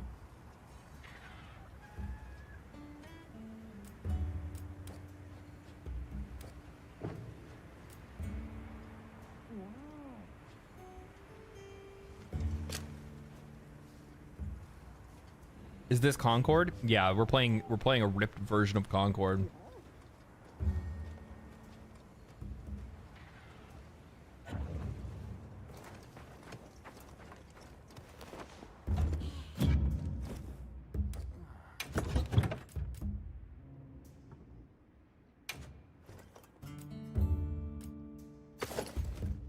Oh shit.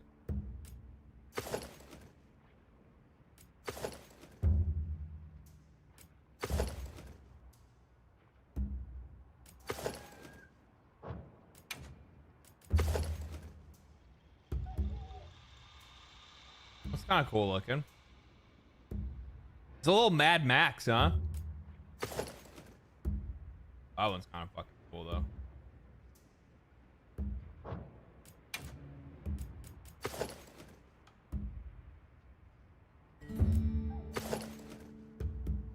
Wait a minute. Wait a minute.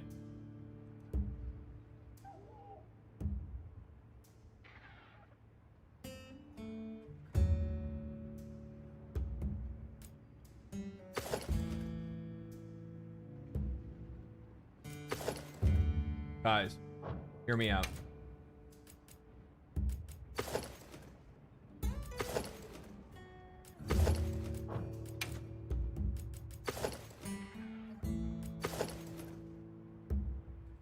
Holy shit. Holy shit.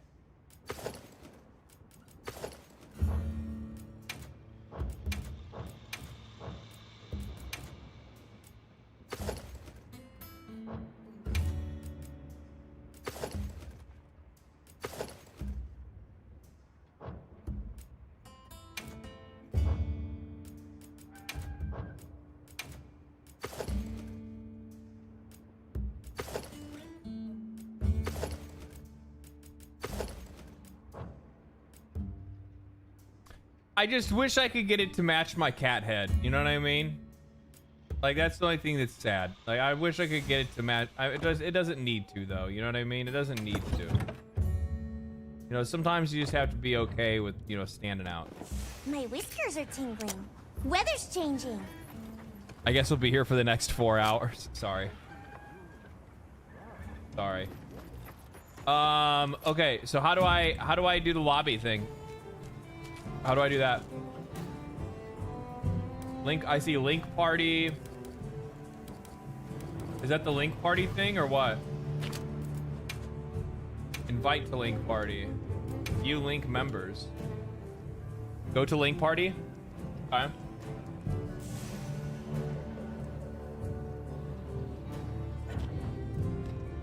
It's not to the tent.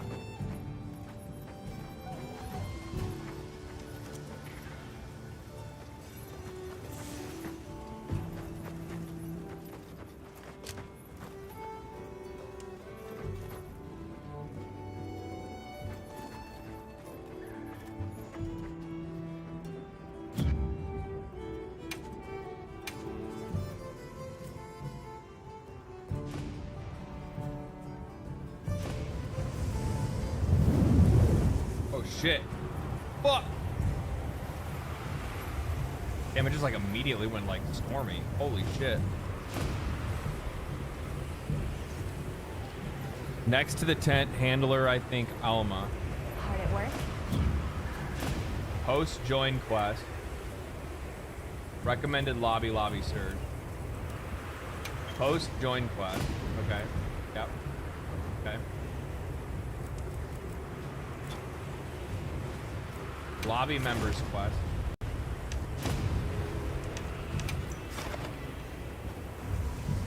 Host and prep. And quest. Okay. Oh, somebody immediately... Oh, somebody's already on this quest. That's not what I want. Cancel.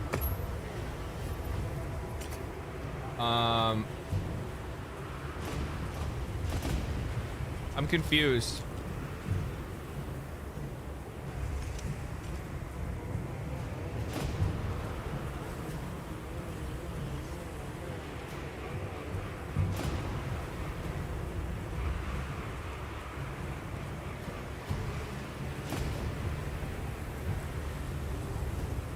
You got to link party, then invite to link party, then the code is right on the right hand of the HUD. Link party, invite to link party. Oh, there's my lobby ID. It's right there on screen.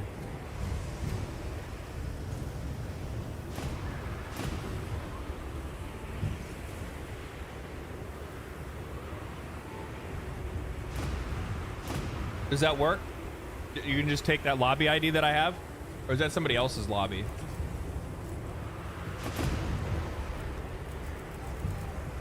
This is the lobby that I'm in right now, right? With 83 people.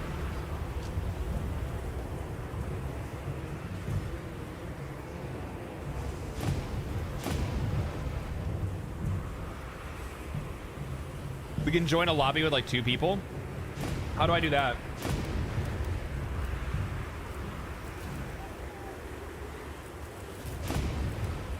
How do I find a lobby with like 2 people? This is lobby members. How do I get into a different lobby?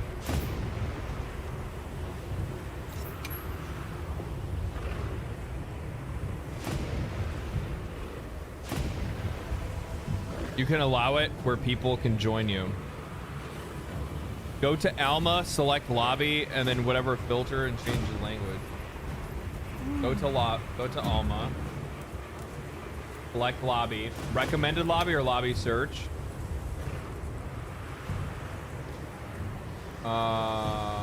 Conditional lobby search.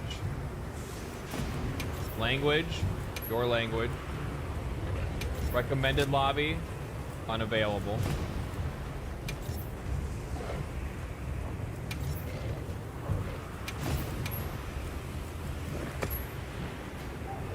Oh, I see what you're saying. Just go to a lobby that doesn't have a lot of people.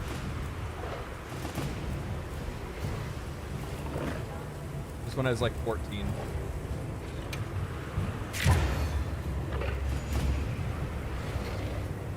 I'll be waiting here.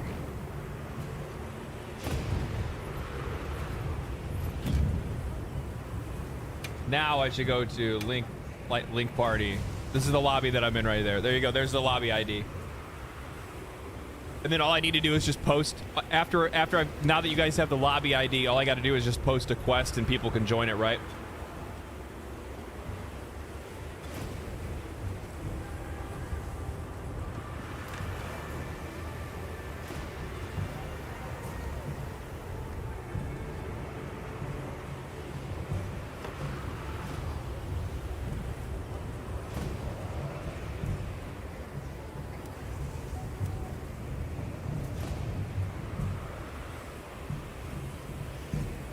I'll leave it up a little while longer. I'm gonna use the bathroom real quick. I'll give you all some time. Bio.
Okay, ready to do it? We got people in here or what? I have to refresh it. Okay, so now all I got to do is go up to Alma. See these quests, post quest, lobby member quests, post join, optional quest, no optional quest found, lobby member found.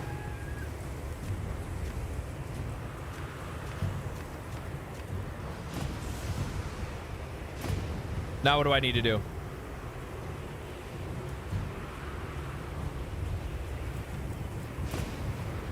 Optional quest? No. Live member quest? So these are ones that people have already posted, but I can't see who posted it. Or are these just random quests that I that are... Can't do anything with these. I'll be waiting here.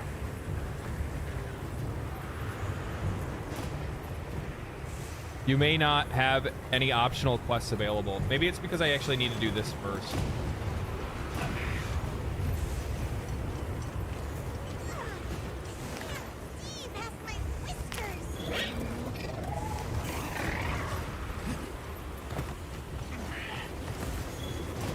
It's crazy how you like immediately become dust covered. That's crazy. Find a monster to start the quest. Yeah. Mind if I hop on?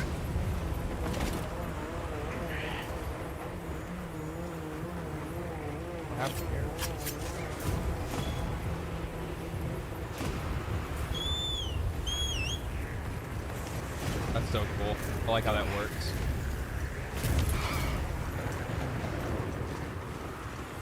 Let's figure some shit out real quick. The sandstorm leaves this place better than it finds it. That alpha is our target. The quest will begin once you've dealt enough damage to it. Got it. Okay. So how do I change my launcher ammo?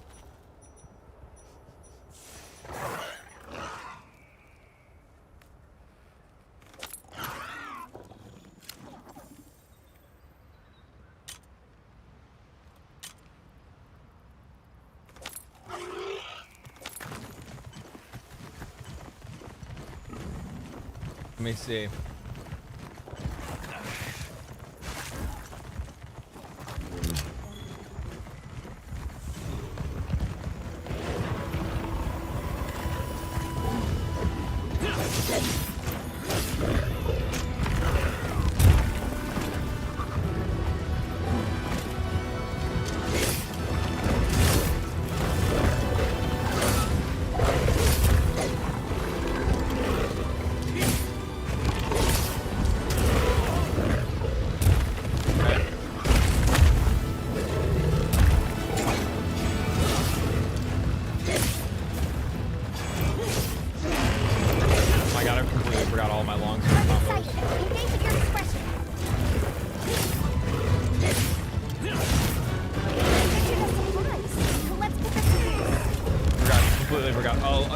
I get into Spirit Blade through my RT. That's right. Okay.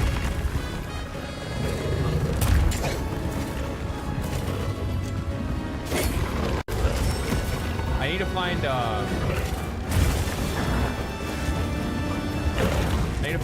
dung though. I have a Thorngrass pod. That doesn't really do me any good though. We need to separate. Using large dung pods could force the pack to disperse. Okay. Where's dung though?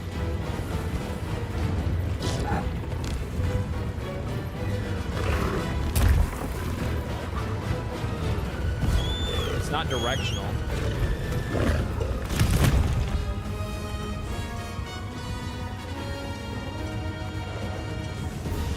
It doesn't look like I have any. 3v1, you can do this? Yeah, for sure.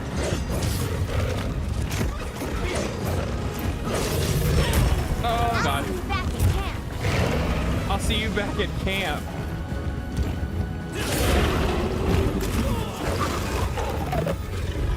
Okay, I need a fucking dung pod. Dumb.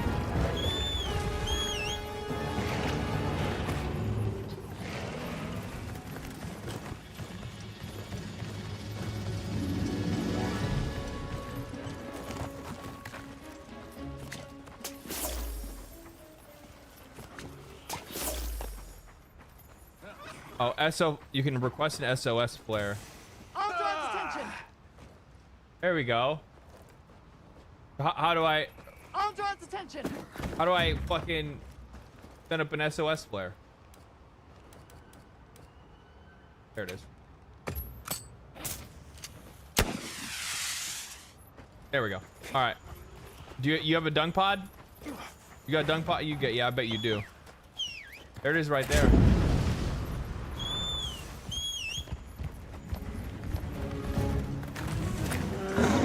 Come on, stinky boy.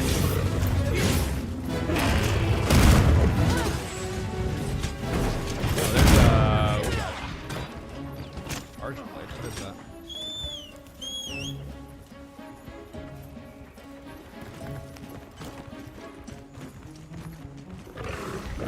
I like how just making the alpha smell like shit makes all the bitches leave.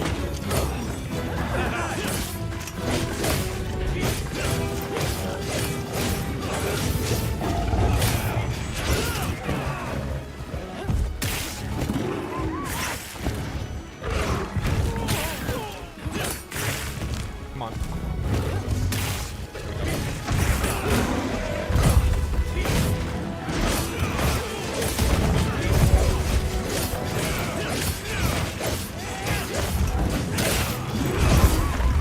There's the spirit blade flash. Do they have the ability to like not have to do the fucking like the holster bullshit? I think, right? Let me do this. Okay, okay.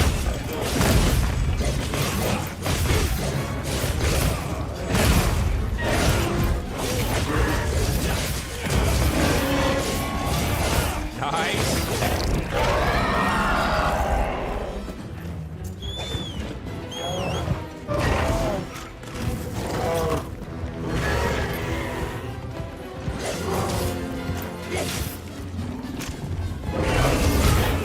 I just stood there. I'm like trying to remember how to fucking play this game. I need to go back and play World. I'm sure it's a lot more different though. Like the basic controls and stuff are the same.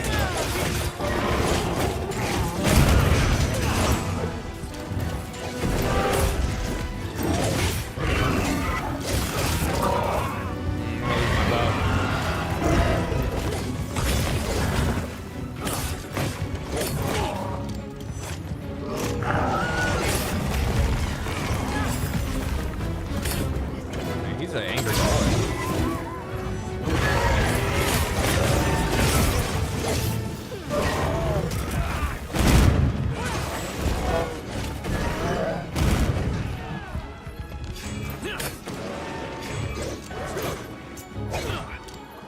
Oh, it's B. Is it B? B is that. Okay.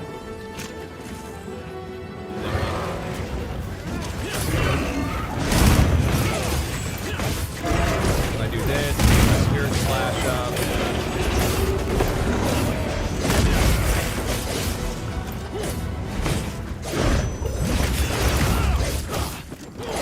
Oh, so you have like a charge, you have a charge slash on this now, huh?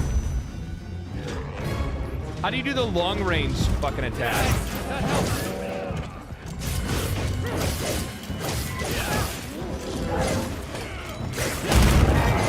Here's my backstep attack. I remember that one.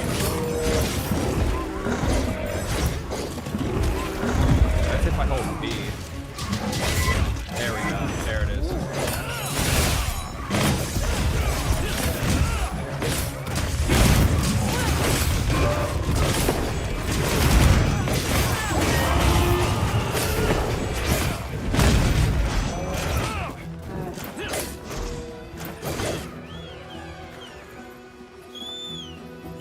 Longsword's gonna be so bullshit again, like it always is.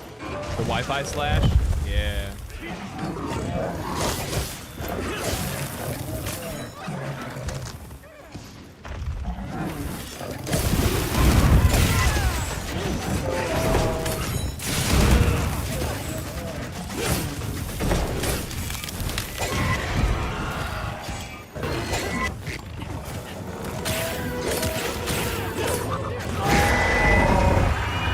Guys, guys. I'm missing.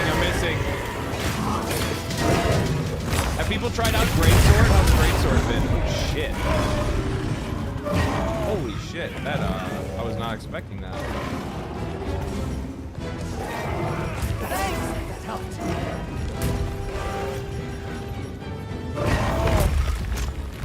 I'll be okay. Yeah, I'll be alright. Thanks for looking the other way. Thanks for turning the other cheek, bud.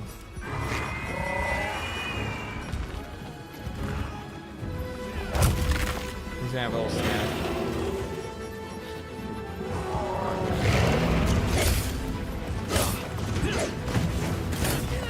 Leap splashes are sick. They're always good, man.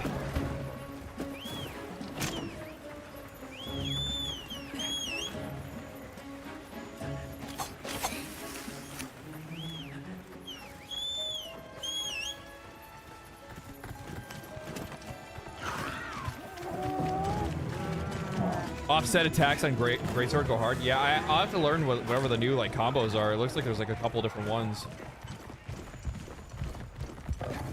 I did see somebody have this whole like thing where you could actually I thought I saw somebody like there's like a fucking long distance slash attack that shoots like blade off of the blade. Set.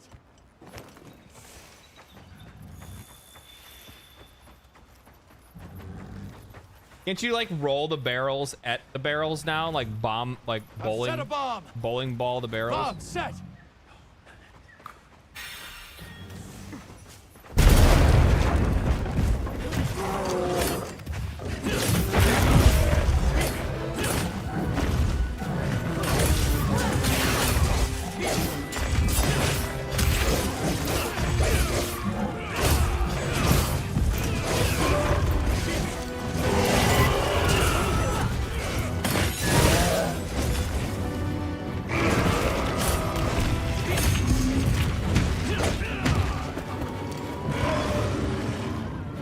Yeah, that's sick.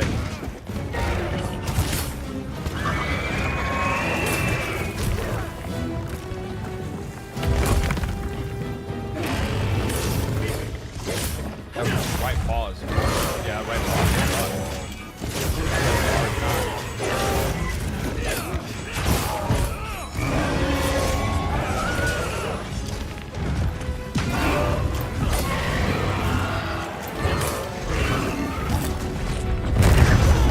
Oh, you fucking dick.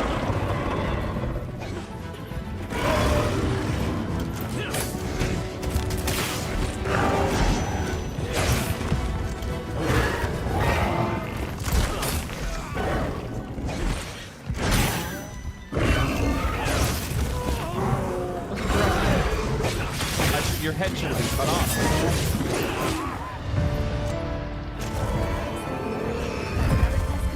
That's dead Dushigora, whatever his name is.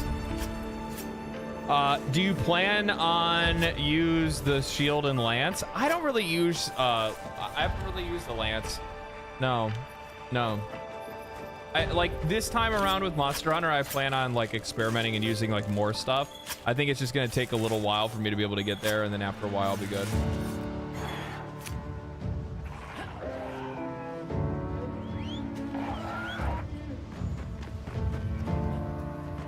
This game looks very Papega. Make sure to grab It's probably because you're watching me play it, and like right now I'm very Papega.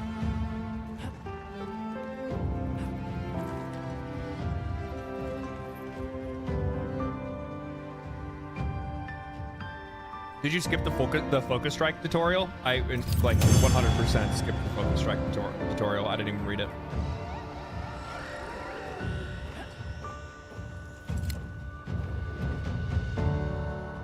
That's the like right trigger, right? Like right trigger, and then you can like change the direction of your aim and like highlight weak spots.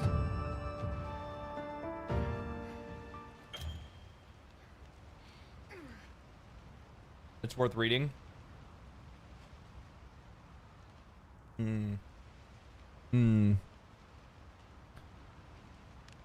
Oh, left trigger, right bumper on wounds.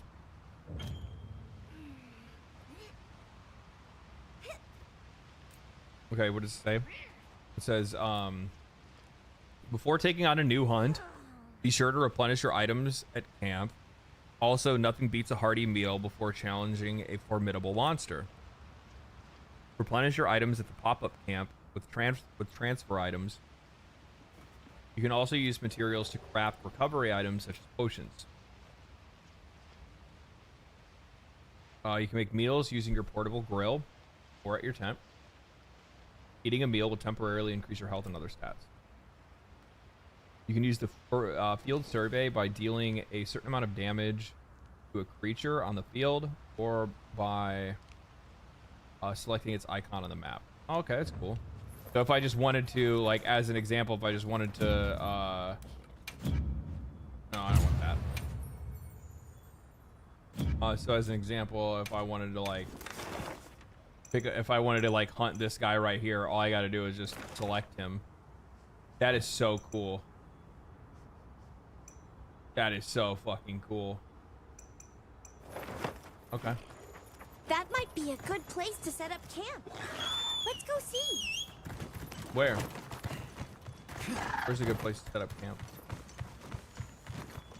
You set up camp anywhere or what? What? It just popped up right here. What? Oh, there it is. Okay. I see what you're saying. Need to be careful, but could be helpful to have a campsite here. More plentiful flora brings with it more methods for recovery. I'll just hop off for now.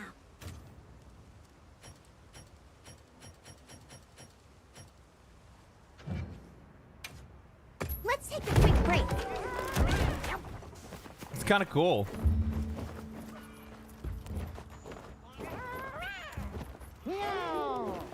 Meow. Should we take a break? Pop-up camps lets you manage your items and equipment, serve as a fast travel destination. It can be used to return as a return point after fainting. That's really cool. Monsters can destroy it too. That's also really cool. Sergeant Jaraxis, thank you for the prime, man. Appreciate that.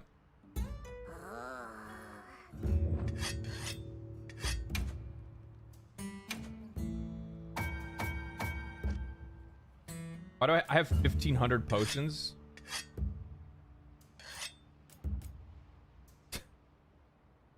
Jesus.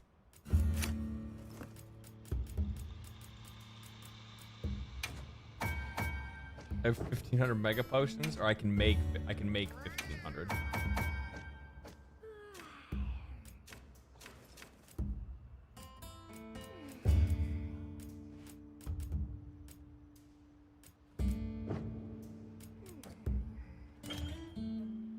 Calico deployment.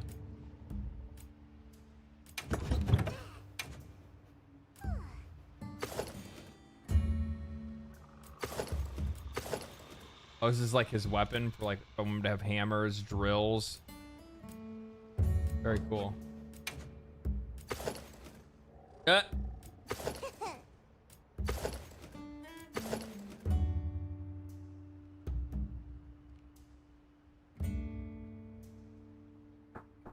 One second.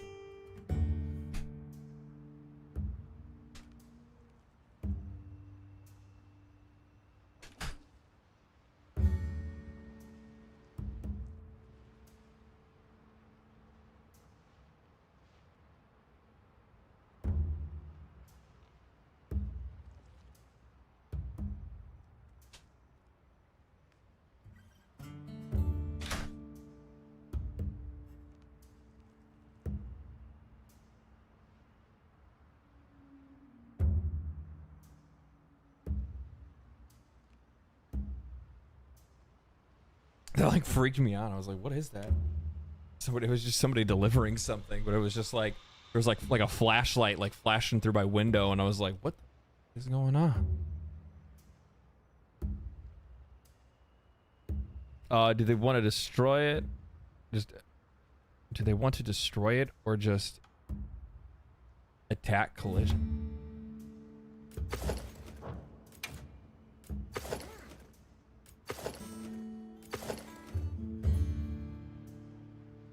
Oh my god, dude. You guys see this? He's using like mech legs, and his like regular legs are just like dangling out of the bottom of this. Like he's piloting it.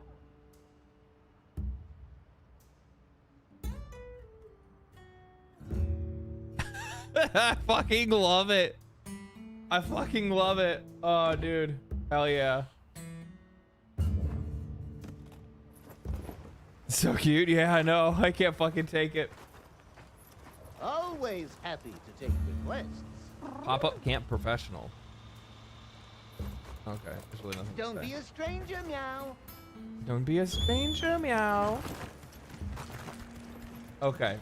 Now what? I just go on another hunt and people will pick it up, right? So like if I want to go hunt that frog, I guess. I'll ride with you. I need to, can I see the tutorials again? Play guide. Basic control layout. No, basic controls. Focus mode with weapon drawn, LT, RB.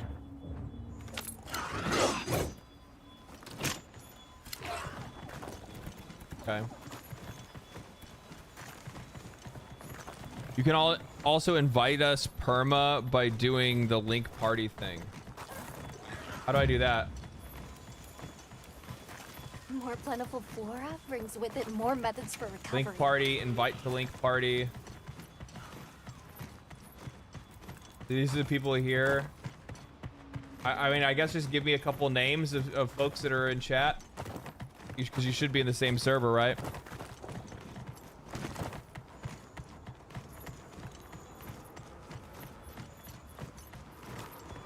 Name is the same. Oh, there you are, yeah. There you go, there's one.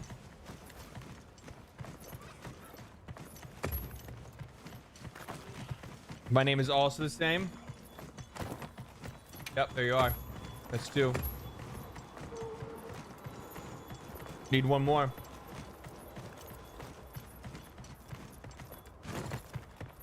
That Thunder? Yep, there you go. Got a party.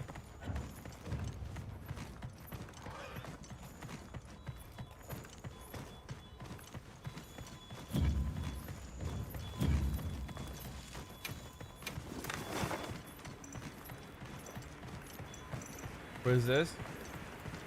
I'll put the Valahara. materials I gathered in your item box. Host and depart.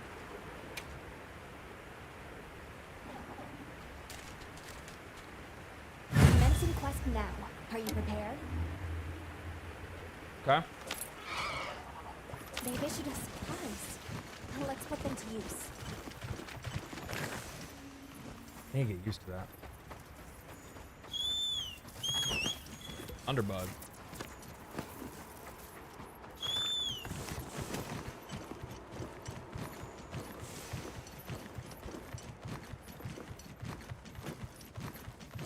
There's no ping lag? Really? And you're in Sweden? That's wild.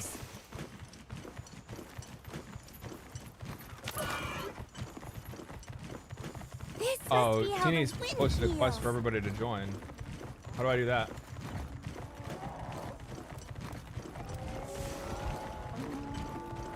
I guess I just return from quest, right?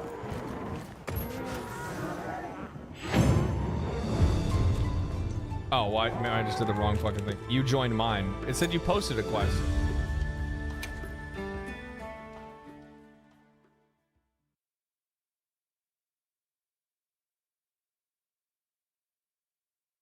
I don't understand. I'm so confused. I just don't understand how this party system works.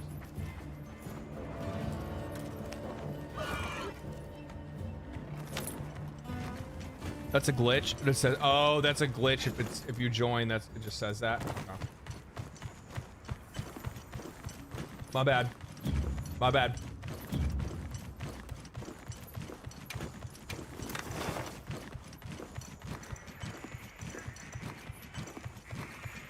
Where'd that thing go?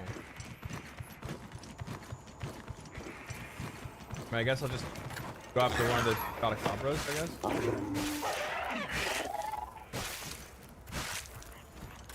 Now commencing quest by order of the guild. They've issued us supplies. Let's put them to use.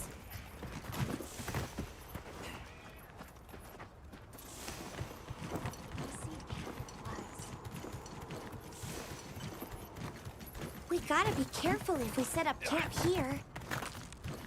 It's so crazy. Oh, is it bugged? But I can't believe, like, I literally can do, I can just, it'll auto run me to the fucking I'll just monster. hop off for now. That's so cool. All ready when you are! I'll see you back at camp.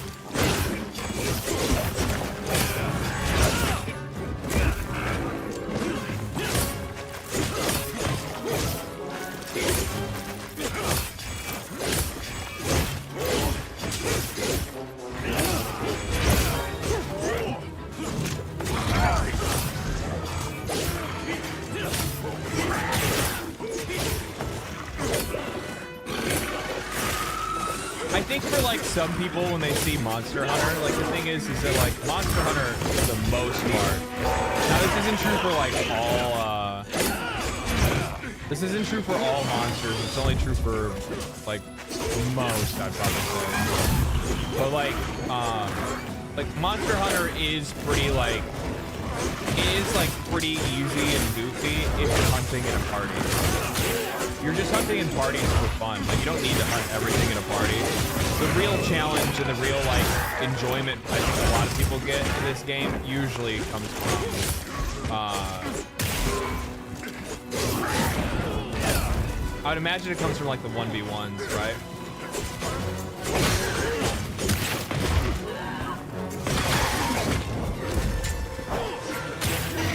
Well, that was Spirit Slash.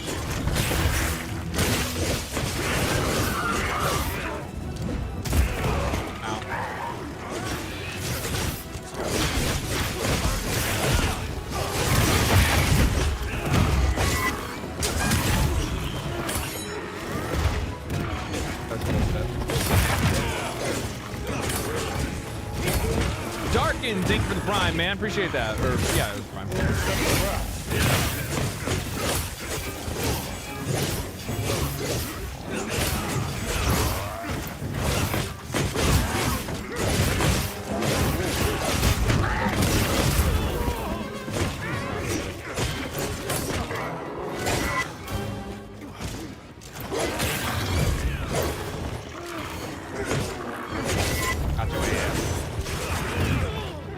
I bounced off his belly. What the fuck?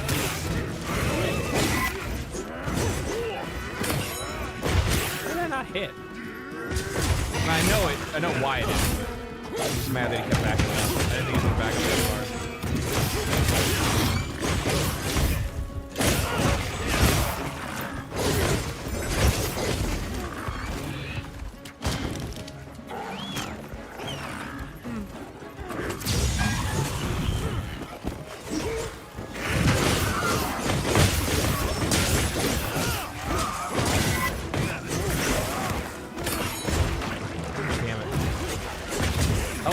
So hard to hit this time. For me, as a baby hunter, as a baby monster hunter.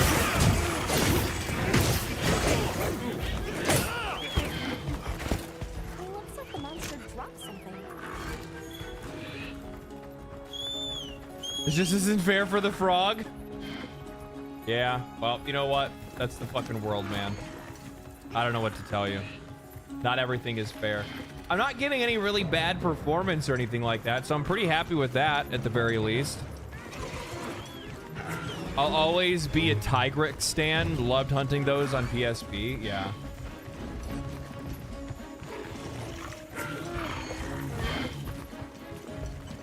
I always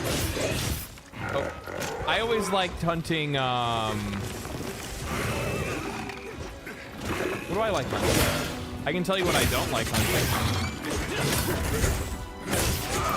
I should have waited for him to lay down. He was almost down anyway, though. liked hunting Barra with hammer. You're playing in blur mode with upscaling, and you're still not.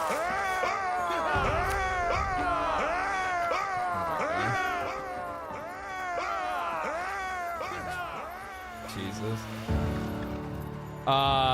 You're playing in blur mode with upscaling, and you're still not getting a solid 60. Can see some drops. It's not good performance, and you're just not sensitive to the problems. Look, Norsky, I get you're fucking triggered. I don't know what to tell you. Like, the game's probably gonna play like ass when it releases. Does that mean I'm not gonna play it? Does that mean we're not gonna play it? Does that mean we're not gonna like it?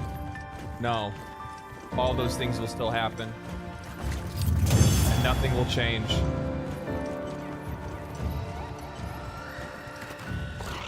Game's volume is a bit too high. Yeah, I can bring it down.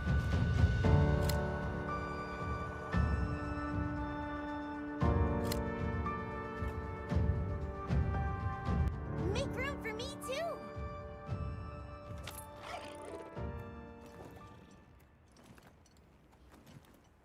No, I totally get where Norcy's coming from. I think that people have a lot. I think that people have, like, overall a very they're very right to be skeptical of what Monster Hunter World is going to be like when it comes to performance once the game's released. I think you are right to be concerned and not be sure exactly what's going to end up happening. Wilds is what I mean. Sorry, wilds. The terrain here looks like a natural trap.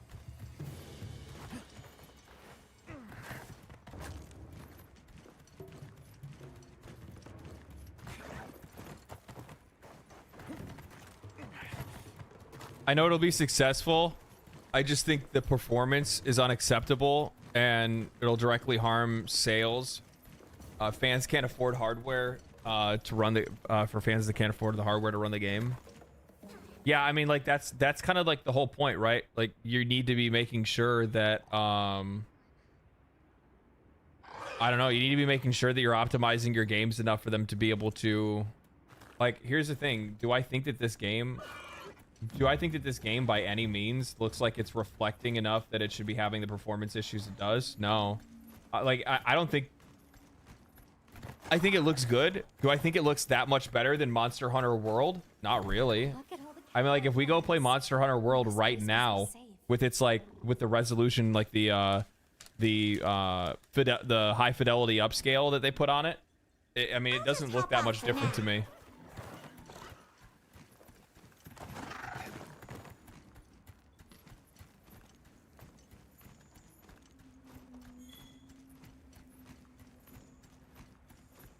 I mean, if you own Monster Hunter World, yeah. The one thing I'll say for Monster Hunter World, if you had a hard time with the combat and you just felt like it was clunky, it's just something that you get used to. It's a very unforgiving game. Like you want to hit your positionals and stuff. The reason why it doesn't look very unforgiving right now is because, like, I'm playing with other people, so that makes it very forgiving. But when you play solo, like, you have to make your hits count, otherwise fights are gonna go on forever. And you're more likely to die.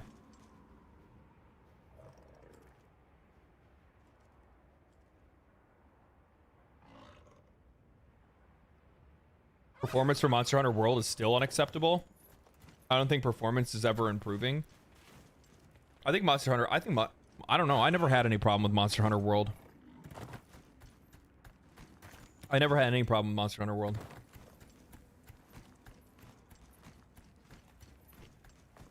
Even when I had a 2070, I didn't have any problems.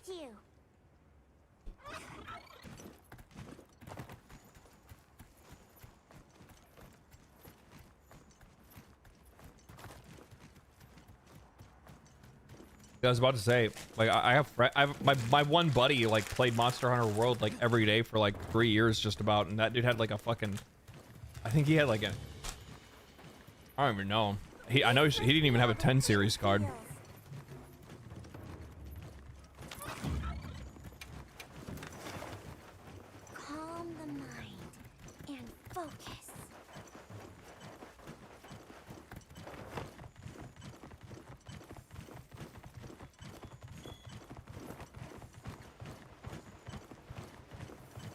Not here. Big ass hill. Bet I can set up camp there.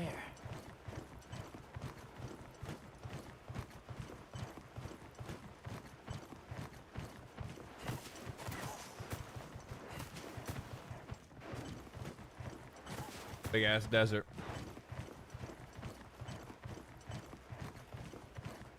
Found Lightning Boy if you want to jump in. How do I get in?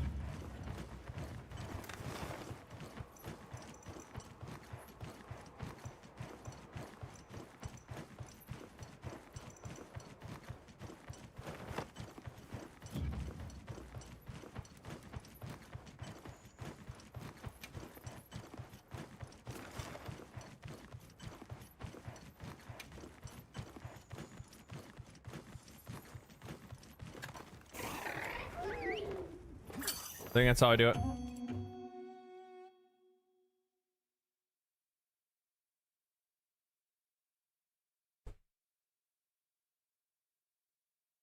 I wish there was more color in this game, rather than brown and gray. This is an open beta with a small map.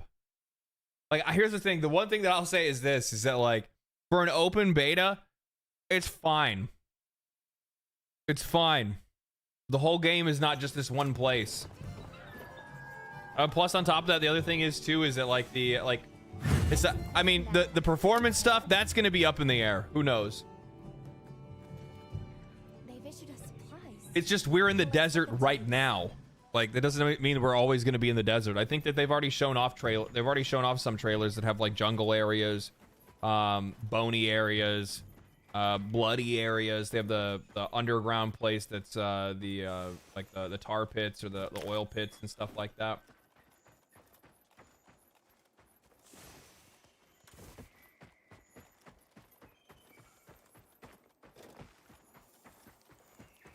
I'm sure it'll be running. Yeah, I'm sure it'll run better when the game's fully out. But at the same time, do I have a lot of like, do I have a lot of faith that it is going to?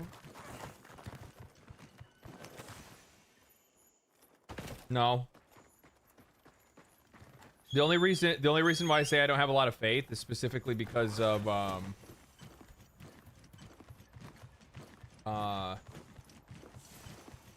because of Dragon's Dogma 2. I'll be real with you. DD2, they never fixed any of the issues with the game, and I think that that's fucked.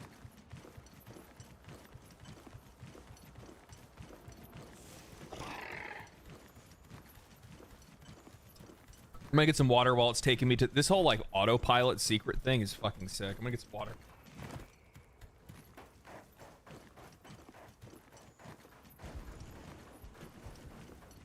I'll put the materials I gathered in your item box.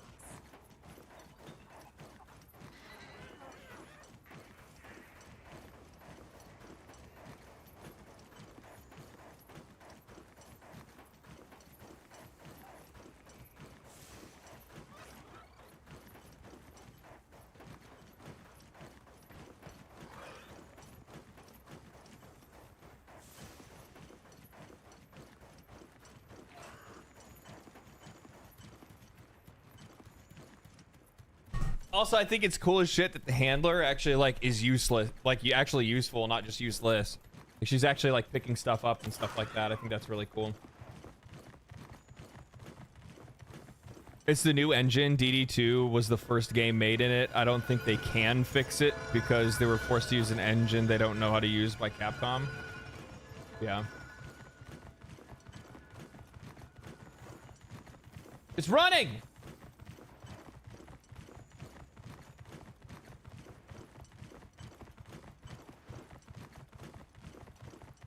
I'm gonna get fucked up by this thing. I can already know it.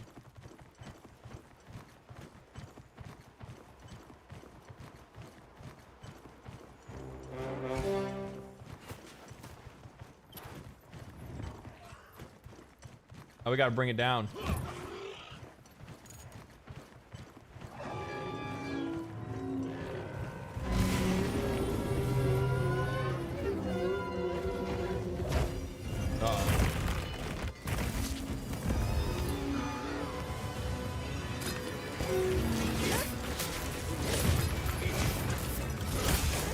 Man, tail, bitch.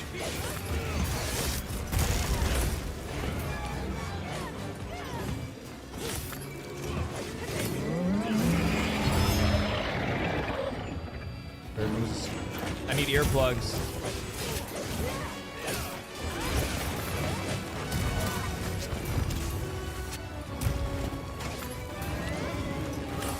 I fucking love this monster design though. This thing looks so sick. Oh, watch out. About to glass us.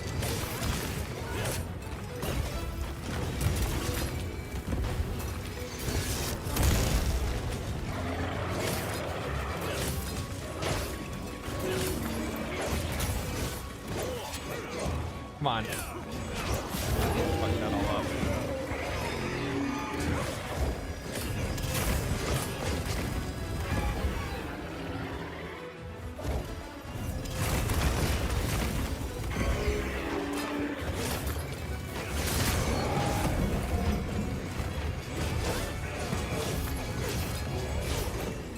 How did I get turned around?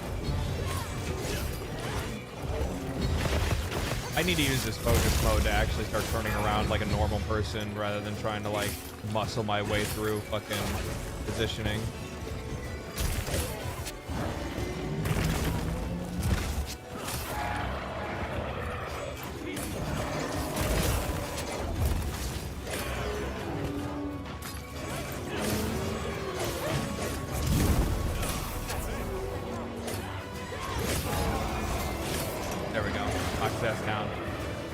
I should have brought Hammer. Hammer would have been way better here, so we actually had like, well, no, we have a hunting horn.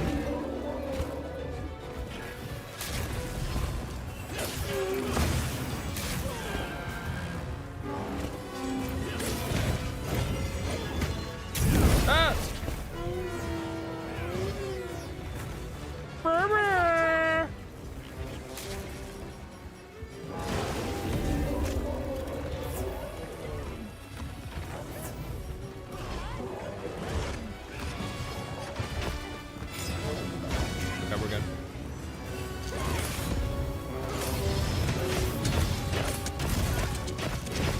What is that? Is that a bowgun?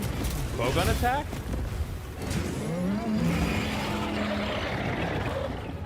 Oh, you dare fly away. Okay.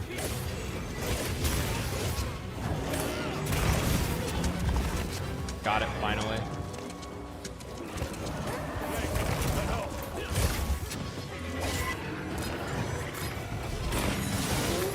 There we go. You got one right on that tail, by the way.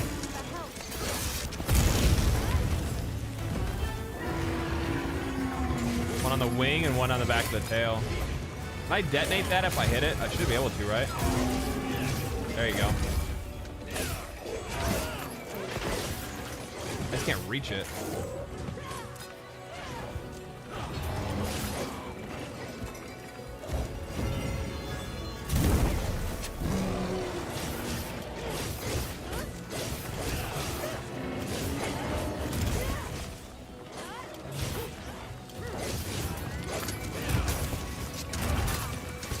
That should not have dealt any damage to me.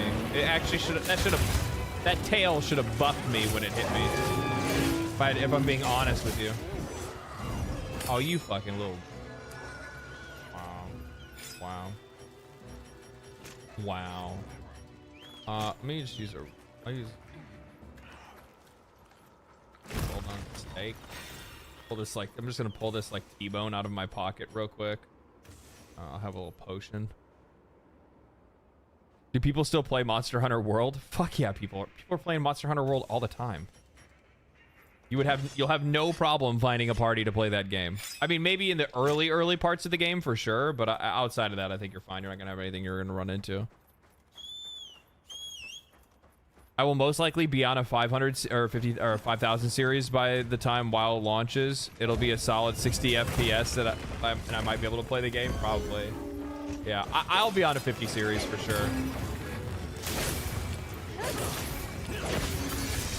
Do you think there's gonna be any reason for me, like, am I gonna need to like get out of a Ryzen 5800X? Like, I don't, like, there's no way, right? Oh, he's slowing down.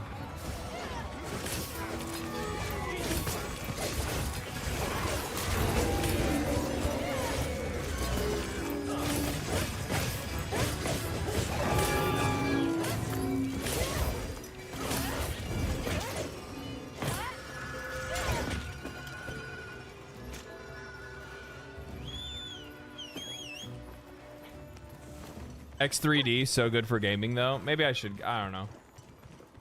I might end up just like when the 5000 series comes out, I might just have to do like a full build. Because the thing is that like I need to get, I probably will. And I'll just turn this one into a streaming PC. I might do that. That way I don't have to actually like move anything off of it. I can literally leave all the same programs and stuff that are already on there, and then not worry about it.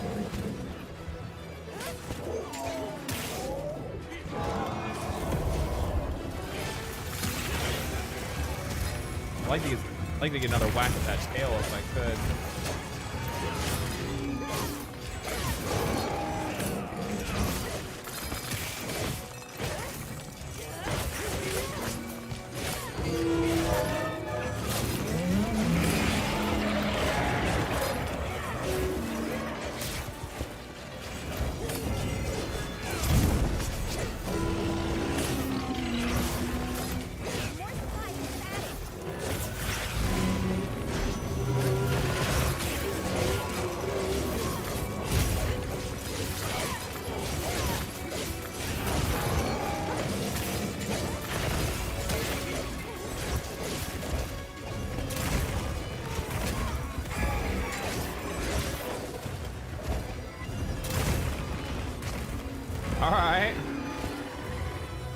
I love the change in lighting.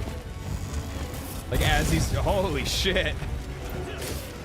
He's fucking around.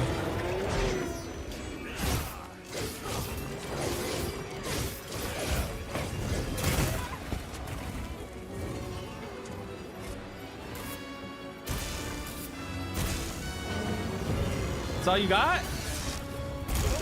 That's so cool. That's so cool.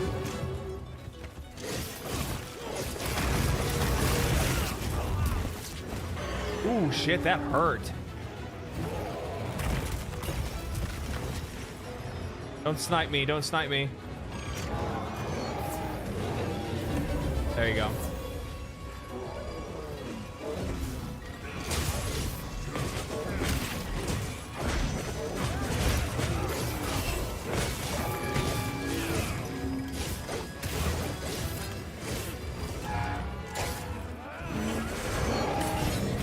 Oh, that missed. God, dude. That'd have been anime as fuck. Why? But give me that motherfucking tail, bitch. God damn it.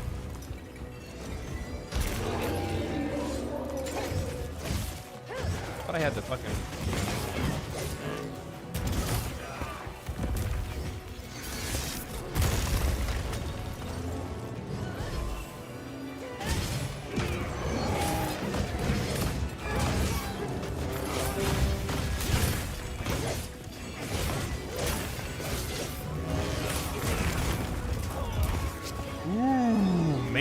fucking deal some big damage, big damage.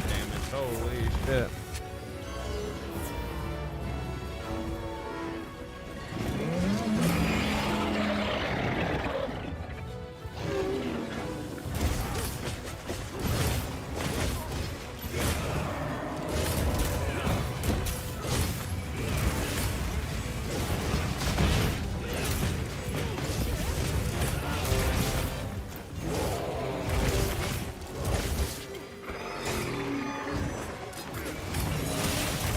There we go. That was a good hit. I need to sharpen though.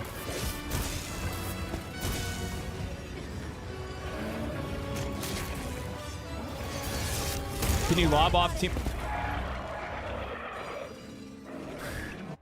Motherfucker.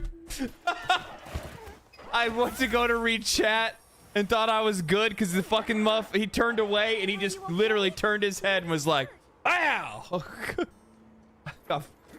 I got fucking executed.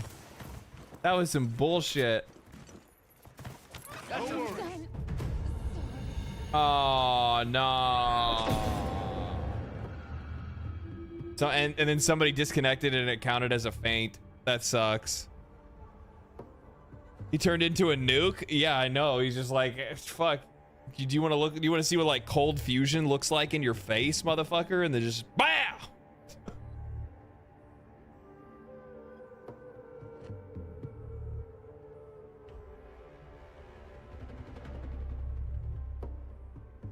Communication error. Well, need to sleep anyway. Yeah, no, you're good.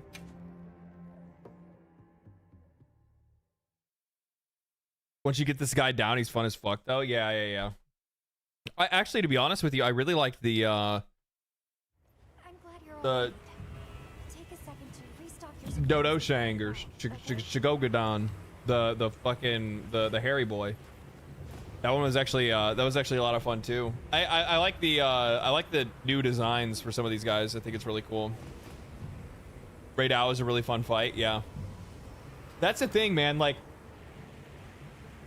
I think what's really frustrating, and I totally get where like Norsee's frustration is that it's just like, if you guys could just please, for fuck's sake, just make a good performing game, like a game that has good performance, like life would be great.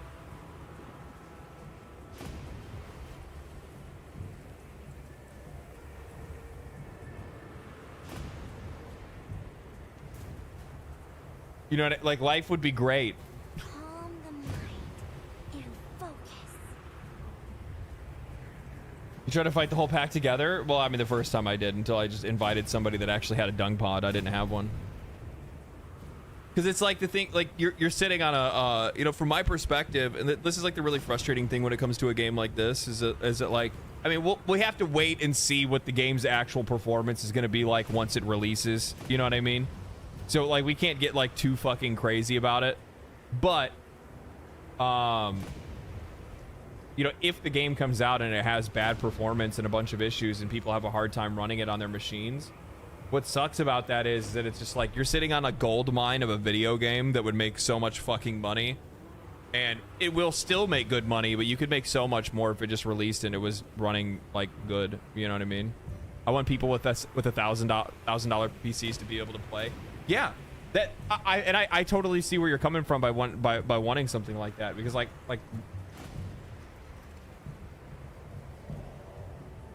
the Monster Hunter series is just so fucking good, and it's such a like fun like community game that it's like you want as many people to play it as possible, and it needs to be a kind of game that's like super accessible, because like in a lot of ways, like when a new Monster Hunter game drops, it's almost kind of like a new MMO is now out for like the next couple of years, and as long as they continue to update it and they do like their expansions like they normally do, that's what it kind of feels like. Like Monster Hunter feels like an MMO, and in a lot of ways it is an MMO because there's so many fucking people that are playing it. I mean, look at the server sizes. You have server sizes like 100 people per server and stuff like that. Crossplay is a huge W. It is. I don't think that people like I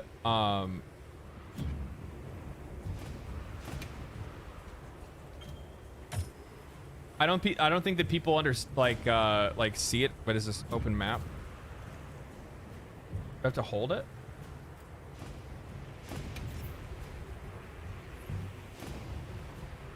What that was.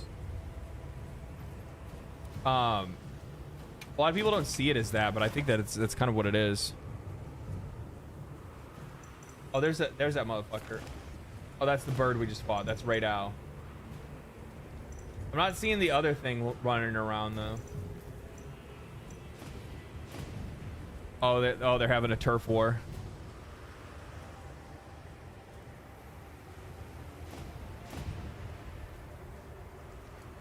Can I say that crossplay is the new version of the MMO genre? Kind of in a way, yeah.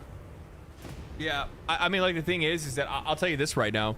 If you're coming out with an MMO in 2024, 2020, like 2025, like from here on out, like they haven't really like talked about this with like Ashes of Creation, but like, I'm sorry, You're sleeping if you're not putting it on all platforms. Like, don't get me wrong. Can an MMO launch do well on PC? For sure, it can do well on PC. It would do infinitely better if you put it on PC, Xbox, and PlayStation. The map being in real time is such a game changer. Yeah, it's super fucking cool. I like a lot of the new like innovations and stuff that they've made. I like the autopilot secret. I think that's really cool. I missed it. It said it appeared. That's right now. There it is. Begin survey. Host and depart. Unfortunately, next gen is the focus. Monster Hunter Wilds is optimized, but a game just demanding. Yeah. I think in a lot of ways, like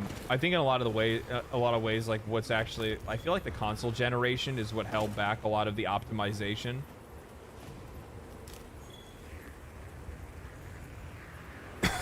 I like maybe that's what it is, because they're just not used to dealing with like more current tech. I don't know. The lightning has them amped up. Might be able to use them as a trap.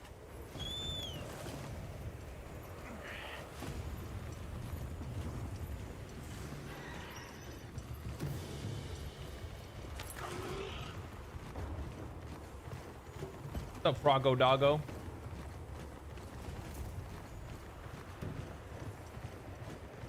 Oh, it's underground.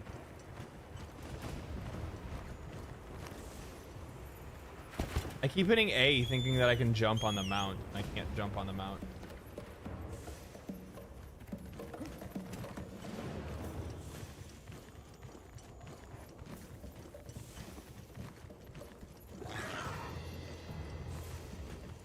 I'll just hop off for now.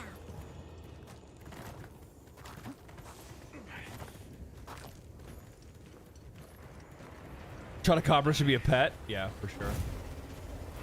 Imagine just riding that frog around. That'd be great.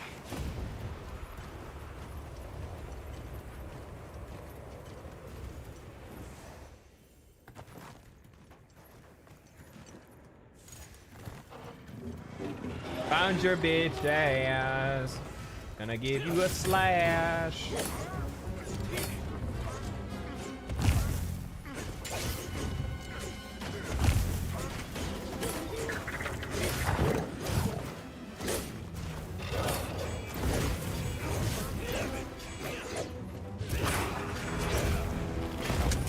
I thought he was gonna stop, but he didn't.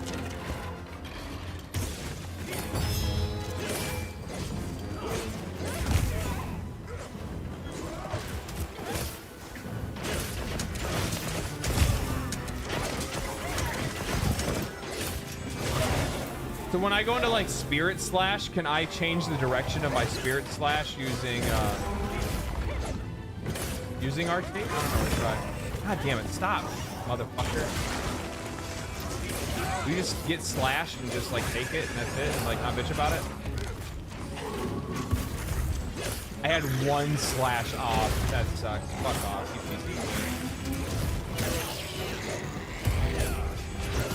I guess that works.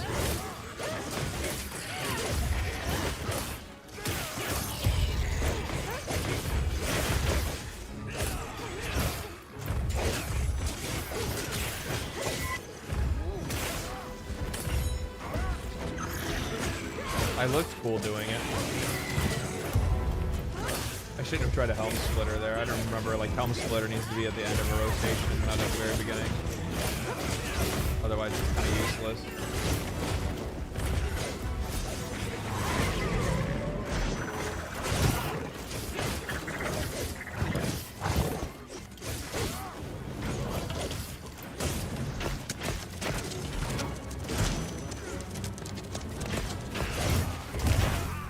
What's I'll have to look. Do they have the training ground in this so you can actually see what the other combos are?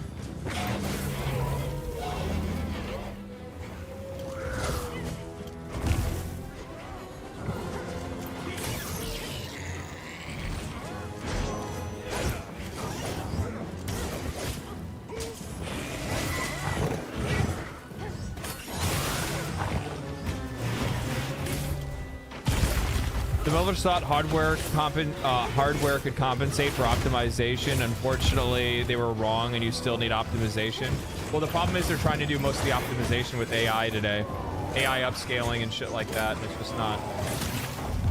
just not good. And it's not developers; it's upper management that is trying to save money on optimization because they just don't see it being a concern. Like, let's be fucking real. Ubisoft definitely did not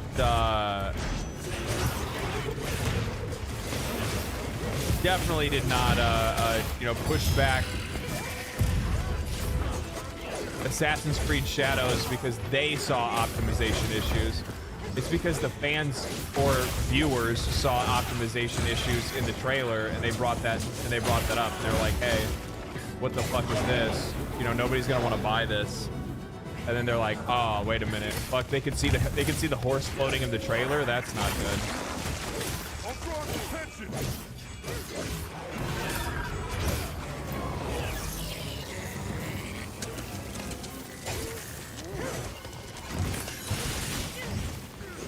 I mean, actually, you know, thinking about it, like, how fucking inept do you have to be? Like, how garbage of a fucking company do you have to be that, you miss, like, something like... You miss things like clipping and stuff like that in, like, your trailer. In your promotional trailer that's meant to sell your game. I think that's crazy, dude.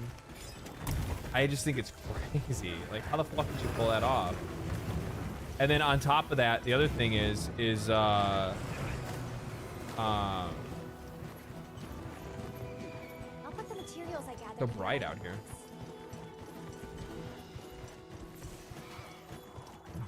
You know, I saw a comment the other day, and I can't even believe somebody even said this. Like, it's the dumbest comment that I've ever seen on a fucking YouTube video. So somebody commented on the downfall of Ubisoft video the other day, and their comment was, you know, say what you will about the quality of their games. You know, one thing that you can't fault Ubisoft for is their is their production. And I'm like, what? And I go and I read, and this motherfucker left like a half a page comment about how it's really impressive that Ubisoft can put out a game in like 2 years or whatever. And I'm like, yeah, but what the fuck is the point if those games are garbage?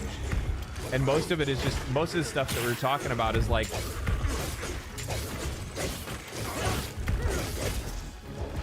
I was just blown away. I'm like, I can't believe this motherfucker just said this.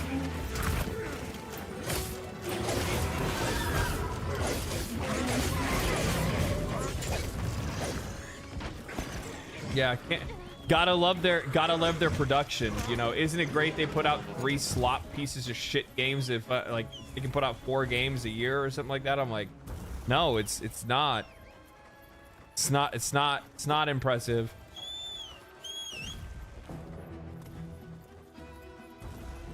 Assassin's Creed is the only game that had an issue with their gameplay. Well, no, I'm not saying they're not. It's just, it just goes to show that, like, but we never fucking see that. We don't see a lot of games that put out bad gameplay trailers, like, especially for a AAA game.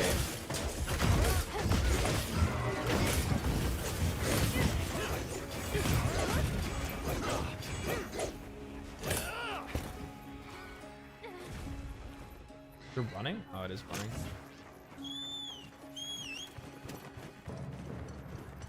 Last Ubisoft game that impressed me was The Division. I fucking love Division 2. I'm not gonna pretend like I didn't. I fucking love Division 2. I had so much fun playing that game. I played the fucking shit out of that game.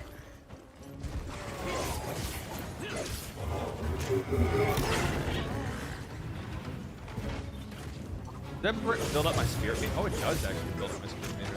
What am I doing? How do I keep forgetting to fucking sharpen? It's been a long time, guys. I'll probably do a personal return to world like before Wilds comes back out, so I can like get myself like back in the like hunter grind, you know what I mean?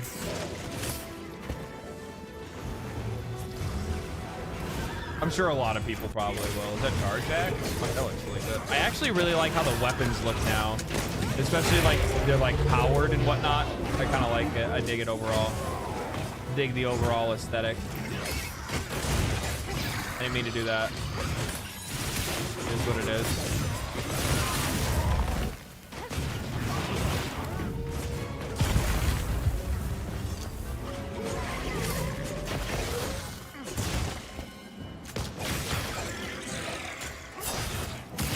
Oh, that's why you're telling me to hit the weak spot. I see. It's actually a move set on its own. I did not know that. That's crazy. Okay, I get it now. I get it. Okay. Okay, I get it now. All right, now I see what you're saying. That was the first time I actually like tried to do it there, and I was like, oh, okay, that's how that works.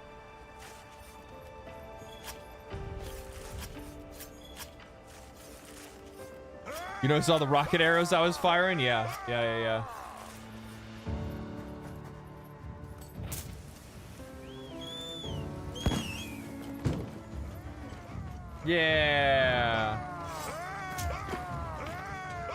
I love Monster Hunter.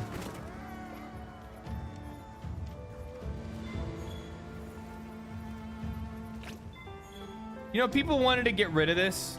You know, like the picking up like monster pieces and like, you know, slurp and shit on the ground, like monster clues and stuff. I always really liked that in Monster Hunter World. I don't know why. There's something kind of cathartic about it. I'm not really too sure. Dead Space Remake is still unoptimized and Dragon Age is optimized. That's actually kind of weird. Did Dead Space Remake not play well on PC? What did I buy? Oh, I have Dead Space Remake on PlayStation 5. Or no, I have it on PlayStation 12.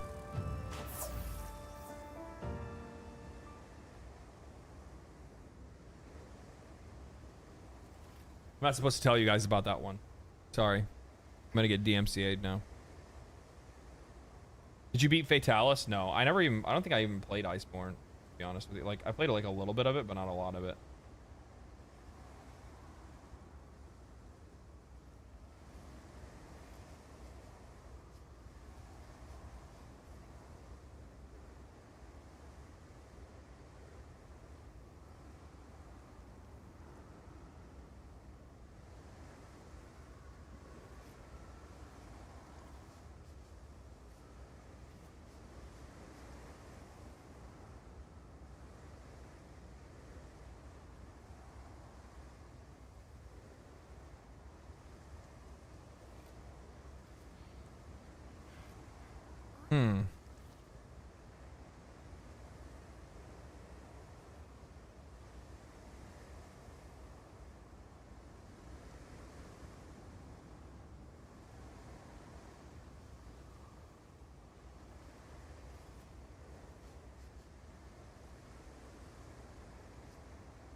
Crazy.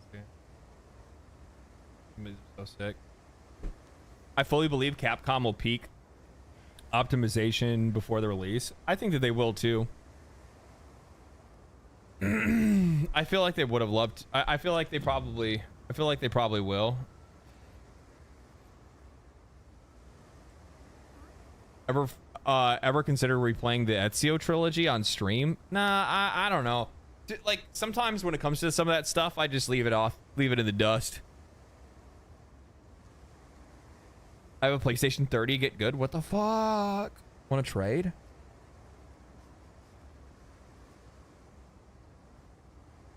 Dead Space Remake full of stutters still. It's really bad.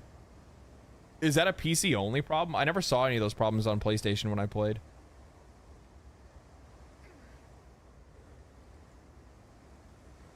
This is all a test. That's the point. This is more probably... Do you guys want to know what the purpose of this beta test is? They're testing to see exactly what the day one interest of this game could potentially be. Because, like, pre-orders are only going to be able to tell you one thing, but they need to know exactly, like how popular is this game really? Like, how popular is this game going to be for real? And I think, like, a really good... Like, if we switch over and we go look real quick. Like, if we go look, Like, what is it really going to look like? Well, I don't know. It's number 5 on fucking Steam right now. And that's not even from its peak. It's number 9 on fucking Steam. And it's a beta. That only lasts for a couple of days. Like, I'm going to tell you right now. This right here. Calm the mind and focus. What will the actual peak probably look like? I'd probably say the peak's going to be higher than this. I think that the peak will likely maybe be around... What was it for Monster Hunter World?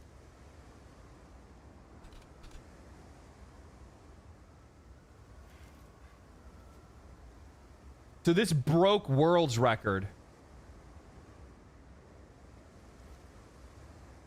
I'm going to say it's probably going to be double World.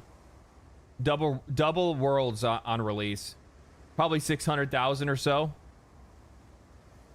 700k concurrent. You know what the crazy thing is? I don't know, like it kind of depends. Yeah, I think part of me wants to say I could see this game breaking a mill. I could see this game getting a mill. I could. Like 1 million concurrent players. But I don't want to be like that too you know, too liberal with it. I think that it's going to really require, like, here's the thing. You know what? Actually, I think what Norsky said, looking at the community forums, wild beta, and seeing thousands of people point out that they can't play it, it's depressing. I think you actually might be right. I think that the peak concurrent player count might not actually be that high because a lot of people might have realized because of this beta that they won't be able to play it. Wasn't World the first PC one? Yes, it was. I don't think that World released... Did World release PC day one? I don't think it did. I can't remember. I felt like that one came out on PlayStation and Xbox, and then it came out for PC later.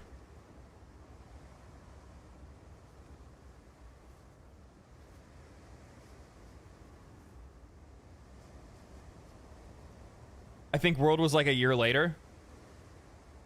Released later. That's crazy. That's crazy that it hit that high of a peak concurrent player count, and most of the hype around it had already, like, you know, died technically because it had been that long.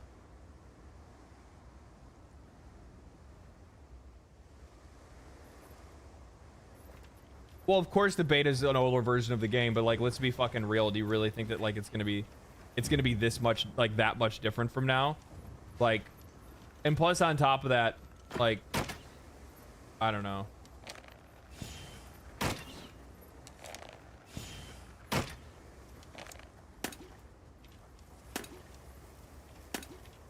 Oh, that's coding.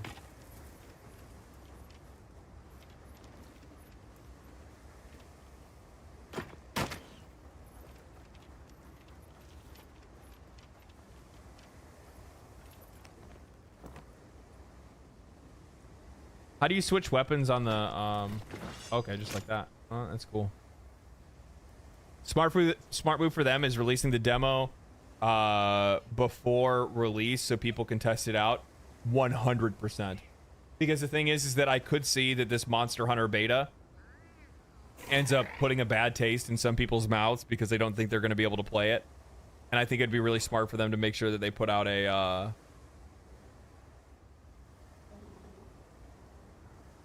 Monster Hunter was on sale for $4. When it first came out on PC, it was on sale for $4.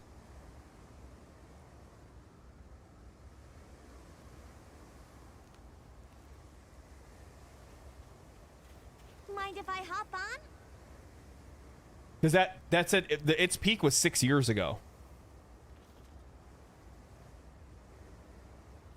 Look at the no clip. Look at that. Oh, look at that no clip. Oh, yeah. I thought you said there was like a no clip documentary. I was like, what?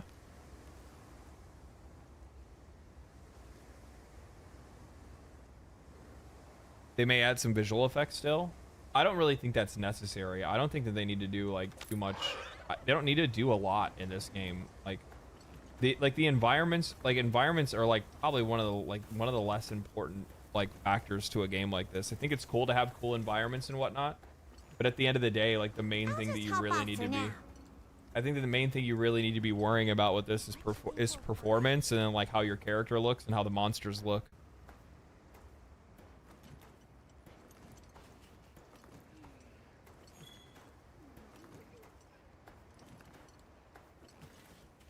All we can do is praise that they optimized these last 4 months. I think that they're going to try to do their best to do what they can. I would say that it's incredible. I would say it's probably the most important thing that they could do to this game, because like it's going to be the one thing that's going to really like it's going to be the main thing that is going to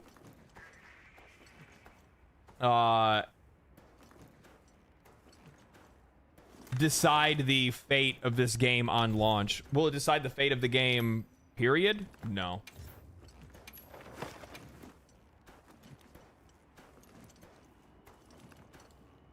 Commencing quest now.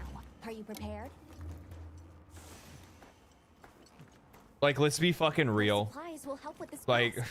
Let's be sure to use them. performance aside, unless it's like completely unplayable, people are gonna fucking play it because it's Monster Hunter.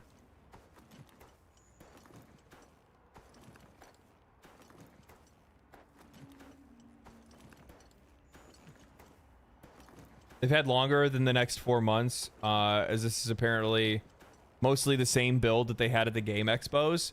Oh, if that's the case, then yeah, they're probably much further ahead than people probably think that they are.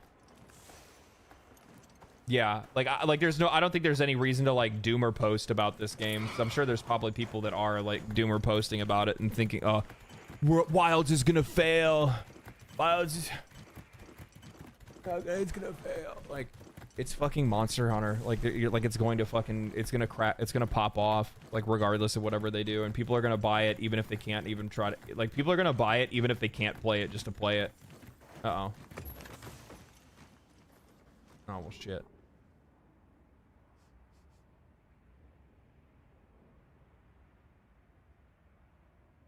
Wilds won't fail. I'm just tired of lazy optimization, so I screech endlessly about it. I know. I'm the same way. I'm the same way. I think it's kind of fucking stupid that we're at that point now. But at the end of the day, like, it's not the developers that are the ones that are making it that way. It really is just something that's coming down to it really is just something that's coming down to like them trying to push out the games as fast as they can. And the companies themselves are the ones that like don't really want to invest that much in optimization. That's the reason why they want to put more AI into their games anyway. You know, like, how many times have you already heard them say shit like that, where they're like, you know, we think that AI is gonna, like, all that is for them to have less developers and be able to like increase the cadence in which they can release games.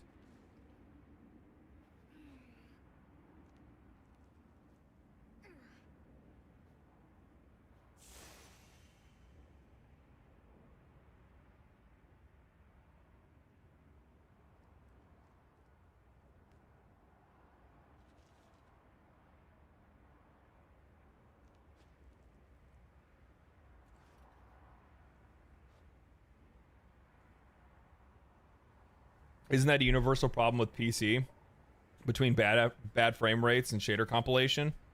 Yeah, it's not a PC problem. It's I'll be honest with you.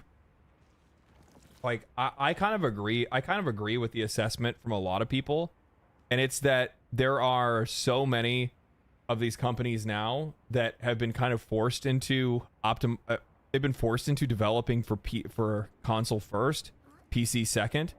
So making the game for console and then porting the game to PC, rather than natively making the game for PC and then porting to console. And because of that, I think that's what's causing a lot of these issues.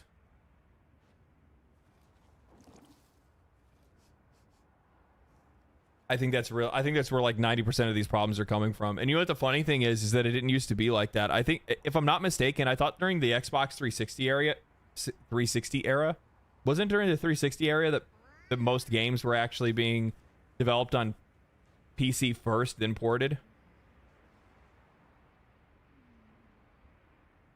Developed for and then ported. That's what I mean, not on.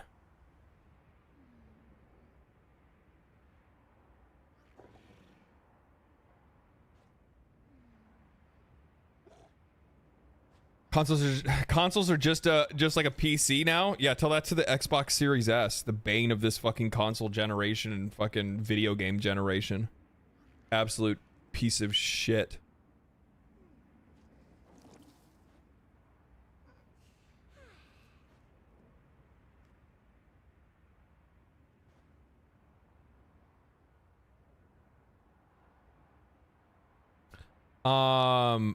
Semi disagree, because if it was console first, at least I'd get a stable. No, that's not the point. The stable FPS isn't the point. You can't get a stable FPS on the fucking consoles because the hardware is a lie. That's why. You can't get a stable 60 on the consoles because the tech that they told you that they had in the box and what they said they could do with it was a fucking lie. That's why. Don't you remember PlayStation 5s when they first released? You had a big old 8K on the front of the box. 8K, 60 FPS. Excuse me?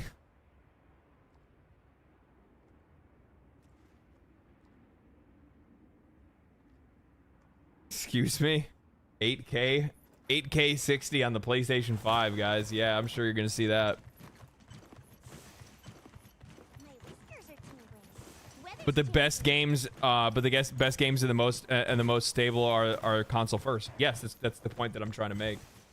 Is that they are. Oh, this is so fucking cool looking. What the fuck? What the fuck?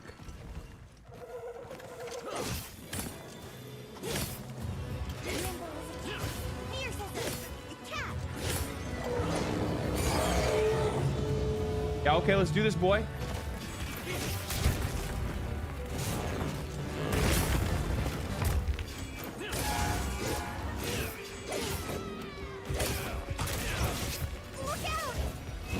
How did that not trigger my,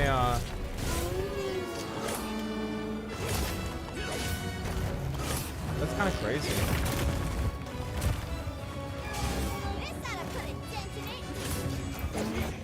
Help me out, Palico.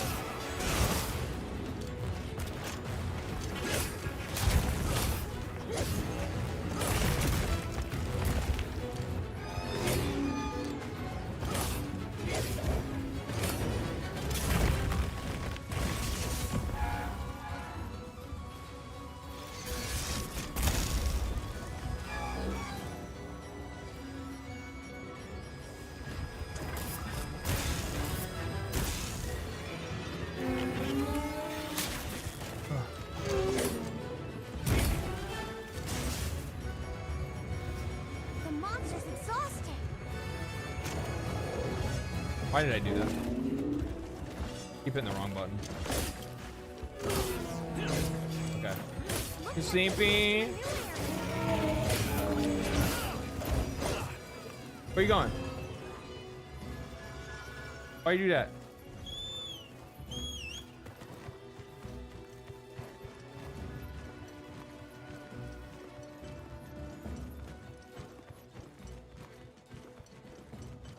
Why do you want to leave the cool area? That place is really cool. I wanted to fight you there, motherfucker. Bullshit.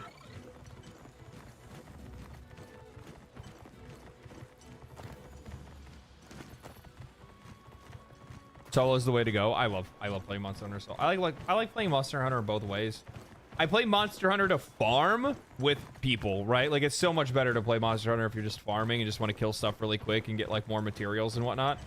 But I always like to do like my first battles 1v1 at the very least.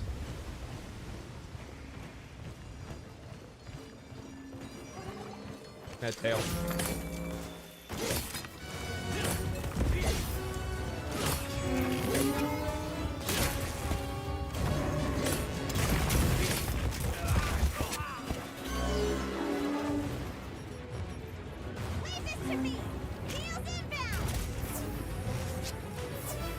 Attaboy.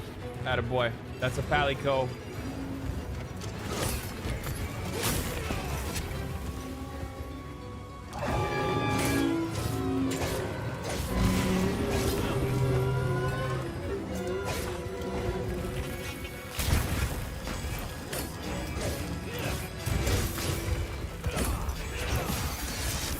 Got you, punk ass bitch.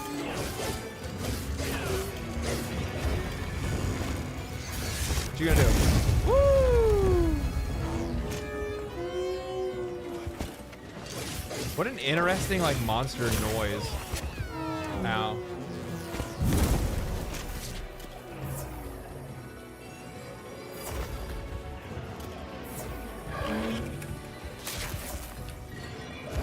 You see that? He tried to fucking off-screen me.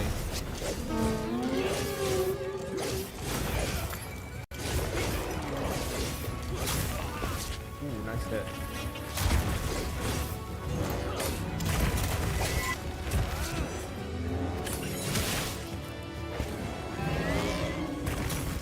Oh, he got me. Fuck. I couldn't see. My camera got turned around. Ah. Yeah. He just throws shit on me like that. Always happy to take a quest.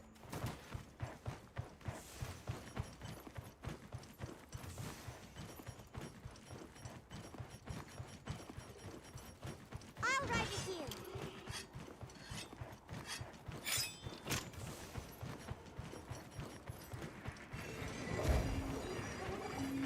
I'll just hop off for now.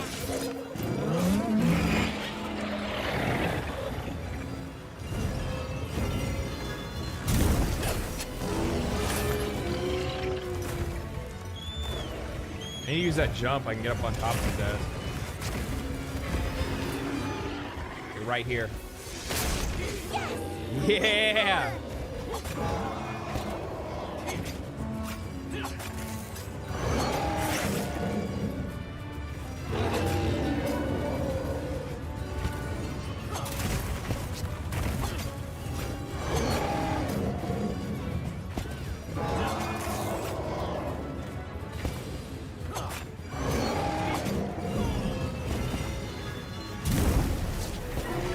Oh, you didn't like it?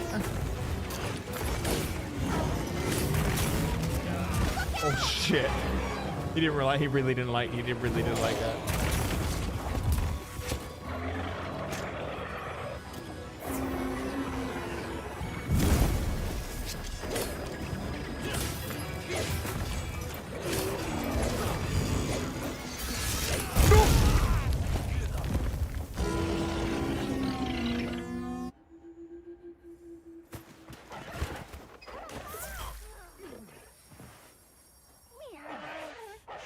You okay? Nothing broken? Always happy. Whoops. I got greedy. I got way too greedy. I'm gonna be real. I'm not gonna pretend like that wasn't my fault. The first one wasn't my fault. That one right there, that was my fault. I'll be real. I'll own that. This looks the same as Monster Hunter World. Mm-hmm. There's something wrong with that? I think that like because I've actually seen a couple people say that like about like the beta that actually played it and whatnot like that, and they're like this just looks like Monster Hunter World. Well, I mean like Monster Hunter World with like the upscale that they did to it, yeah, but even still like I'm personally of the mind where it's just like I don't like games don't have to get much better looking than they already do. I don't know what else people want. Like what do they want like other than to like live inside of a video game? You're not really going to be able to push these games much further in the future. Like we're getting to that point of like, you know, either you're going to go photorealism or you're going to go for if you're not going to do photorealism, you're going to do something along the lines of like, you know, super stylized graphics and stuff like that.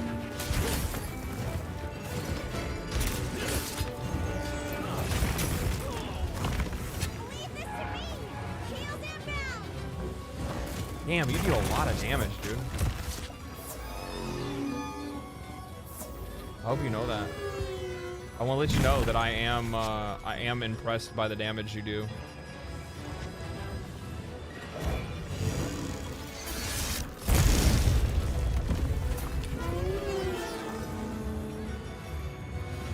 No, no, no, no, no.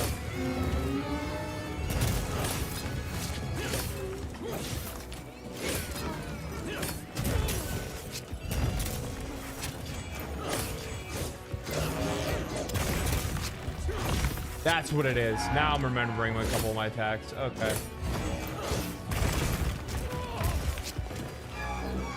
God damn, you hurt bad. Like I'm wearing paper.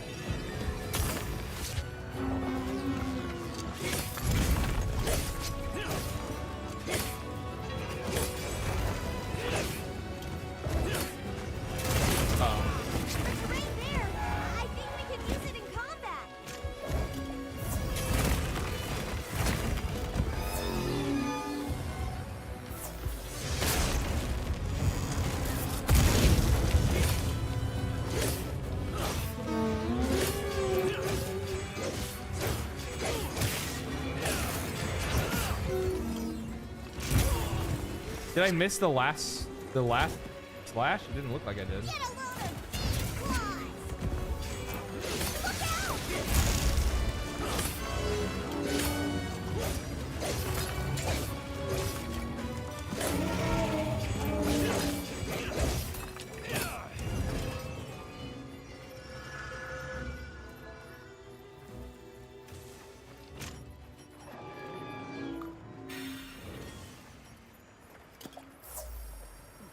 In turf war. Sad whale noises. I know your armor set may have bad lightning resist. Oh yeah, you're probably right. As a first-time player, I went with the demon swords or whatever they're called. Any suggestion for an easy to learn weapon? Longsword for sure. Longsword's probably the easiest. I'd say like longsword, hammer. That's it. I wouldn't try to get more complicated than that. I'd say try longsword or hammer first. Hammer's probably the easiest to learn. Lance? Do you guys think lance is that easy? Yeah, hammer's such a beginner-friendly weapon, and you know what the crazy thing is that like on hunts with like friends and whatnot, you're also incredibly useful. Like a hammer player, and if you can get good at using the hammer, oh, even better. If you can like get real good at being a hammer player, ooh.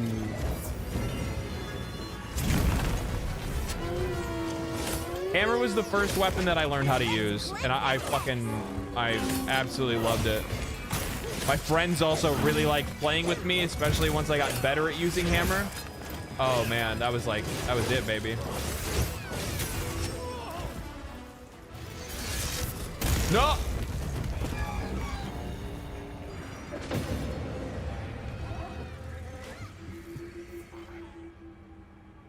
Look, I never said I was good at this game. I actually just now remembered the I just remembered the right trigger B. You know, the like right trigger B on longsword, the one where you like you jump back and then like jet forward and like do a slash through them instead of doing Helmbreaker. I just now remembered it. Take a second to restock your supplies before heading out. Okay? It's been a long time since I haven't played Monster Hunter in probably 6 months or so. I played Monster Hunter during Return to World, and then I haven't played it since then.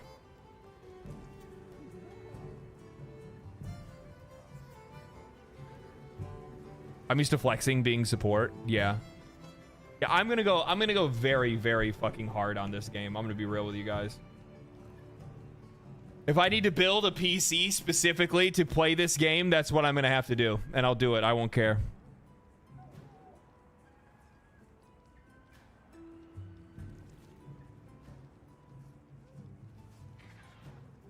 Yeah, I saw they added some new moves. Starforge PC. I like unironically, I might actually like reach out and try to find a sponsor once the 50 series stuff gets announced. Because it's either that or I have to like buy it and then write it off. But I'd rather just have it be donated, or not donated, but you know what I mean, sponsored, and then I just go that way with it. I did the same thing and built a new PC just for this game in Wukong. Hell yeah.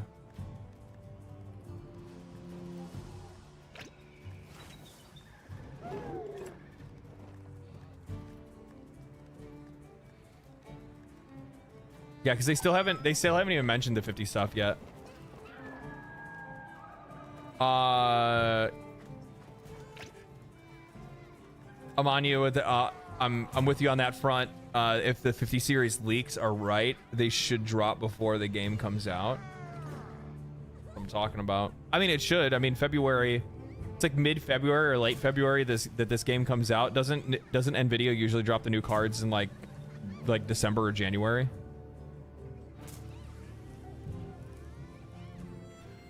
You should get used to using the sheath move. It's just I forgot. It's been 6 months since I played Monster Hunter, and I forgot how to do the sheath moves. Plus, on top of that, I wasn't even used to doing the sheath moves before that anyway, because I didn't like. I didn't play enough into Iceborne, so like I went back and played like Return to World a while ago, and then that's like it already had the sheath move built in because of the Iceborne update. January 6th, CES conference, 50 or 5,000 series to be announced. Yeah, chances are, because they announce it at CES every year, just about, right?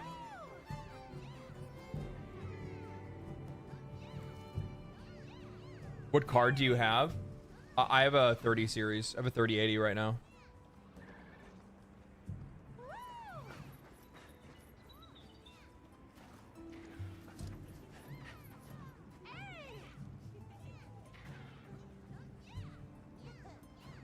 Leak suggests January, $2,000 for what? An 80 or a 90?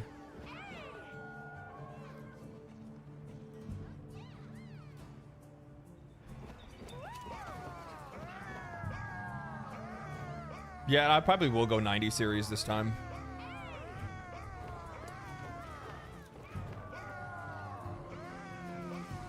$3080 to just upgrade your CPU. I already have a 5800X. I mean, like an X3D is not going to make that big of a difference on games that I play.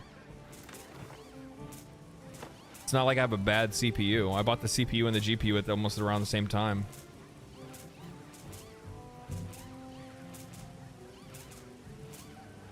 X3D actually does? Really?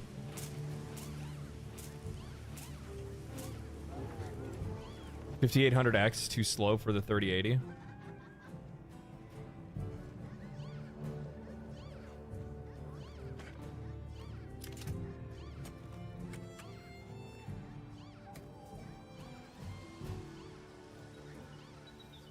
Yeah, I don't know. I'll have to figure out exactly what I'm gonna end up doing with it. I'll have to come up with a plan, like an overall plan of like what I'm going to like want to build. X3D alone is 30% performance boost in general. Doesn't matter for it doesn't matter for performance for streaming, but it matters a lot for gaming. Yeah, I could probably see that. I can see how that could work.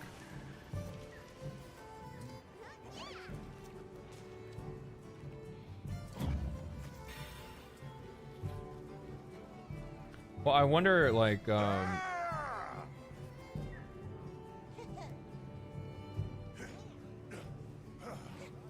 What's wrong?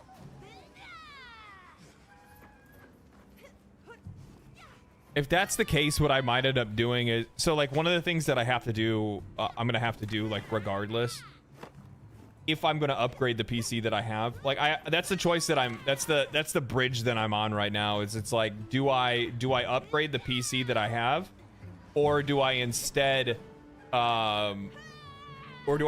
just turn this into a streaming rig and then build a completely different rig for playing games? I think that's probably the route that I'm gonna go, because it'll be really nice to actually just have a streaming PC. Yeah, I feel like I'll probably just turn it into a streaming rig. Yeah, and then what I'll do is I'll just reach out to a brand that I wouldn't mind representing and see if I can get like a sponsorship for a PC, and then go that route. Yeah, it's probably just a better way to go, rather than trying to do everything all in one on one device. That way you have options on GPUs, because AMD isn't bad for purely for gaming, but fucking coding for everything. I've heard. It's the main reason why I went with NVIDIA for encoding and like being able to stream and record and stuff like that is really important. I'm making sure I can do like higher quality streams and whatnot, because this is a really good stream rig in general, and most games have played really well on it, even if I've just been using it for playing games and chilling and whatnot. So it's done well for me. I've had the rig for probably 6 years, I think. Most of the parts in it for 6 years. The GPU is only like 3 years old though, right? I think GPU is about 3 years old. When did the 30 series come out? I can't even remember. During 2020, right? So it's like 4 years old.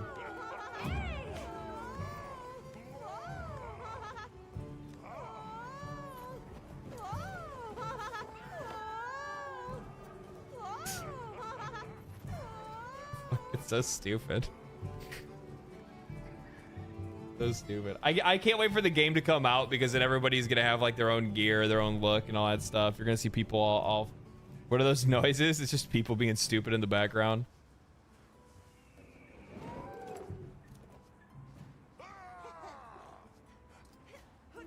But yeah.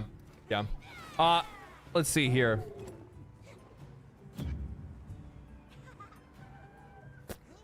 Anyway, ladies and gents, today has been a great stream. We've had a good day. We've had a good day, man. We've had a good day. I plan on keeping today a little bit shorter because we streamed fucking over 10 hours yesterday. Like, that shit's wild. I wanted to try to keep it closer to the timeline today. Plus, I'm like hungry and I got other shit that I want to do. But good news is that one of the videos is already done for next week. So that actually means that I likely might be able to stream an extra day next week, as long as things lay out the way that they're supposed to. So we might actually get a couple extra streaming days in next week, maybe. We'll have to see what's kind of going on. Outside of that, my overall thoughts. Let me give my overall thoughts on the Monster Hunter beta. I think that a lot of people kind of pointed out that it reminds you of Monster Hunter World. Like, it just kind of feels like Monster Hunter World 2, and I don't think there's anything wrong with that. I think that's fine. I'd be happy if that's the case, if it just ends up being Monster Hunter World Part 2. Looks a little bit better. Obviously the performance thing's probably the biggest concern. I think that's going to be the one thing that's going to hold the game back. I think that the voice acting and stuff is cool. The story, like you don't really play a Monster Hunter game specifically for the narrative, but it looks like they're trying to make like a little bit more of a compelling narrative this time, and I think that that's kind of interesting. Your blacksmith is super hot, so that's just gonna make for a great time. I also like that there's a lot of like quality of life stuff that they added with this one that's really cool, and I think it's just gonna make for just an overall better like Monster Hunter experience, specifically with like the like, as an example, your handler actually has a purpose. Like, if you guys notice, like while you're playing, she will go out and she'll grab stuff and bring it back to you. I think that's really cool. Like, hey, I found this while I was walking around. I think that your Palico does the exact same thing. I like that I like the modeling. I like the new armor styles and stuff like that. I like that they're kind of leaning into this more like fantasy modern kind of look in some cases, and I think that's really interesting. Monster designs are absolutely fucking top tier. They never miss. Like, they literally never miss. Like, there's not a single monster that I've looked at in Monster Hunter that I'm like, they don't look like Pokemon. You know what I mean? And I think they also do a really good job in their games, like making sure that the monsters make sense in the environments they're in. Unless it's like canonical that this monster does not belong in this environment. But some of the new moves and stuff like that seem really cool. I got to learn more of that stuff. I think the beta is still up for like, what, another 2 days or another day? I know it's up still tomorrow. I might play it a little bit off stream tomorrow before I start getting into some other stuff. But yeah, these are actually talented devs progressing their game instead of adding Marxism to it. I mean, there's not like, you really, to be honest, like, you can't really like, I think that there's certain series that you can't really ruin with like ideologies and stuff like that unless it actually just tanks the like general quality of the game.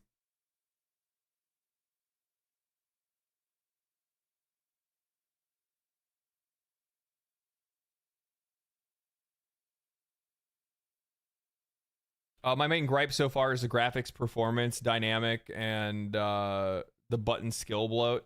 I was hoping that they were going to simplify the skills a little bit more, but I don't know. I guess we'll have to find out. We'll have to see how it all plays all together and just kind of like what, like, it's one of those things like you have to have like take more time to like play it and like understand it and see where it's going and whatnot. Some things with some of these games, it takes a little while before you can actually get to the point to understand whether or not you actually like it or not. There's certain things that'll grate on you after a while and you don't even realize it. That's like one of the things for me in like that and like Dragon Age Veilguard. It's like I need to kind of take it a little bit further and see, like, you know, do some of these things start to piss me off after a while, or do I continue to like them? Like, what is it? You know what I mean? I got to figure out where it comes from. But yeah, anyway. Ladies and gentlemen, boys and girls, I am going to get some food in me. I'm going to chill out for the rest of the night. I hope you guys enjoy the rest of your weekend. Maybe I'll pop up on Sunday. Who knows? Sometimes I do, sometimes I don't. Actually, most times I never do. So if I do, it'll end up being a surprise. Outside of that, I will probably see you guys next week. So stay cool, stay righteous, stay safe, my friends. I hope you guys have an absolutely fucking fucking tastic rest of your guys' week. You know, make sure you guys are in the Discord if you guys haven't joined the Discord at all. And I have to find somebody to raid. I will raid.